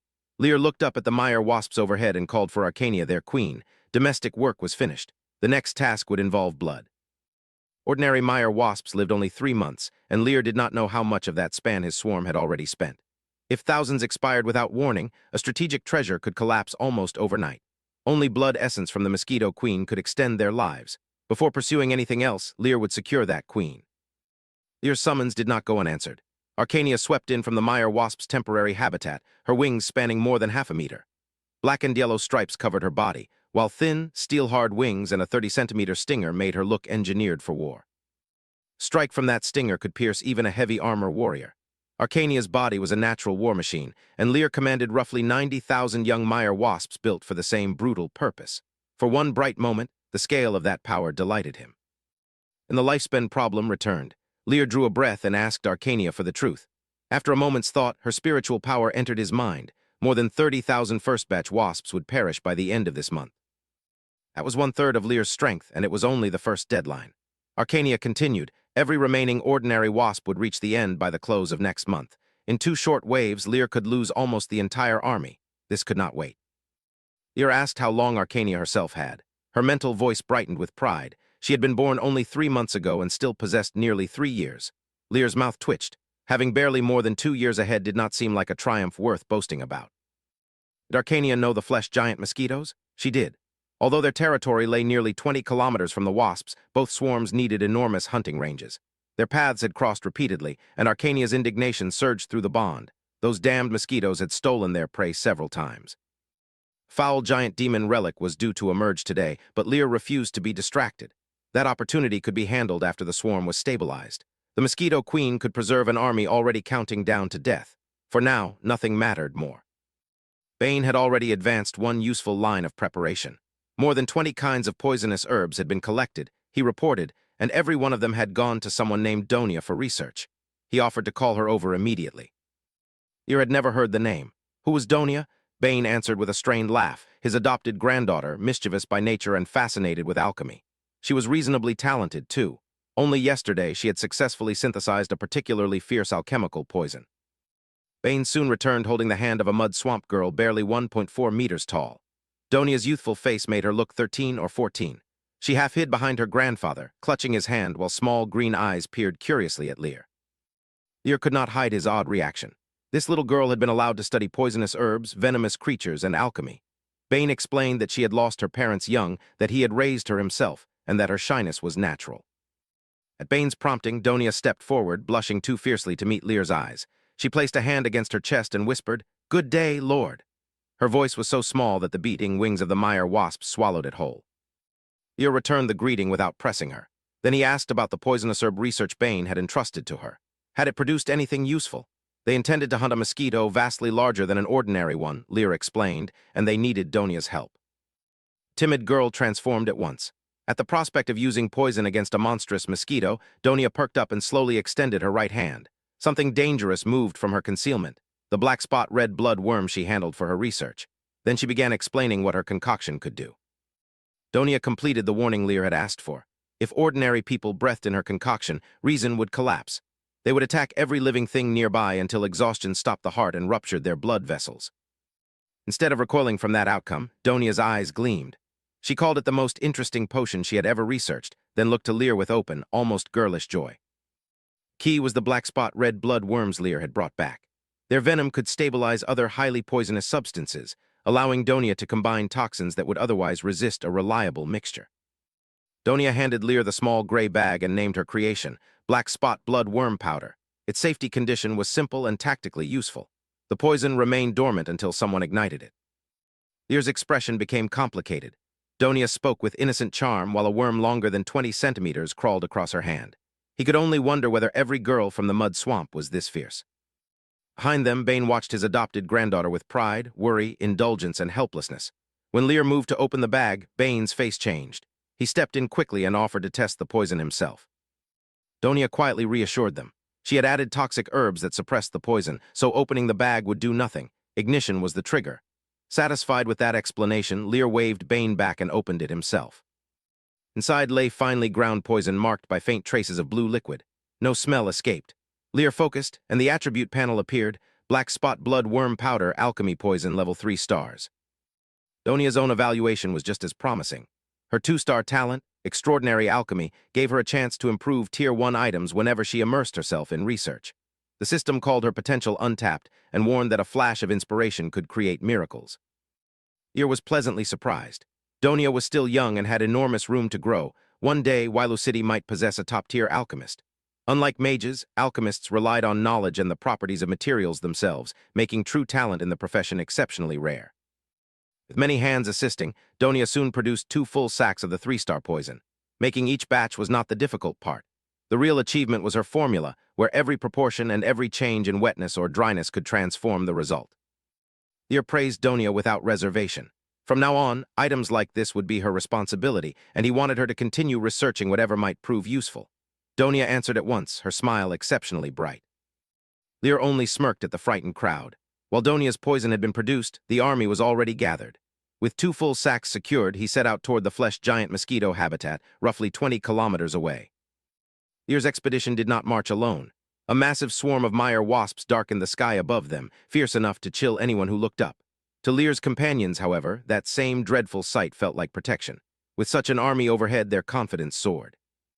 They kept a fast pace, but the mosquito habitat lay 20 kilometers away. Mud, water, and uneven grass turned distance into hours. By the time Lear's force reached the target region, noon had already passed and the light hung heavy over the swamp. It led across a patch of grass rising above flowing mud. Then the enormous 2-headed chieftain abruptly perked up. He turned to Lear and reported that the mosquito habitat was only 2 kilometers ahead. Lear's eyes narrowed. The open march was over. Lear ordered Arcania to lower every Mire Wasp and keep the swarm hidden. They had already been flying only 3 to 5 meters high. At her command, the entire mass descended farther, wings beating just half a meter above the ground until the sky opened above them again. Insects could hover and adjust far more sharply than birds, so the wasps held their unnaturally low formation. The expedition slowed through several reed patches and entered a tall forest. Its trees were sparse, yet they stretched together without a clear break, hiding whatever waited ahead. At 8's signal, Lear looked 200 to 300 meters ahead and found a forest within the forest. Hundreds, perhaps thousands, of giant pitcher plants coiled around the trunks. Their red and green vessels rose more than 2 meters high, lidded like enormous bins and gaping toward the sky like bloodthirsty mouths. And Lear sensed the true danger concealed inside the habitat. The Mosquito Queen's presence was far stronger than Arcania's or 8's. Worse, the level 13 creature was already metamorphosing. Vibrant energy gathered around it like a dragon egg on the verge of hatching. Urgency struck Lear at once. A level 13 queen was already beyond what ordinary creatures could withstand. If that metamorphosis finished, its ferocity might become unimaginable. There was no time to observe longer or summon a safer answer. He would have to trap it now before it changed. Lear gave the bubble beast the first task. Ignite the black spot blood worm powder. Compress the poisoned air inside bubbles. Then bury those bubbles beneath the ground to create an ambush zone. The poison Donia had made would not drift toward the target. It would wait invisibly under its feet. Next, Lear assigned the trigger. Once the queen entered the ambush zone, a swamp boggart would disrupt it with song so it could not detect the buried bubbles too soon. Arcania would take part of the Mire Wasps, attack the surrounding giant mosquitoes, draw their queen forward, and retreat at the first opening. Nothing else in the colony mattered. The Mosquito Queen was their only objective, but the bubble beast could control its bubbles only within 200 meters, so Lear could not repeat the earlier attack from safety. This trap had to be close. His advantage was simple. He knew the queen was there while she knew nothing about him. And if surprise alone failed, Lear still had 90,000 Mire Wasps. Released together, they could become a catastrophic storm. He accepted the cost before the battle began. Half the swarm might die. If capturing the queen demanded every last wasp, he was prepared to spend them all. Calculation was brutal, but waiting would not save them. The short-lived Mire Wasps would soon begin dying one by one, and Lear refused to let this vast army become a temporary advantage that vanished after a month. His orders settled the choice. At once, every part of the expedition went to work. The ambush was buried, though its disguise was not perfect. Lear accepted the risk. Nothing looked unusual underground, and once 2 airborne swarms turned this place into the main battlefield, chaos would hide whatever careful eyes might otherwise notice. Lear drew a deep breath and withdrew behind the main battlefield.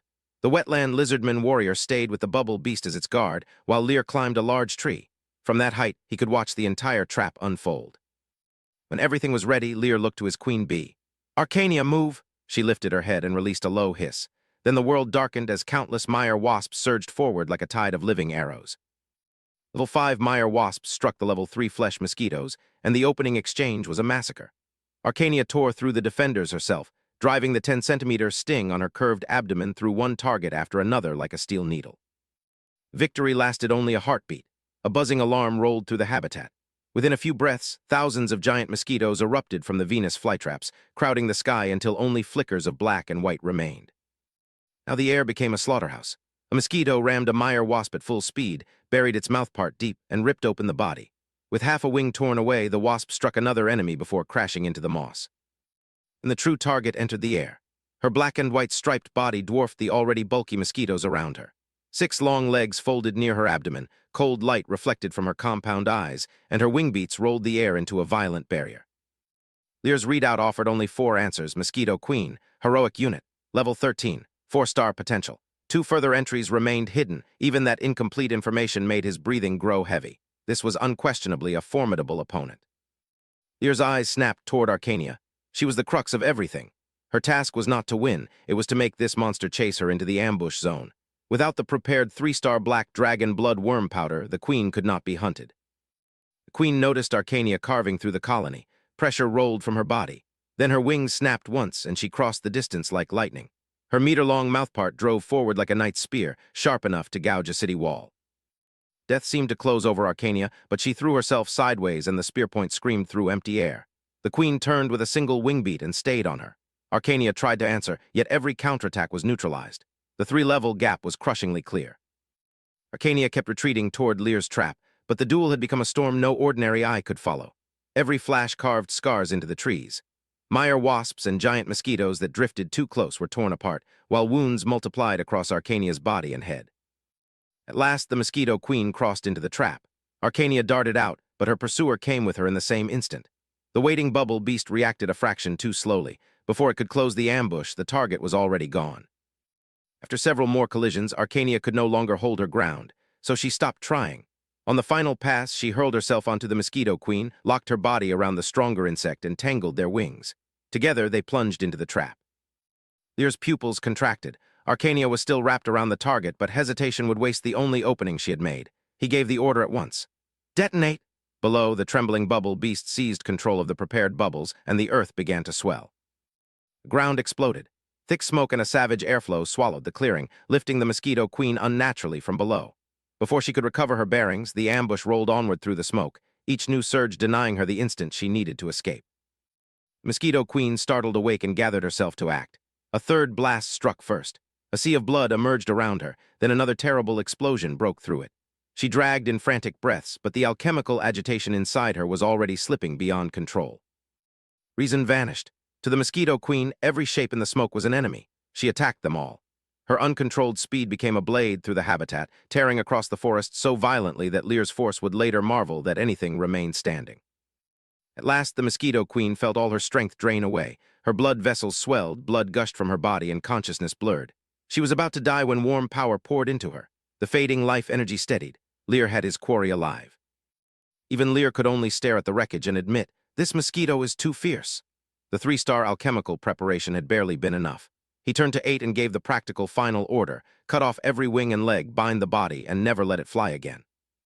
It had carried out Lear's final order, but the battlefield showed why it had been necessary. Trees lay snapped through their centers. Mosquito and Mire wasp corpses covered earth churned with blood and moss, while whole patches of giant flytraps had been shredded. For 20 minutes, the poisoned Mosquito Queen had flown like a war saber and ground everything in her path into ruin. Arcania had survived only because a bubble beast snatched her away in time. If she had remained bait for another instant, the stronger queen would have torn her apart. Lear understood the result clearly. A level 13 hero had not been beaten by raw strength. Information, preparation, and a precisely built trap had produced this victory. A direct battle might have consumed every Mire wasp and still failed. Surviving bloodthirsty giant mosquitoes had already fled in panic. Their loyalty was nothing like the Mire wasp's bond with Arcania. At the center of the wreckage, 8 stood over the defeated queen. Every wing and fuzzy segmented limb had been torn away. She bled continuously, slumped against the ground, and barely breathed until Lear cast healing technique and steadied the fragile life aura he had fought so hard to preserve. Wreckage held an unexpected reward. Inside an enormous surviving Venus flytrap, Lear found a clear secretion like flowing yellow amber, bright with tiny bubbles and free of visible impurities. He let 8 test it first. The giant tasted the nectar, widened his eyes, and immediately took another mouthful. It was less sweet than honey, he reported, but its dense floral fragrance and lingering flavor were extraordinary. Lear sampled it next. The fragrance seemed to contain 100 flowers, and the flavor remained after he swallowed. His interest became calculation. This world had no sugarcane or similar sugar crop. Sweetness came mainly from honey, and even in Lear City ordinary people rarely tasted it. If this plant could be moved home and cultivated, Welu City might control a continuous source of sugar. Attribute panel confirmed the opportunity. Mutant Venus flytrap. Magic plant, 1 star. With ample water it grew rapidly, and its defining trait was the secretion of unique nectar. Magic erosion had produced the mutation. Lear laughed. A nearby 2-meter flytrap registered as completely ordinary. In this world, apparently even a carnivorous plant nearly as tall as 2 men was normal. The useful mutant was the specimen approaching 4 meters. Excitement faded when Lear counted what the operation had consumed. Every last portion of the 3-star black spot blood worm powder was gone. So were the materials he had accumulated to produce it. The poison had forced a level 13 hero into the very frenzy that made capture possible, but Lear no longer had another dose waiting for the next impossible enemy. Living cost was worse. Only a diminished swarm still fluttered guard above him. Of the 90,000 Mire Wasps committed to the hunt, more than 30,000 had died. They had won the battle that could save the colony from its approaching lifespan limit, but the victory itself had erased a vast portion of Lear's fierce aerial army. Arcania's condition hurt more than the numbers. The queen who had dragged the stronger enemy into the trap remained unconscious and near death. Lear cast Swamp Blessing dozens of times before her life barely stabilized. Then the spell stopped helping. Through their connection, he sensed her sinking into a deeper sleep. She might not wake for a long time. Her sleep produced one unexpected change. Lear's control over the Mire Wasps became markedly clearer. When he extended his spiritual power, the surviving slaughter machines answered him directly instead of only moving through their queen. Arcania's absence was still a severe loss, but the army was not leaderless. For now, Lear himself could guide it. Lear completed the accounting. The powder was gone, more than 30,000 wasps were dead, and Arcania had fallen into a dangerous sleep. Yet those losses remained within what he had been prepared to risk. The Mosquito Queen was alive and captured, giving the short-lived Mire Wasps a future source of survival. The mutant flytrap added renewable nectar to the spoils. Every primary objective had been met. Painful as the price was, Lear judged the expedition a small profit. Before darkness fully settled over Welu City, Lear Els brought the army home. The victory procession was quieter and thinner than the force that had departed. At its center floated a giant bubble beast prison. Inside lay the captured Mosquito Queen, a level 13 hero stripped of every wing and leg, reduced to a black and white spotted body with ferocious mouthparts. Bane had been waiting, and Donia hurried beside him. Their greeting broke apart when they saw the captive. Lear confirmed that this mutilated creature truly was the Mosquito Queen, and that even in defeat, she remained extremely dangerous. Then he gave credit where it belonged. Without Donia's alchemy potion, the army's already painful losses would have been far worse. Donia answered that serving him was only what she should do, but Lear would not let the achievement pass as routine. Once City Hall was complete, he promised, she would receive a dedicated alchemy research laboratory where she could experiment freely and boldly. Her careful modesty vanished. Donia's face lit with unmistakable joy. Lear next produced a palm-sized mutant Venus flytrap seedling. Its needs were simple but demanding: abundant water. Given that, it could grow rapidly until it stood nearly 4 meters high and secreted delicious nectar. He handed the plant to Bane and told him to arrange a cultivation trial. In a swamp territory, its thirst might be the easiest requirement they had ever met. It brought forward freshly collected nectar and passed it to Bane. One sip settled every doubt. Bane's eyes lit up. It was genuinely delicious.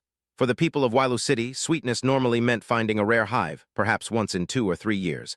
A cultivable source would not merely be pleasant, it could become a precious, renewable product of the territory. Fallen were piled before the blood and flesh butcher. A faint scarlet radiance spread over the mound.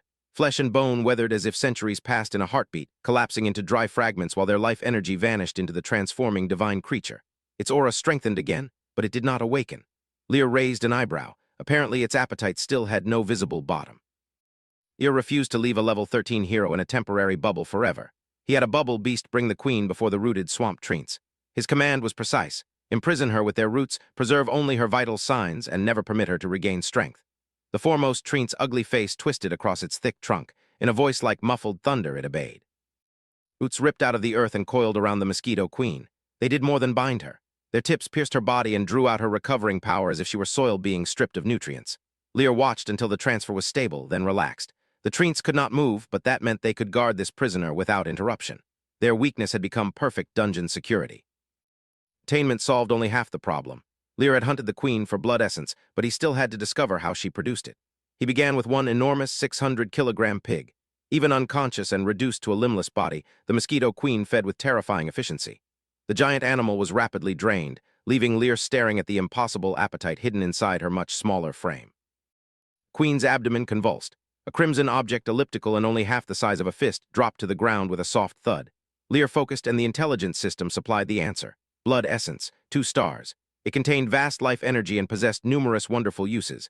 Then another fell and another until 20 crimson treasures lay before him. Lear repeated the test with a second 600-kilogram pig. The queen drained it just as quickly and produced 20 more blood essences. Feeding restored some of her life energy, but the treant roots immediately extracted that recovery and forced her back into suppression. The result was brutally efficient. Livestock went in, 2-star treasures came out, and the uncontrollable level 13 hero never woke. Until Lear could enslave her, a living blood essence mine was the safer and more profitable use. With the mosquito queen secured and the night's work finally settled, Lear dismissed everyone else to rest. He did not follow them immediately.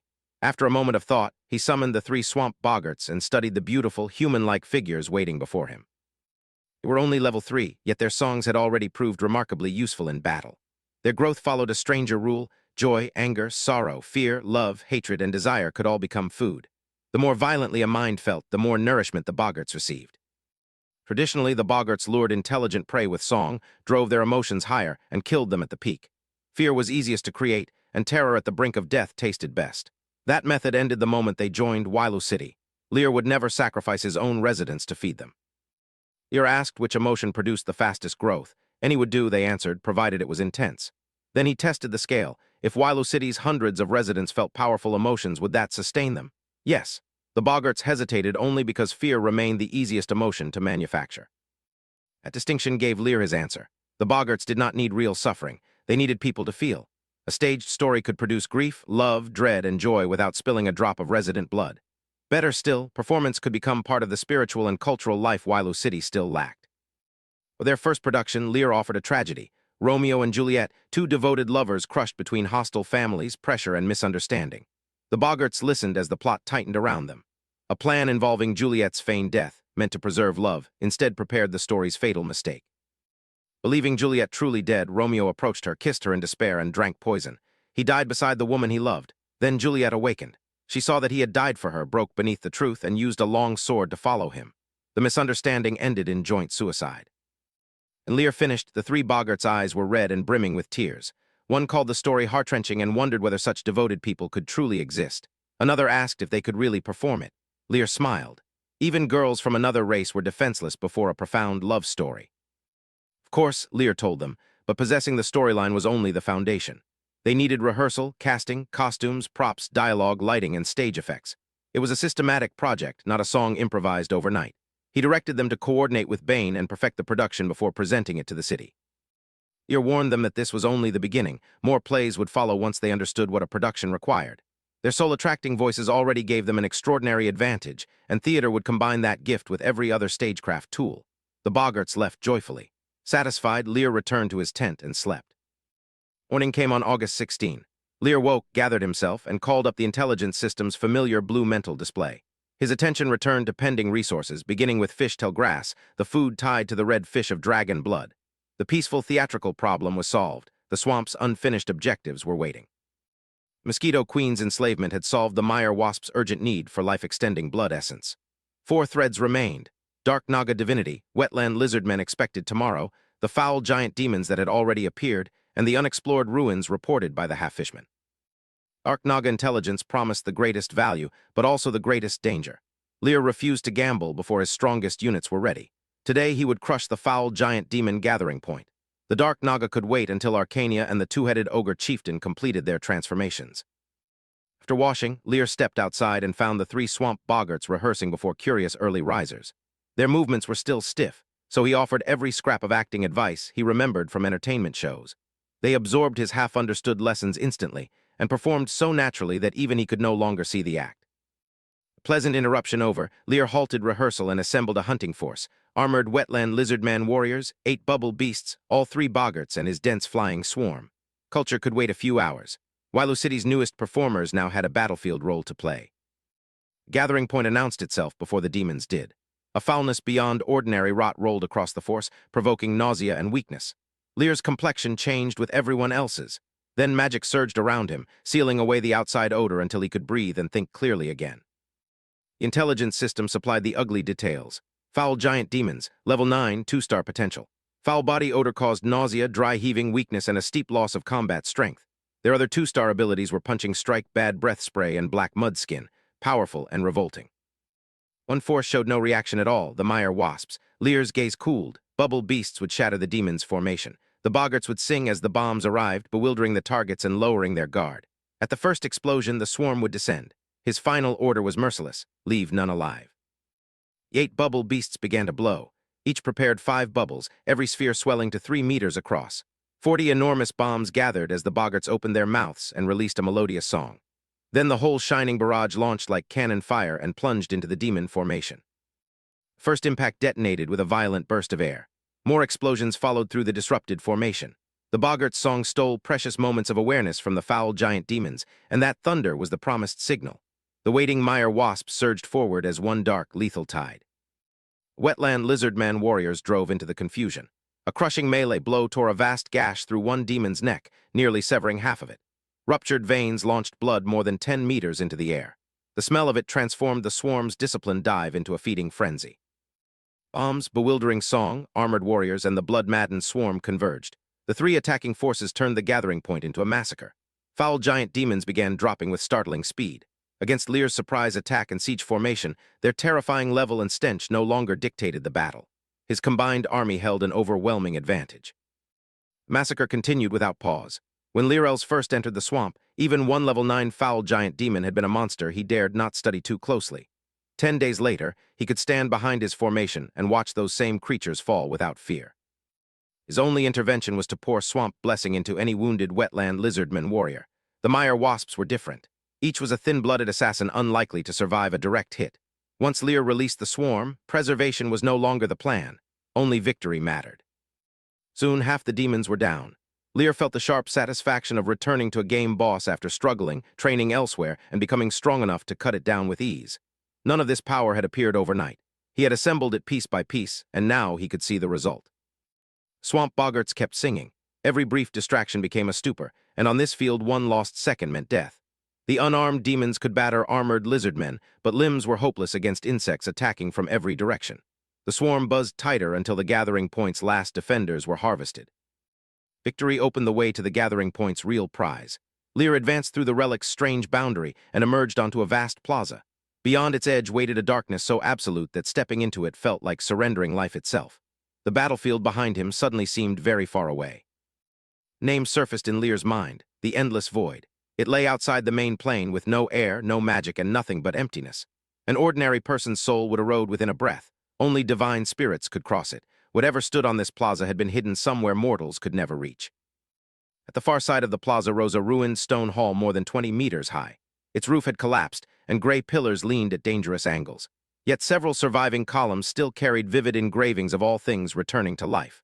Lear studied them and recognized the faint shape of worship. The intelligence system flickered. This was the Earth Mother Goddess's worship hall hidden in the void. A special treasure, the Horn of Fertility, waited inside the central statue. There was no gentle way to retrieve it. Lear had to break the statue, and doing so would trigger an impact of divine power. Lear's excitement carried reverence. The Earth Mother Goddess was a neutral order main god, honored by almost every life on the Noel main plane. She was the mother of the Earth, the source that nurtured countless beings, and no deity possessed more temples or followers. He had found one of her lost halls. Lear narrowed his eyes and stepped forward. He pressed his right hand against the statue. Light blue radiance surged from the swamp divine format within him, releasing crushing pressure that enveloped the sacred figure. Before either power struck, however, Lear felt the attention of something vast and supreme turn toward him.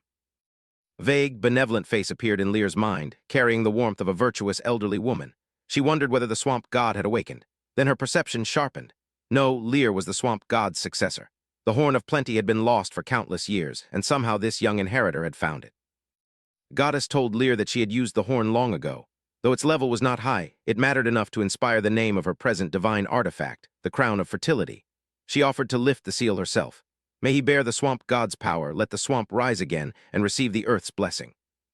Countless rays flowed from the broken statue and gathered in midair. They condensed into a curved horn as long as Lear's arm, snow-white and gleaming like jade. The horn of fertility settled into his hands. He had expected danger, not a personal audience, a blessing, and a treasure freely unsealed by the mother goddess herself. Horn's value extended far beyond this ruined hall. Its three effects could increase food production and shorten planting cycles, accelerate livestock growth while raising their weight limit, and protect breeding stock from disease and dangerous births. Lear was holding more than a relic. He was holding a new foundation for Wilo City's future. Holding the snow-white horn, Lear's breathing quickened. Any one of its three blessings would have been top tier. Together, they were the definition of a divine artifact. The stronger Wilo City became, the more land, livestock, and future generations this single treasure could transform. Once his excitement settled, Lear sent the healthier two-headed ogre chieftain and the wetland lizard man warriors through the ruin one last time. They found nothing. The foul giant demons had apparently used the place as a station, but after receiving the horn, asking for more would have been pure greed. Before leaving, Lear stood before the shattered statue. He placed his right hand over his chest and bowed to the Earth Mother Goddess. Then he crossed the water curtain boundary, carrying her gift out of the relic and back toward the battlefield. Outside, the bubble beasts had already gathered the corpses. Mire wasps had devoured every scattered fragment and even licked the blood from the ground. In a swamp overflowing with prey and insects, the cleanup was simply another meal. Lear's army left behind a battlefield stripped nearly clean. Back in his territory, Lear put the horn's livestock blessing to work on the three-tailed pigs. The result made him stop and recalculate. With enough food, they normally reached 600 kilograms in 3 months. A 50% shorter growth cycle meant the same immense weight in only 1.5 months. That worked out to roughly 13.3 kilograms of growth every day. Lear smacked his lips. Could the pigs even eat enough to sustain that? The absurdity only made the opportunity more exciting.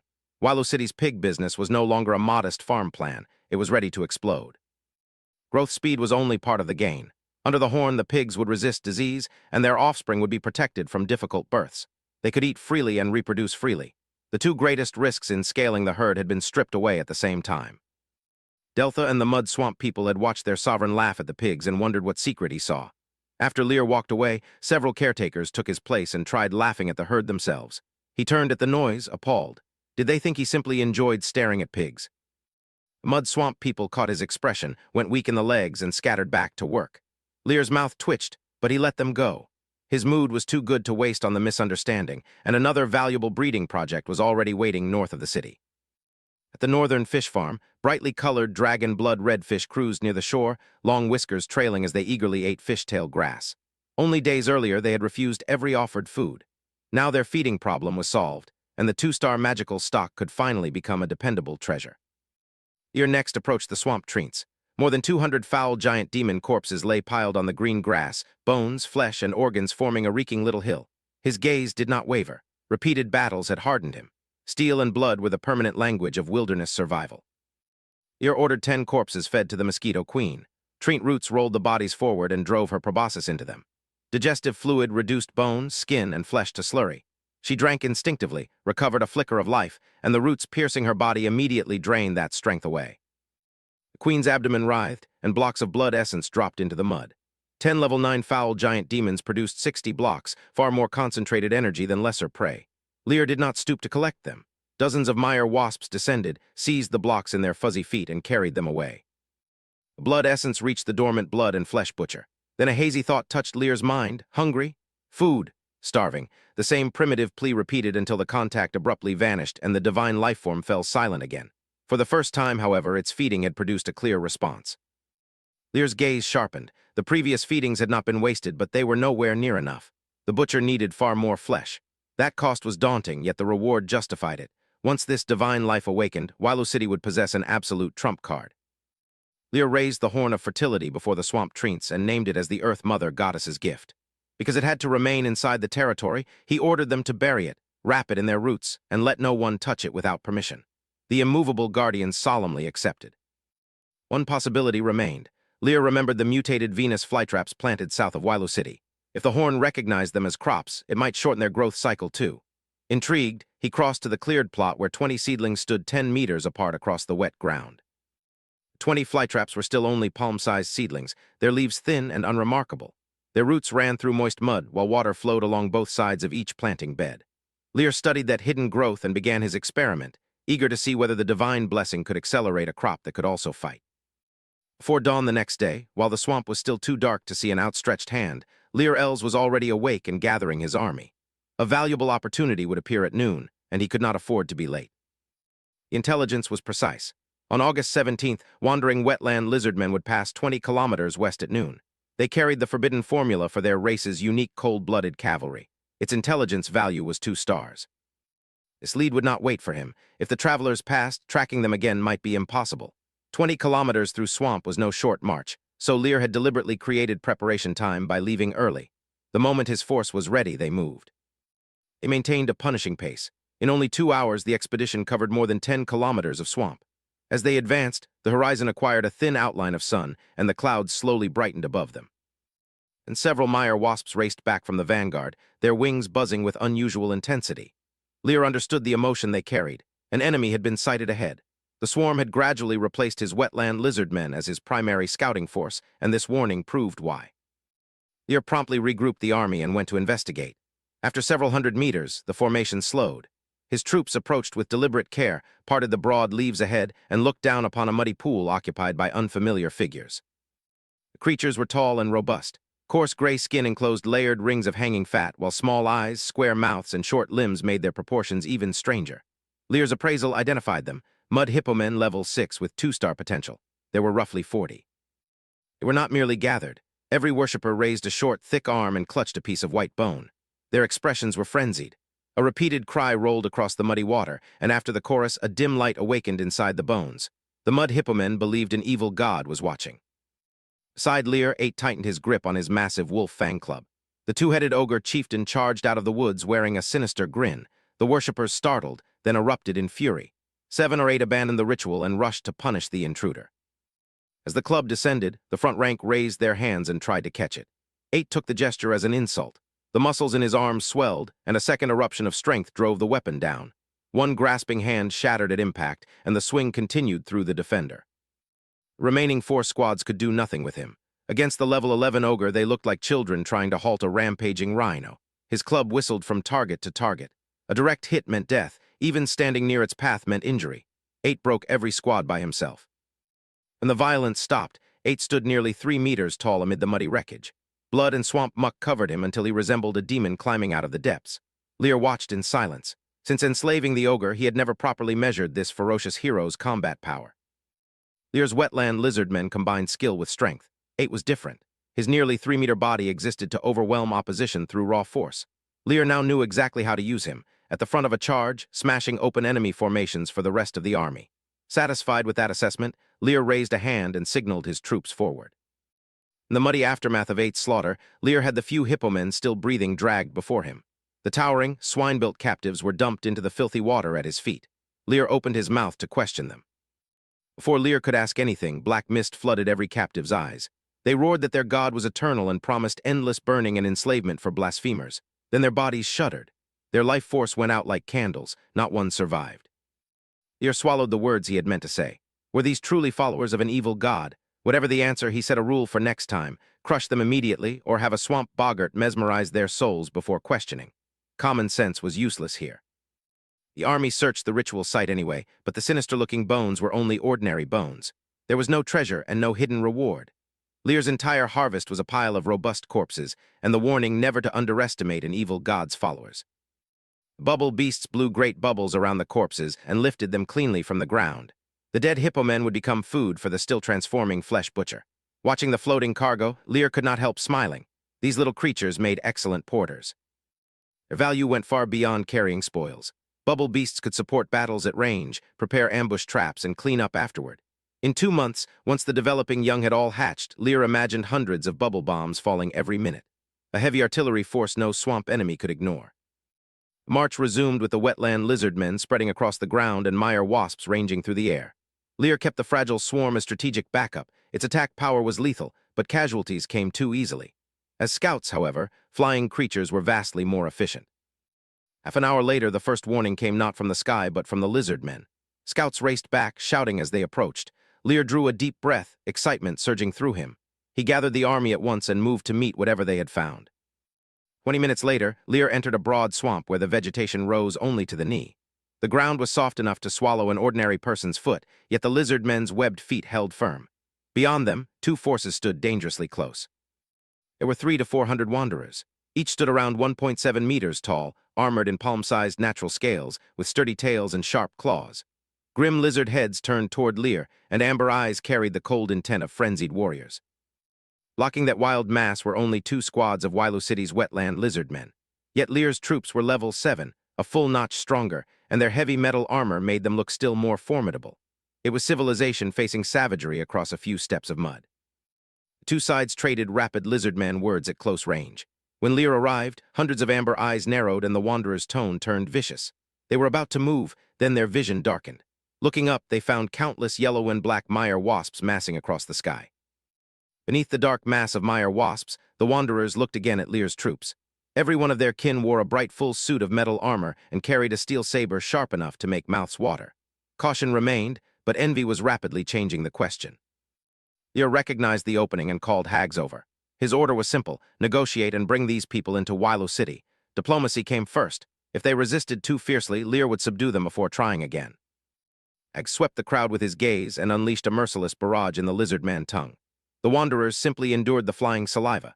Astonished, Lear watched Hags charge into their formation and continue like a grandfather scolding hundreds of guilty grandchildren. Before long, Hags escorted their shorter leader to Lear. The leader spoke softly. His people had wandered the wilderness searching for somewhere to live, and they numbered more than 400.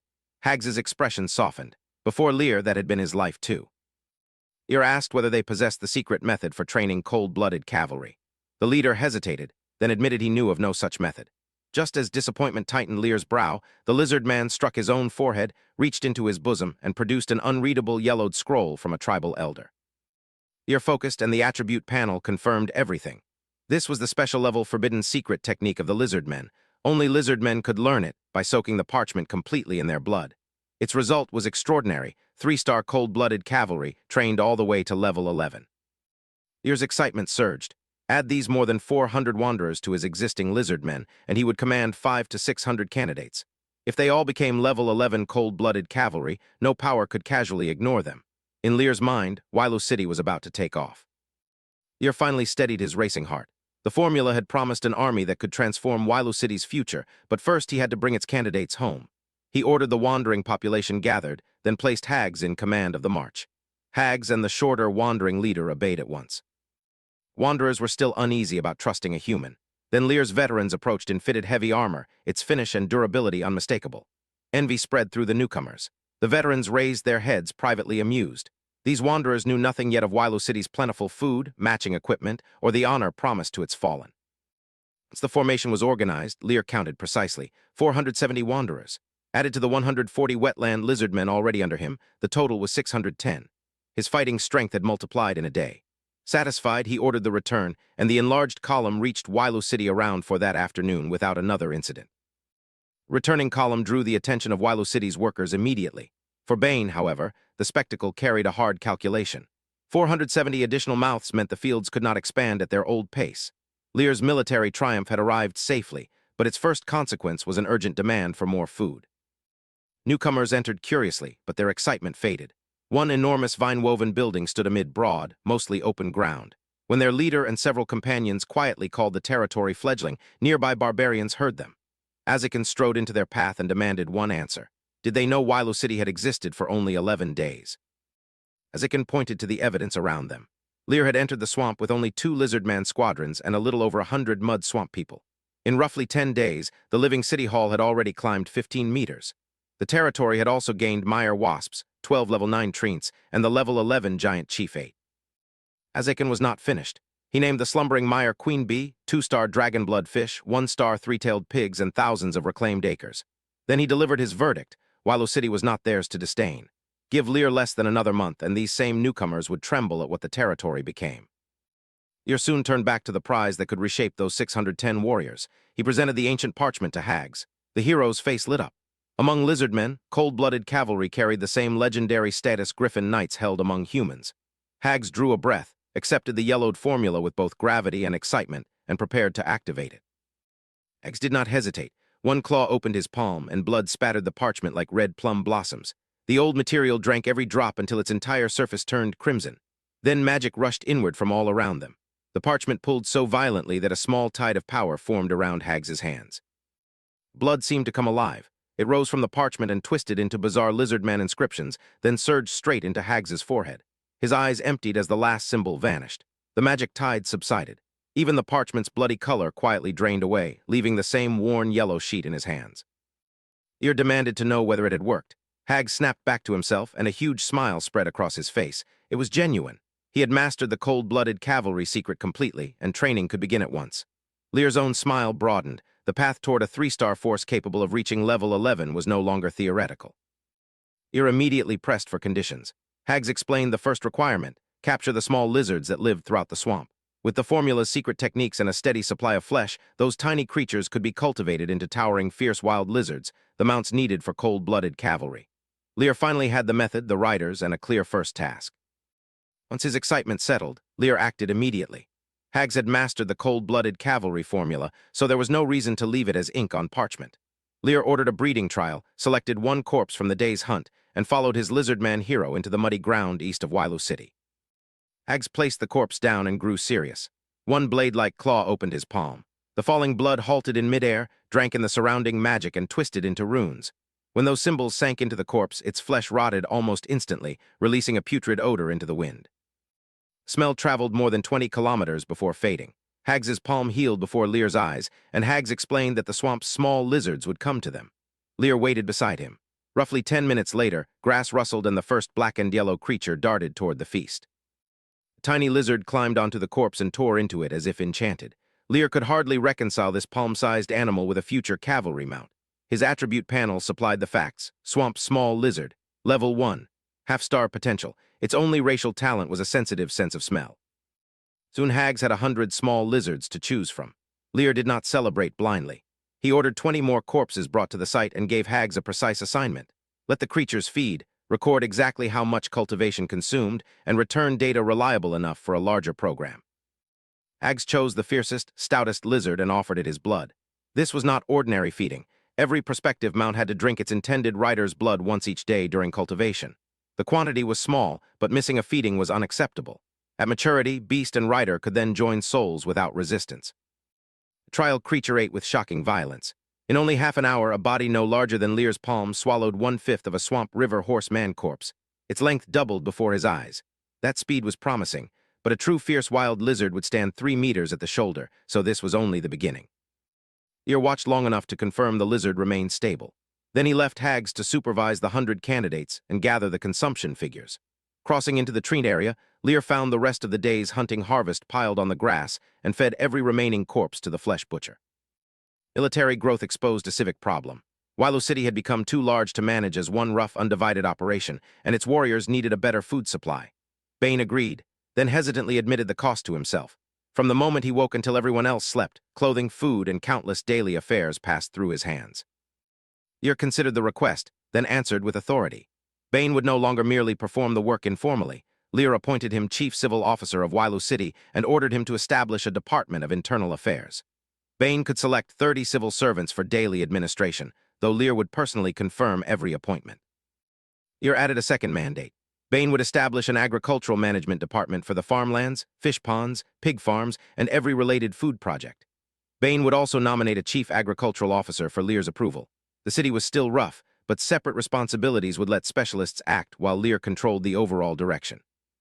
Lear's next inspection concerned culture rather than crops.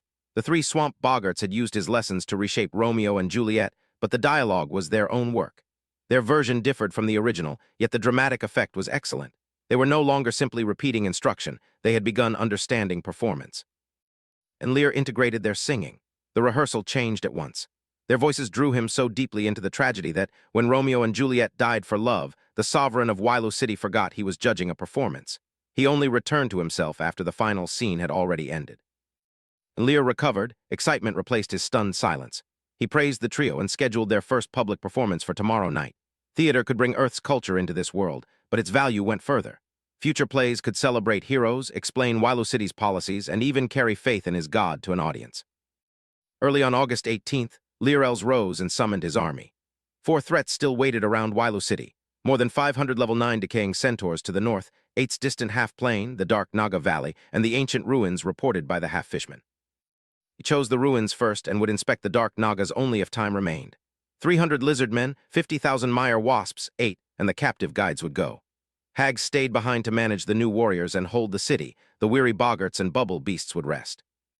Outside Wilo City, a weakness appeared immediately. 200 of the 300 warriors were new, and their movements failed to mesh with Lear's command.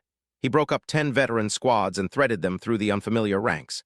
The lizard men's battle instincts did the rest, and the column steadily tightened. Lear sent the Mire Wasps outward. Numbers became vision. Tens of thousands of black and yellow scouts peeled away from the column until several kilometers of swamp lay beneath their search. The first report did not reveal a monster or an ambush. It revealed something worse. On a meadow balanced between wet and dry ground, more than 200 half-fishmen knelt in a widening circle. Every dead face tilted toward the center. Every neck bore the same fang punctures. There was no struggle left to read, only bodies arranged with deliberate ritual precision. It called the corpses shells. Their blood and energy had been drained completely. Lear asked what else the scouts had found, but the answer was nothing. No tracks, no worshippers, only the dead. Even the immense ogre spoke with unease. Dealings with an evil deity rarely ended with one sacrifice. Swamp was more complicated than Lear had expected, but an invisible enemy offered nothing he could act on. He ordered the column onward to the ruins. His answer to the unknown remained the same: build enough strength, and any threat could eventually be subdued. The march resumed in tense silence. At the sealed ruin, 8 reverted to the solution he trusted most. Clear the vines, build a catapult, smash the stone door. One captive recoiled and stopped him. The tree itself belonged to the ruins. Damage the vines or trunk, and a structure at least 5 kilometers across might collapse. Lear cleared the warriors back and approached the ruins. Moss and rock met his palm as spiritual power spread through the entrance. The answer altered his expression. 3 meters thick, 15 meters high, 10 meters wide. Calling it a door felt absurd. It was closer to a city wall. New intelligence message appeared. Lear had discovered an untouched ancient ruin. Its doors contained a unique metal 10 times heavier than ordinary rock. No catapult was the answer. Only a Cyclops channeling bloodline power could activate that metal and push the entrance open. The message made the sealed structure more tempting, not less. Its energy core was a precious 5-star treasure. Lear now knew both the reward and the missing key. He could not enter today, but the expedition had transformed a vague rumor into a concrete future objective.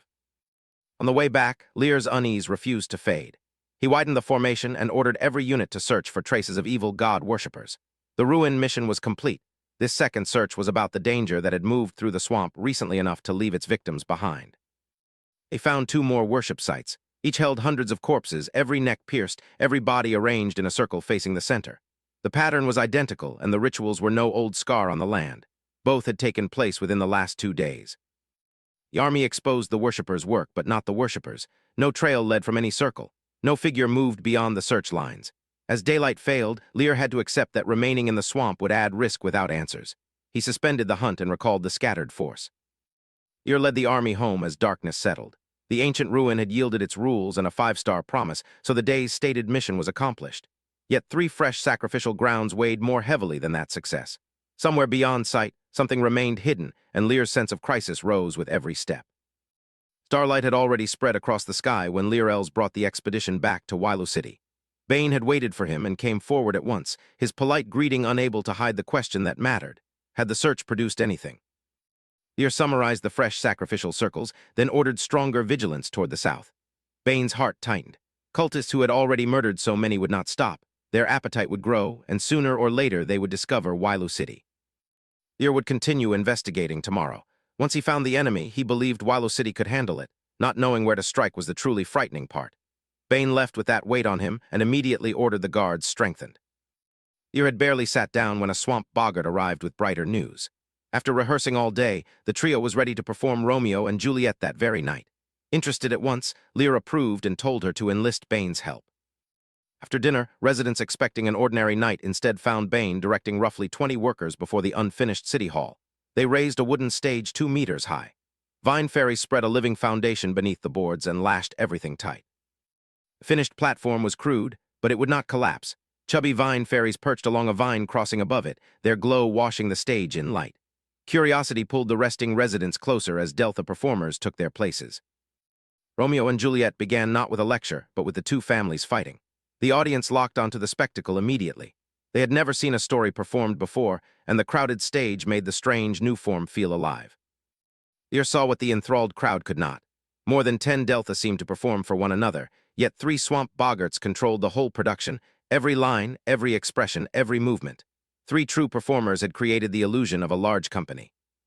The props were plain, but nobody there possessed enough theatrical experience to call them plain. Then the boggarts folded their alluring voices into the drama. The moment the protagonist appeared, curiosity became enchantment, and the crowd surrendered to the story. Romeo and Juliet met, courted, and filled the stage with sweetness. The residents smiled and laughed with them. Backstage, the boggarts tasted that joy as nourishment, and as the plot shifted, laughter became anger, tenderness, and sorrow in quick succession. And the story turned cruel. Romeo was exiled, and Juliet's family tried to marry her elsewhere. The audience erupted in fury, no longer watching detached actors, but demanding that someone change the lover's fate. The emotional tide struck the boggarts like a banquet without end. The priest offered Juliet one desperate path: feign death, escape the forced marriage, then leave with Romeo. Hope surged through the crowd. Excitement and anticipation climbed higher still, while the overwhelmed boggarts drove the story onward without giving anyone time to breathe. But the message explaining Juliet's false death did not reach Romeo in time. The hopeful escape collapsed into fatal misunderstanding. The sweetness of their first meeting returned as pain when each lover chose death, and they ended in one another's arms. The performer announced the end, but the crowd would not disperse. Their first theatrical experience had struck too deeply. They condemned the families, raged at the delayed messenger, and argued over why the lovers had been allowed to separate. Discussion itself kept producing emotion. Opposing opinions only made the feast richer. The 3 boggarts had already consumed joy, rage, hope, grief, and shock in relentless waves. Their auras climbed until the level 3 performers had surged all the way to level 6. Backstage, the 3 looked at Lear with shining eyes and genuine admiration. They had doubted his idea, but its effect was hundreds of times stronger than luring victims into terror and killing them. A death supplied one fierce emotion for only an instant. Drama was different. Joy, anger, sadness, and anticipation arrived like hundreds of dishes instead of one numbing meal. Better still, the nourishment was not consumed in a single moment. The residents were still arguing, and that heat could continue for days. Lear smiled knowingly. For a first performance, the result was already excellent, but success was not perfection. He told the trio to examine every problem they had noticed and improve it. Wailu City's first play had ended, its theater had only begun. Morning found Wailu City still caught inside last night's tragedy. Residents argued over the ending as though a fire had lodged in their chests, and even minor passers-by from the play had become subjects of debate. Boggart's song had made the stage feel close enough to touch, and yet impossibly distant, like another world. Bane had told everyone that their lord personally taught this marvel, something even human nobles could not enjoy. Pride quietly took root. Wailu City felt more like home. When Lear saw the performers, he stopped in surprise. One boggart, already level 6 by the end of the show, had advanced again. Level 7 from level 3 in a single night. Even allowing for easy early growth, the leap was astonishing. Their earlier growth had required the soul of the half-fishman god. This time, the city's continuing excitement had done the work. Watching the arguments around him, Lear judged that further advancement might not be far away. The excited boggart hurried over, greeted her master, and asked if they could perform again tonight. Success had become addictive. Lear waved the request aside. A good show did not need to run every day. First, they would polish its flaws and preserve its impact. Wailu City's troupe could not survive on a single tragedy. Lear told the boggarts to rehearse new programs, then taught them the framework for shaping a story. Their next premise was timeless: a prince reclaiming his stolen throne, a tale with appeal to rival Romeo and Juliet. The assignment suited them. Their illusion-based inheritance already taught them how stories could guide emotion, and their understanding was remarkably strong. Once they grasped Lear's framework, the 3 left excitedly to flesh out the prince's grand return. In time, they would need to create stories native to this world. Theater problem was moving forward. The evil god worship was not. Lear gathered one squadron of Wetland lizardmen and ordered them to continue searching around yesterday's southern worship site. Flying scouts seemed ideal, but the Mire Wasps could obey only simple commands and became less effective at long range. Wasp could not reliably tell a cultist from an ordinary swamp creature, so the lizardmen took the mission and marched south at once. Lear felt the benefit of abundant manpower. Once he would have led this search himself. Now free to inspect another project, he reached the breeding area and stared. Yesterday's palm-sized lizard already stood half a meter tall, its hind limbs strengthening beneath its body. Half-meter lizard Lear had inspected moments ago was no harmless hatchling. Of the 20 corpses prepared for it, only 2 or 3 broken heaps remained. It ignored every watcher, ripped away another slab of flesh, tilted its head, and swallowed. Hags greeted his sovereign with unmistakable excitement. Lear asked whether cultivation had encountered trouble. None, Hags assured him. If they kept the flesh coming, this creature would complete its transformation into a fierce wild lizard in no more than 3 days. And Lear asked the question that mattered: how many more corpses? Hags's confidence faltered. At least 30 to 50, perhaps more. He could not estimate it precisely. Flesh was precious strategic food, and the expense would not end when the mount matured. It was the pleasant sort of problem created by success, but Lear refused to overextend. He would cultivate only part of the planned force for now. Once the three-tailed pig farm matured and fast-growing seven-colored moss supplied it, the cavalry could expand sustainably. Now Lear understood why the wilderness so rarely produced a great city like Lear. Its people wandered, its settlements were unstable, and food strangled development before strength could accumulate. Without the horn of fertility, Wailu City's many new mouths and projects would have driven him mad. Mud Swamp People hero arrived, answered Lear with an emphatic yes, and hurried away again. Lear chuckled at that eagerness. Then an older intelligence report returned to him. Beneath land held by the rotten centaurs grew blue heart mud fruit. Blue heart mud fruit was weaker than Noah's rice, yet one meal still sustained a person for a full day, far better than swamp wheat. The centaur tribe numbered over 500. Taking their land could secure magical food and provide flesh for both cavalry breeding and flesh butchers. Lear set the centaurs aside for the moment and continued his tour. The three-tailed pigs, dragon blood-red fish, and Venus flytraps were all developing well. Under the horn's influence, change was visible every day. The already massive pigs had gained another 30% in potential weight. At the farming area, people worked tirelessly while Lear watched with growing ease. Swamp wheat required no transplanted seedlings. They only had to bury each seed in the mud and wait for it to sprout. Ordinarily, however, a harvest still demanded 3 months. At the exact transition from August 19th to the 20th, familiar prompts appeared in Lear's mind. The intelligence system had cooled down. More importantly, this was its 10th refresh, guaranteeing at least one report above 4 stars. Lear steadied his breathing and ordered it to begin. First entry alone was enough to excite him. 25 kilometers northwest, a high-quality iron ore vein lay underground. Better still, cavemen skilled in mining lived beside it. The report was ranked 2 stars. If the refresh began this well, what could the guaranteed prize be? Second entry carried the refresh well beyond its promising start. 35 kilometers southeast, the green grass grannies grew among the reeds. The 3-star report credited them with exceptional skill in tending plants and an unexplained connection to the vine fairies. Third report was not a resource but an intrusion. Stefano, the evil demigod called the Master of Stench and Flies, was pushing into Mire Swamp to rival the Blood Duke. 30 kilometers south, his followers performed sacrifices without pause in black grass, among flies and corpses. Entry 4 pointed 30 kilometers west, beneath a field of red flowers. An ancient magical beast lay buried there. Its essence could complete Hags's evolution and raise his potential to 3 stars.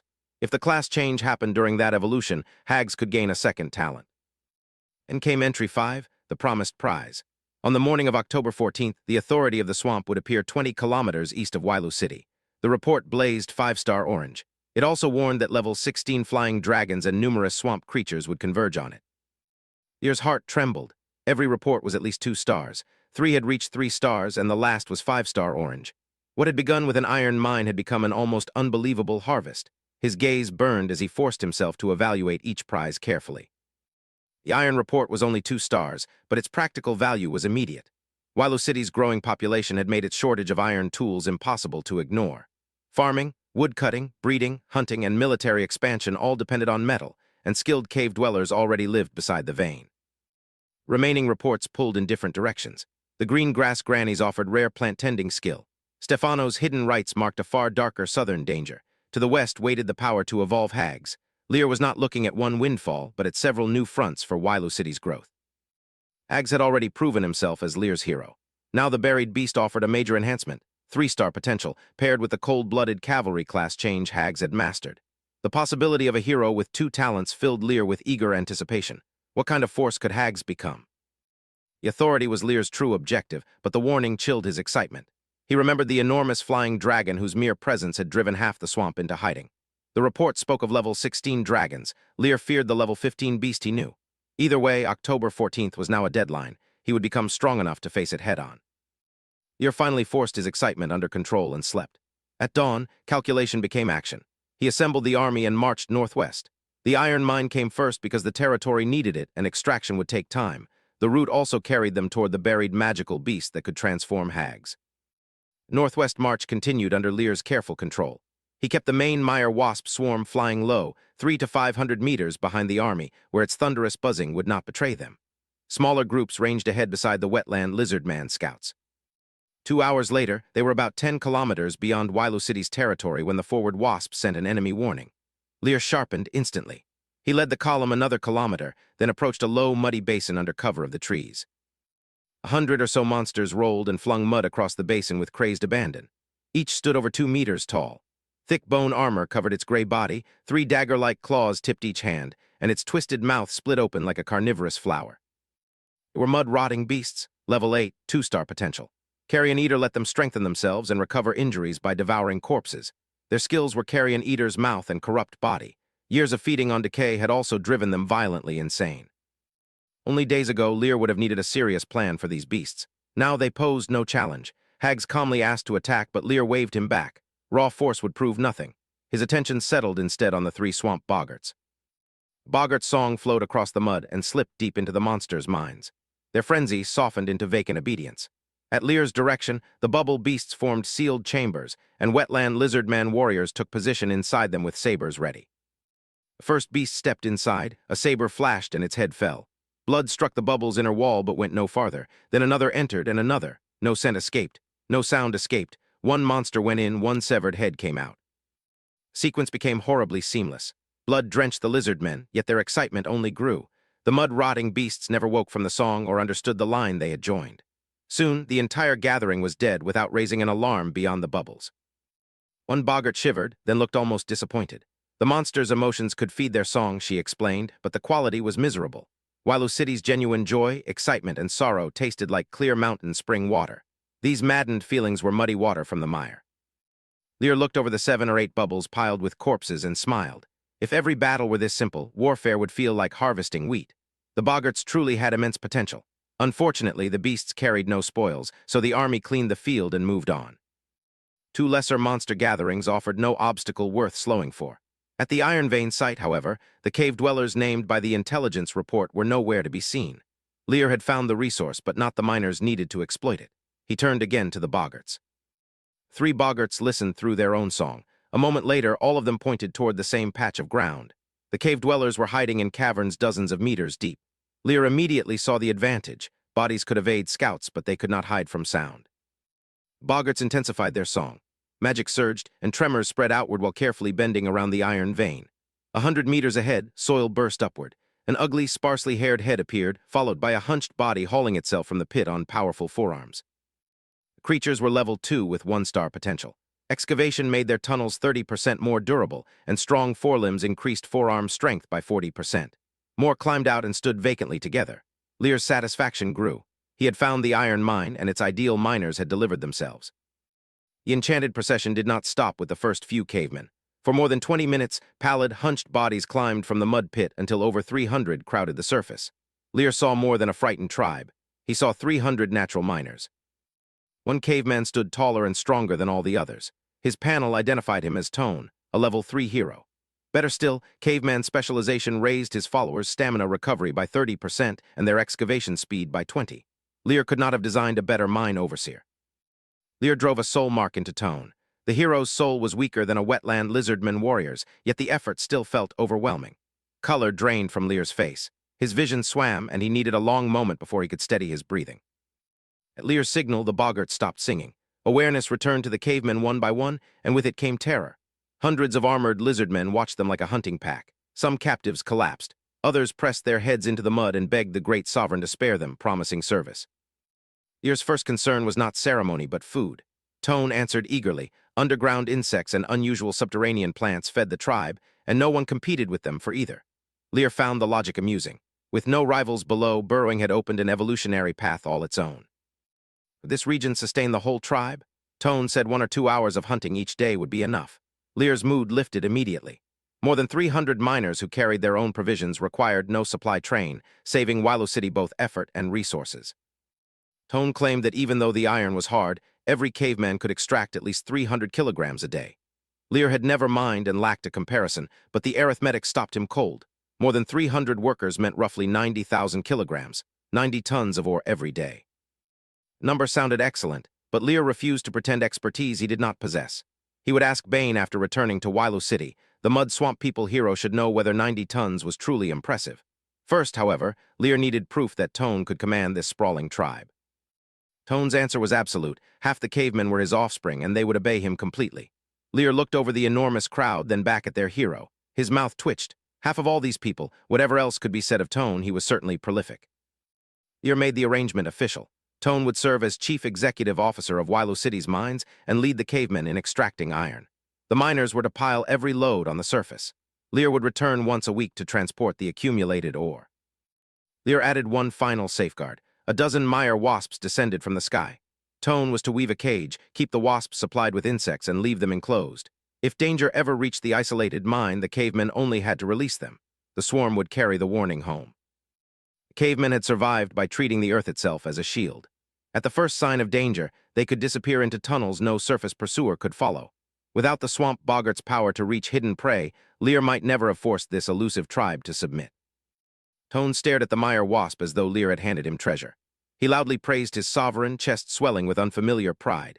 His people finally had someone willing to accept them, powerful warriors behind them, and wings that could summon help when danger reached the mine. Lear's satisfaction carried one practical irritation. Wilo City had no way to smelt iron. Even if the cavemen mined for 10 days or half a month, heaps of raw ore would remain difficult to use. The solution was obvious. Once home, he would begin constructing a blacksmith shop. Tone timidly asked whether he could tell the tribe that Lear had accepted their allegiance. Lear recognized the delightful irony. They were eager to mine for him, and gave permission. Tone stepped beneath the lizard men's cold gazes and declared that the sovereign and his warriors would protect them. They were no longer alone.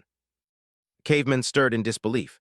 Creatures who lived in caves and feared even the sun now had a ruler willing to accept them, and an army of powerful wetland lizardmen standing behind that promise. They fixed their eyes on Tone, then stole cautious glances at Lear as the impossible news settled in. Lear asked Tone whether any powerful beings lived nearby. The hero lowered his head, ashamed. His people knew almost nothing about the surroundings. Whenever an enemy appeared, they did not investigate. They buried themselves deeper. Lear was unsurprised. The earth was their sanctuary, but it had also kept them blind. Lear asked whether the miners needed tools. Tone finally found something his people could boast about. Their claws were the best tools. Lear ordered him to begin at once. With that, Wilo City possessed its first working mineral vein, enough miners to exploit it, and laborers who even supplied their own food. Mines settled the first objective. Lear's second lay 30 kilometers west. Intelligence promised a magical beast body buried in the earth, powerful enough to raise Hags's potential to 3 stars. Such an opportunity could strengthen his most important lizardman hero, but first the hidden body had to be found. Buried prize demanded the right labor. Lear selected 100 cavemen to march with the army. No one in his force could dig more efficiently. The chosen workers were thrilled to serve yet nervous about leaving their sanctuary. Tone stayed behind to organize the mine while Lear led the expedition onward. Guided by the magic map, the column marched west for roughly half an hour. Then a forward wetland lizardman hurried back with a warning: enemies ahead. Repeated hunts had refined the army's response. The scouts would determine the enemy's numbers and strength, then Lear would decide how the entire force moved. The scouts completed their count with practiced speed, and Lear moved up to the front. In the muddy water ahead, 50 or 60 gigantic creatures gnawed at submerged plants. Each caterpillar-like body stretched 4 meters, armored in a tough gray-black shell and carpeted with moss. The sight made Lear think of the mire mudworm the northern flower had given him. That once thumb-sized creature was now as thick as an arm, yet it still did little but eat mud and sleep.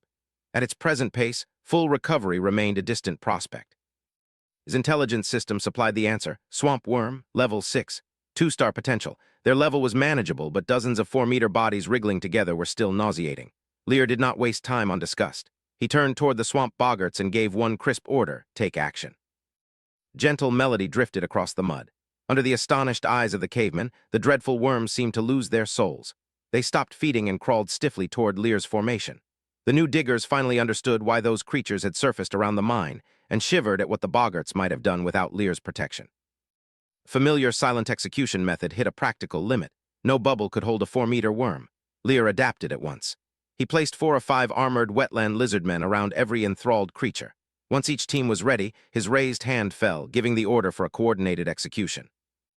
Loaded with the expedition's bounty, the bubbles could no longer fly high. They settled onto the earth and rolled forward, and even the bubble beast's 30 bubble control demanded more effort under cargo.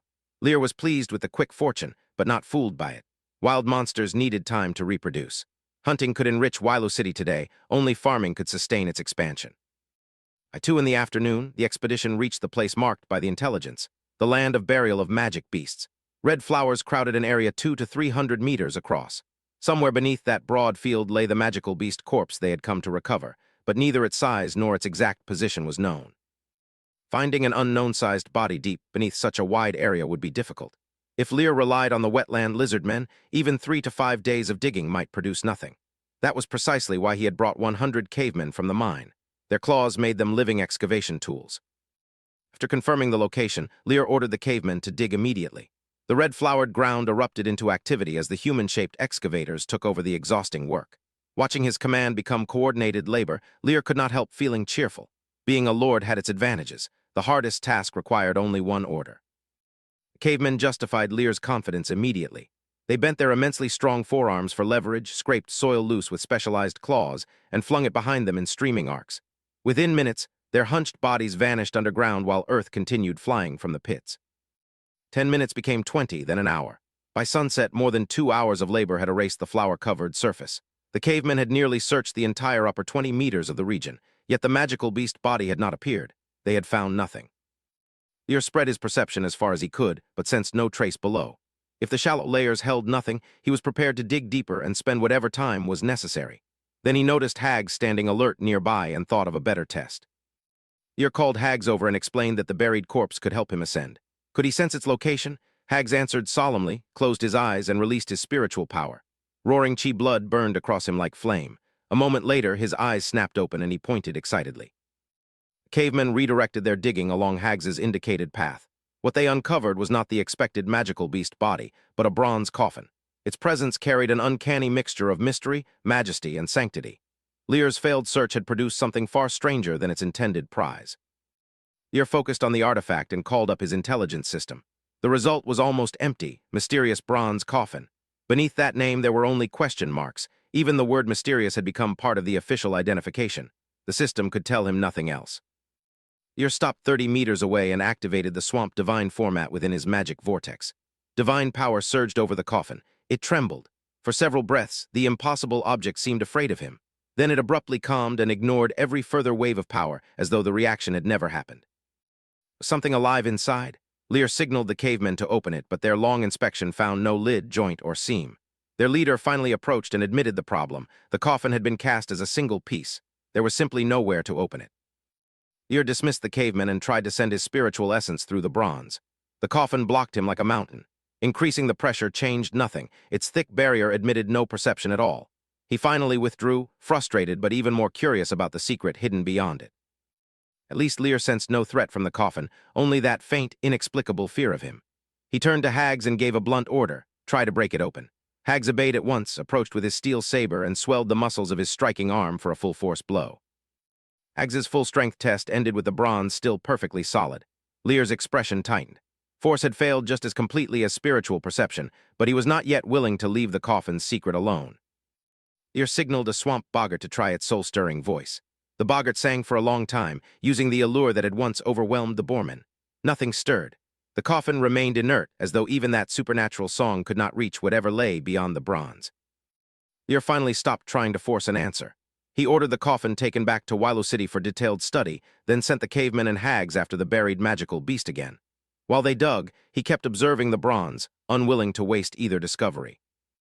Half an hour later, the cavemen erupted in commotion. They had uncovered a massive dried lizard. It had lain beneath wet swamp ground without rotting, and even in its shrunken state, the corpse measured 6 meters.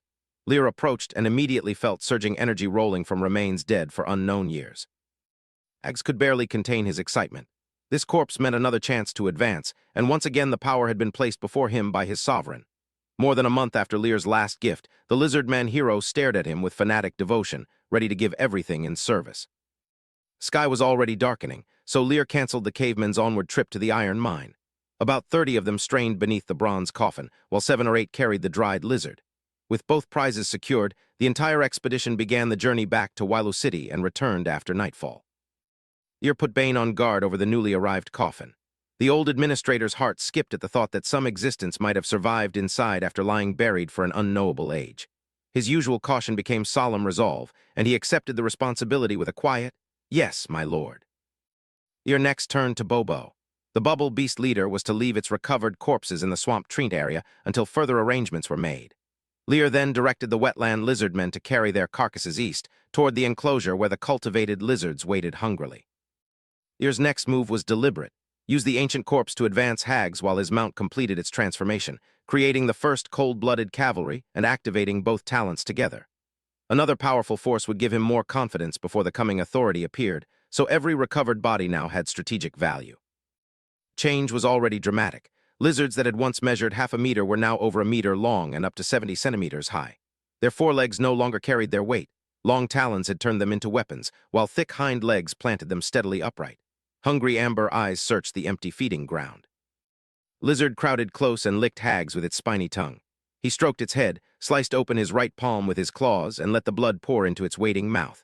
When its aura turned tyrannical, Lear supplied the feast. 100 monster corpses piled like a small mountain as the creature's body began to grow.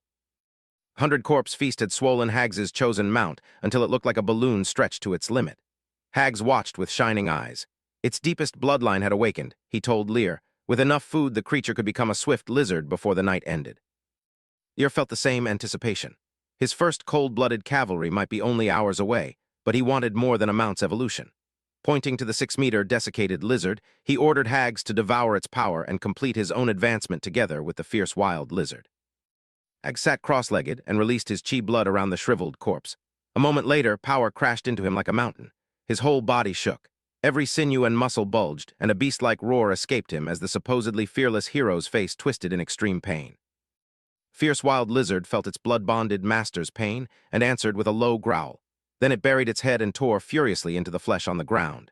As rider and mount struggled together, an indistinct connection began to form between them. Lear immediately ordered his troops to seal the area. Obo had already stacked the recovered carcasses beside the blood and flesh butcher, but nothing had been eaten without Lear's permission. Lear ordered the swamp worm corpses separated as an emergency reserve. A hero's evolution was costly enough. A simultaneous cold-blooded cavalry transition made the final demand impossible to trust. Lear called 5 swamp treants forward. They tore their roots free, lifted the mysterious bronze coffin together, and drew it into their midst. Roots wove over bronze until the artifact vanished inside a living cage. The treants lowered it underground, and other roots churned soil across the opening. Once the coffin disappeared, Lear's mood lifted. The treants had seemed unimportant because they could not move, yet that very limitation made them ideal jailers and vault keepers. No treasure elsewhere in Wilo City would be safer. With 3-star potential and a level 12 cap, they could become a formidable guardian force. The arrangement held another benefit. The treant imprisoning the Mosquito Queen was visibly more energetic than before. It had absorbed considerable power directly from its captive. If that continued, the jailer might advance before long, turning one of Lear's most dangerous prisoners into fuel for the defenses keeping her contained. Lear's satisfaction faded when he looked at Arcania. The Mire Queen Bee had been asleep for several days. Her core injury had nearly killed her, and dozens of healing techniques had done little more than keep her alive. She was recovering, but there was still no sign that she would awaken soon. Lear finally released the corpses assigned to the blood and flesh butcher. The divine life consumed the entire pile at once and immediately sent back the same demand, hunger. Yet the emotion was markedly stronger than before. The feeding had worked. The hunt's spoils were not wasted, even if the creature still wanted more. In better spirits, Lear sent Bobo back toward the transformation with the remaining corpses. Hags and his mount were still enclosed by guards, locked in a cage too large to finish quickly. The coffin was secure, and every useful carcass had a purpose. Now Lear could only keep the pair supplied and wait. Last of the desiccated giant lizard finally gave way. As Hags devoured its surging energy, the corpse cracked into fragments and collapsed into dust. But the power nearly tore his flesh and soul apart. He roared, twitched, and fell across his fierce wild lizard, his head coming to rest above its heart. Flame-like chi blood wrapped rider and mount together. Then Hags's eyes closed, and his ragged breathing sank into an ominous sleep. Transformation like this could have destroyed even a 2-headed giant chief. Lear refused to waste any margin that might help. He placed newly produced Mosquito Queen blood essence where the chi blood could reach it. The aura caught the essence, slowly evaporating it into energy that flowed into Hags and the lizard. Their absorption was nearly saturated, so the process crawled. Even so, Lear judged that a little more power might carry them one step farther. Lear watched long enough to confirm that no quick awakening was coming. He ordered the surrounding wetland lizardmen to guard the pair closely and let no one disturb them. With Hags protected and the transformation stable for the moment, Lear finally turned away and returned to his tent. Only after reaching his tent did the day's weight settle onto Lear. He had occupied the iron mine, enslaved the troglodytes, uncovered a startling bronze coffin underground, and secured Hags's chance to transform. He was tired, but the intelligence leads that had driven those operations were complete, and their rewards were substantial. The mine promised lasting value for Wailu City. Hags's advancement could add something even more precious, a stronger hero and the foundation of true cavalry. Next opportunity lay 35 kilometers southeast. According to the system's 3-star intelligence, swamp lives called green grass grandmothers grew among the reeds there. They were exceptionally skilled at managing plants, and they shared a connection with the vine fairies. For a territory that needed sustainable development, that talent was too valuable to ignore. Lear had brought 2 vine fairies with him. If kinship could open a conversation, diplomacy might succeed where an armed approach would not. Lear did not mistake diplomacy for safety. He assembled 3 squads of wetland lizard men, 50,000 Mire wasps, bubble beasts, swamp boggarts, and the 2 vine fairies. The force covered every role: frontline warriors, fragile but lethal attackers, ranged support, mental disruption, and Lear himself as healer. It looked less like a patrol than a complete dungeon party, yet Wailu City was not left exposed. Lear assigned 8, the 2-headed ogre chieftain, to guard the territory and protect the still unawakened hags. Then the army set out. Destination was 35 kilometers away, which made the full journey 70 kilometers even before detours or battles. Lear pushed for a hasty march. The swamp became far more active after dark, and until he controlled it completely, he would not wager his army on unnecessary night travel. Half a month earlier, the landscape had seemed strange and novel. Now he read the same reeds, mud, and water almost without thinking and drove steadily onward. 2 hours later, just beyond the territory's 10-kilometer boundary, the Mire Wasps sent back a warning: unknown enemies ahead. Lear's gaze sharpened. Instead of withdrawing, he led the army forward to identify the threat. Another kilometer brought them to a vast muddy field where only sparse grass broke the open ground. Across it stood a group of creatures he knew at once: the swamp giant-horned deer herd. The expedition had found an old danger before reaching its new objective. Across the muddy field, Lear immediately searched the familiar herd for the figure he remembered. He found it at the rear, standing watch over the other deer. The 4-star giant-horned deer king, a robust stag towering above every creature around it. The change was unmistakable. Barely 3 meters at the shoulder during their last encounter, the deer king now exceeded 3.5. Its attribute panel delivered worse news: level 13. In only half a month, this already formidable hero had grown again. Deer king noticed him. It held Lear's gaze, then glanced cautiously upward. More than 50,000 Mire wasps darkened the sky behind their master, a black tide no ordinary creature would willingly face. For one taut moment, both sides measured the other. Lear did not confuse intimidation with victory. A level 13 hero could become ethereal, ignore physical attacks, and cut magical damage by 70%. 50,000 wasps would not overcome that mismatch. Even the same-level Mosquito Queen had seemed weaker by comparison. Lear gave the order and led the army away. This was not surrender. Half a month ago, he had possessed only a few wetland lizard men and vine fairies. His force had since expanded more than tenfold. Let it keep growing, and he would return for the Deer King. Another anomaly interrupted the march. A circular tomb almost lost beneath weeds. It looked desolate, but the intelligence was vicious. Its guards could resurrect without any known limit, and physical attacks lost 90% of their effect against them. As the army drew closer, blue phantoms poured from the tomb. More than 300 floated above it, each carrying a scythe. Lear's scalp prickled. Their levels were not low, their numbers were dense, and killing them once would accomplish nothing. Lear ordered an immediate retreat. Even defeating 300 resistant undead would only begin an endless cycle, and the tomb itself remained an unknown threat. The guards merely watched, scythes lowered, while his army withdrew. Whatever lay buried below was not worth awakening today. Only when Lear's force had almost vanished did the guards move. One after another, they sank into the circular tomb until no phantom remained. The weeds settled over an apparently empty ruin, ready to deceive the next outsider. Lear kept marching. Half an hour later, another wild group appeared, horned minotaurs nearly 2.5 meters tall, with sturdy frames and thick, coarse skin.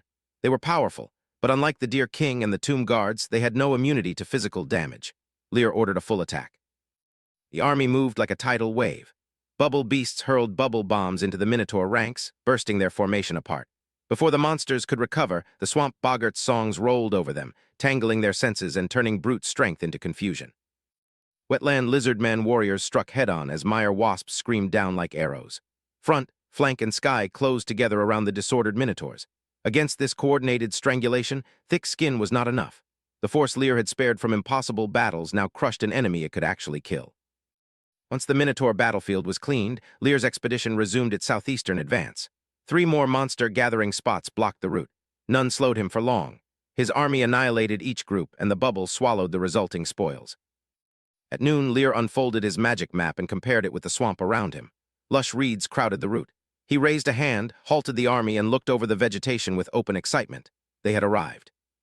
Vine fairy on Lear's shoulder fluttered up and circled him, curiosity wrinkling its chubby face. It could feel a familiar aura nearby. Had they visited this place before? Its huge black eyes looked so earnestly confused that even Lear was charmed. Lear asked whether the two fairies knew Granny Green Grass. They exchanged a look, then shook their heads together. Neither had heard the name. The resemblance they sensed had survived, but knowledge of their distant kin had not. That ignorance was another wound left by the swamp god's fall. Many lives it created had perished. Across the ages, surviving connections washed away until some creatures lived and died without ever learning that others of their kind existed. Lear told the fairies that Granny Green Grass was a being like them. Then a possibility took shape. If that connection remained in their souls, perhaps she could be won over just as they had been. He stepped forward and released his divine power. The reed bed erupted with rustling. A flock of birds burst skyward, scattering frightened cries across the swamp. Then the sound vanished. In the sudden silence, reeds began swaying from deep within the growth toward the outer edge. Lear waited. Granny Green Grass emerged from concealment. Lear had found a precious 3-star swamp life, gifted with spiritual pointing and magical hand, powers that could awaken spirituality in plants and improve low-grade magic plants. Yet she did not greet him as a resource. The warmth in Granny Green Grass's soul felt unmistakably familiar. She broke into tears and walked toward Lear, sobbing that they had waited hundreds of thousands of years for Father God. Generation after generation had endured that absence. Now the waiting was over. One vine fairy felt the same kinship and instinctively cried, "Granny!"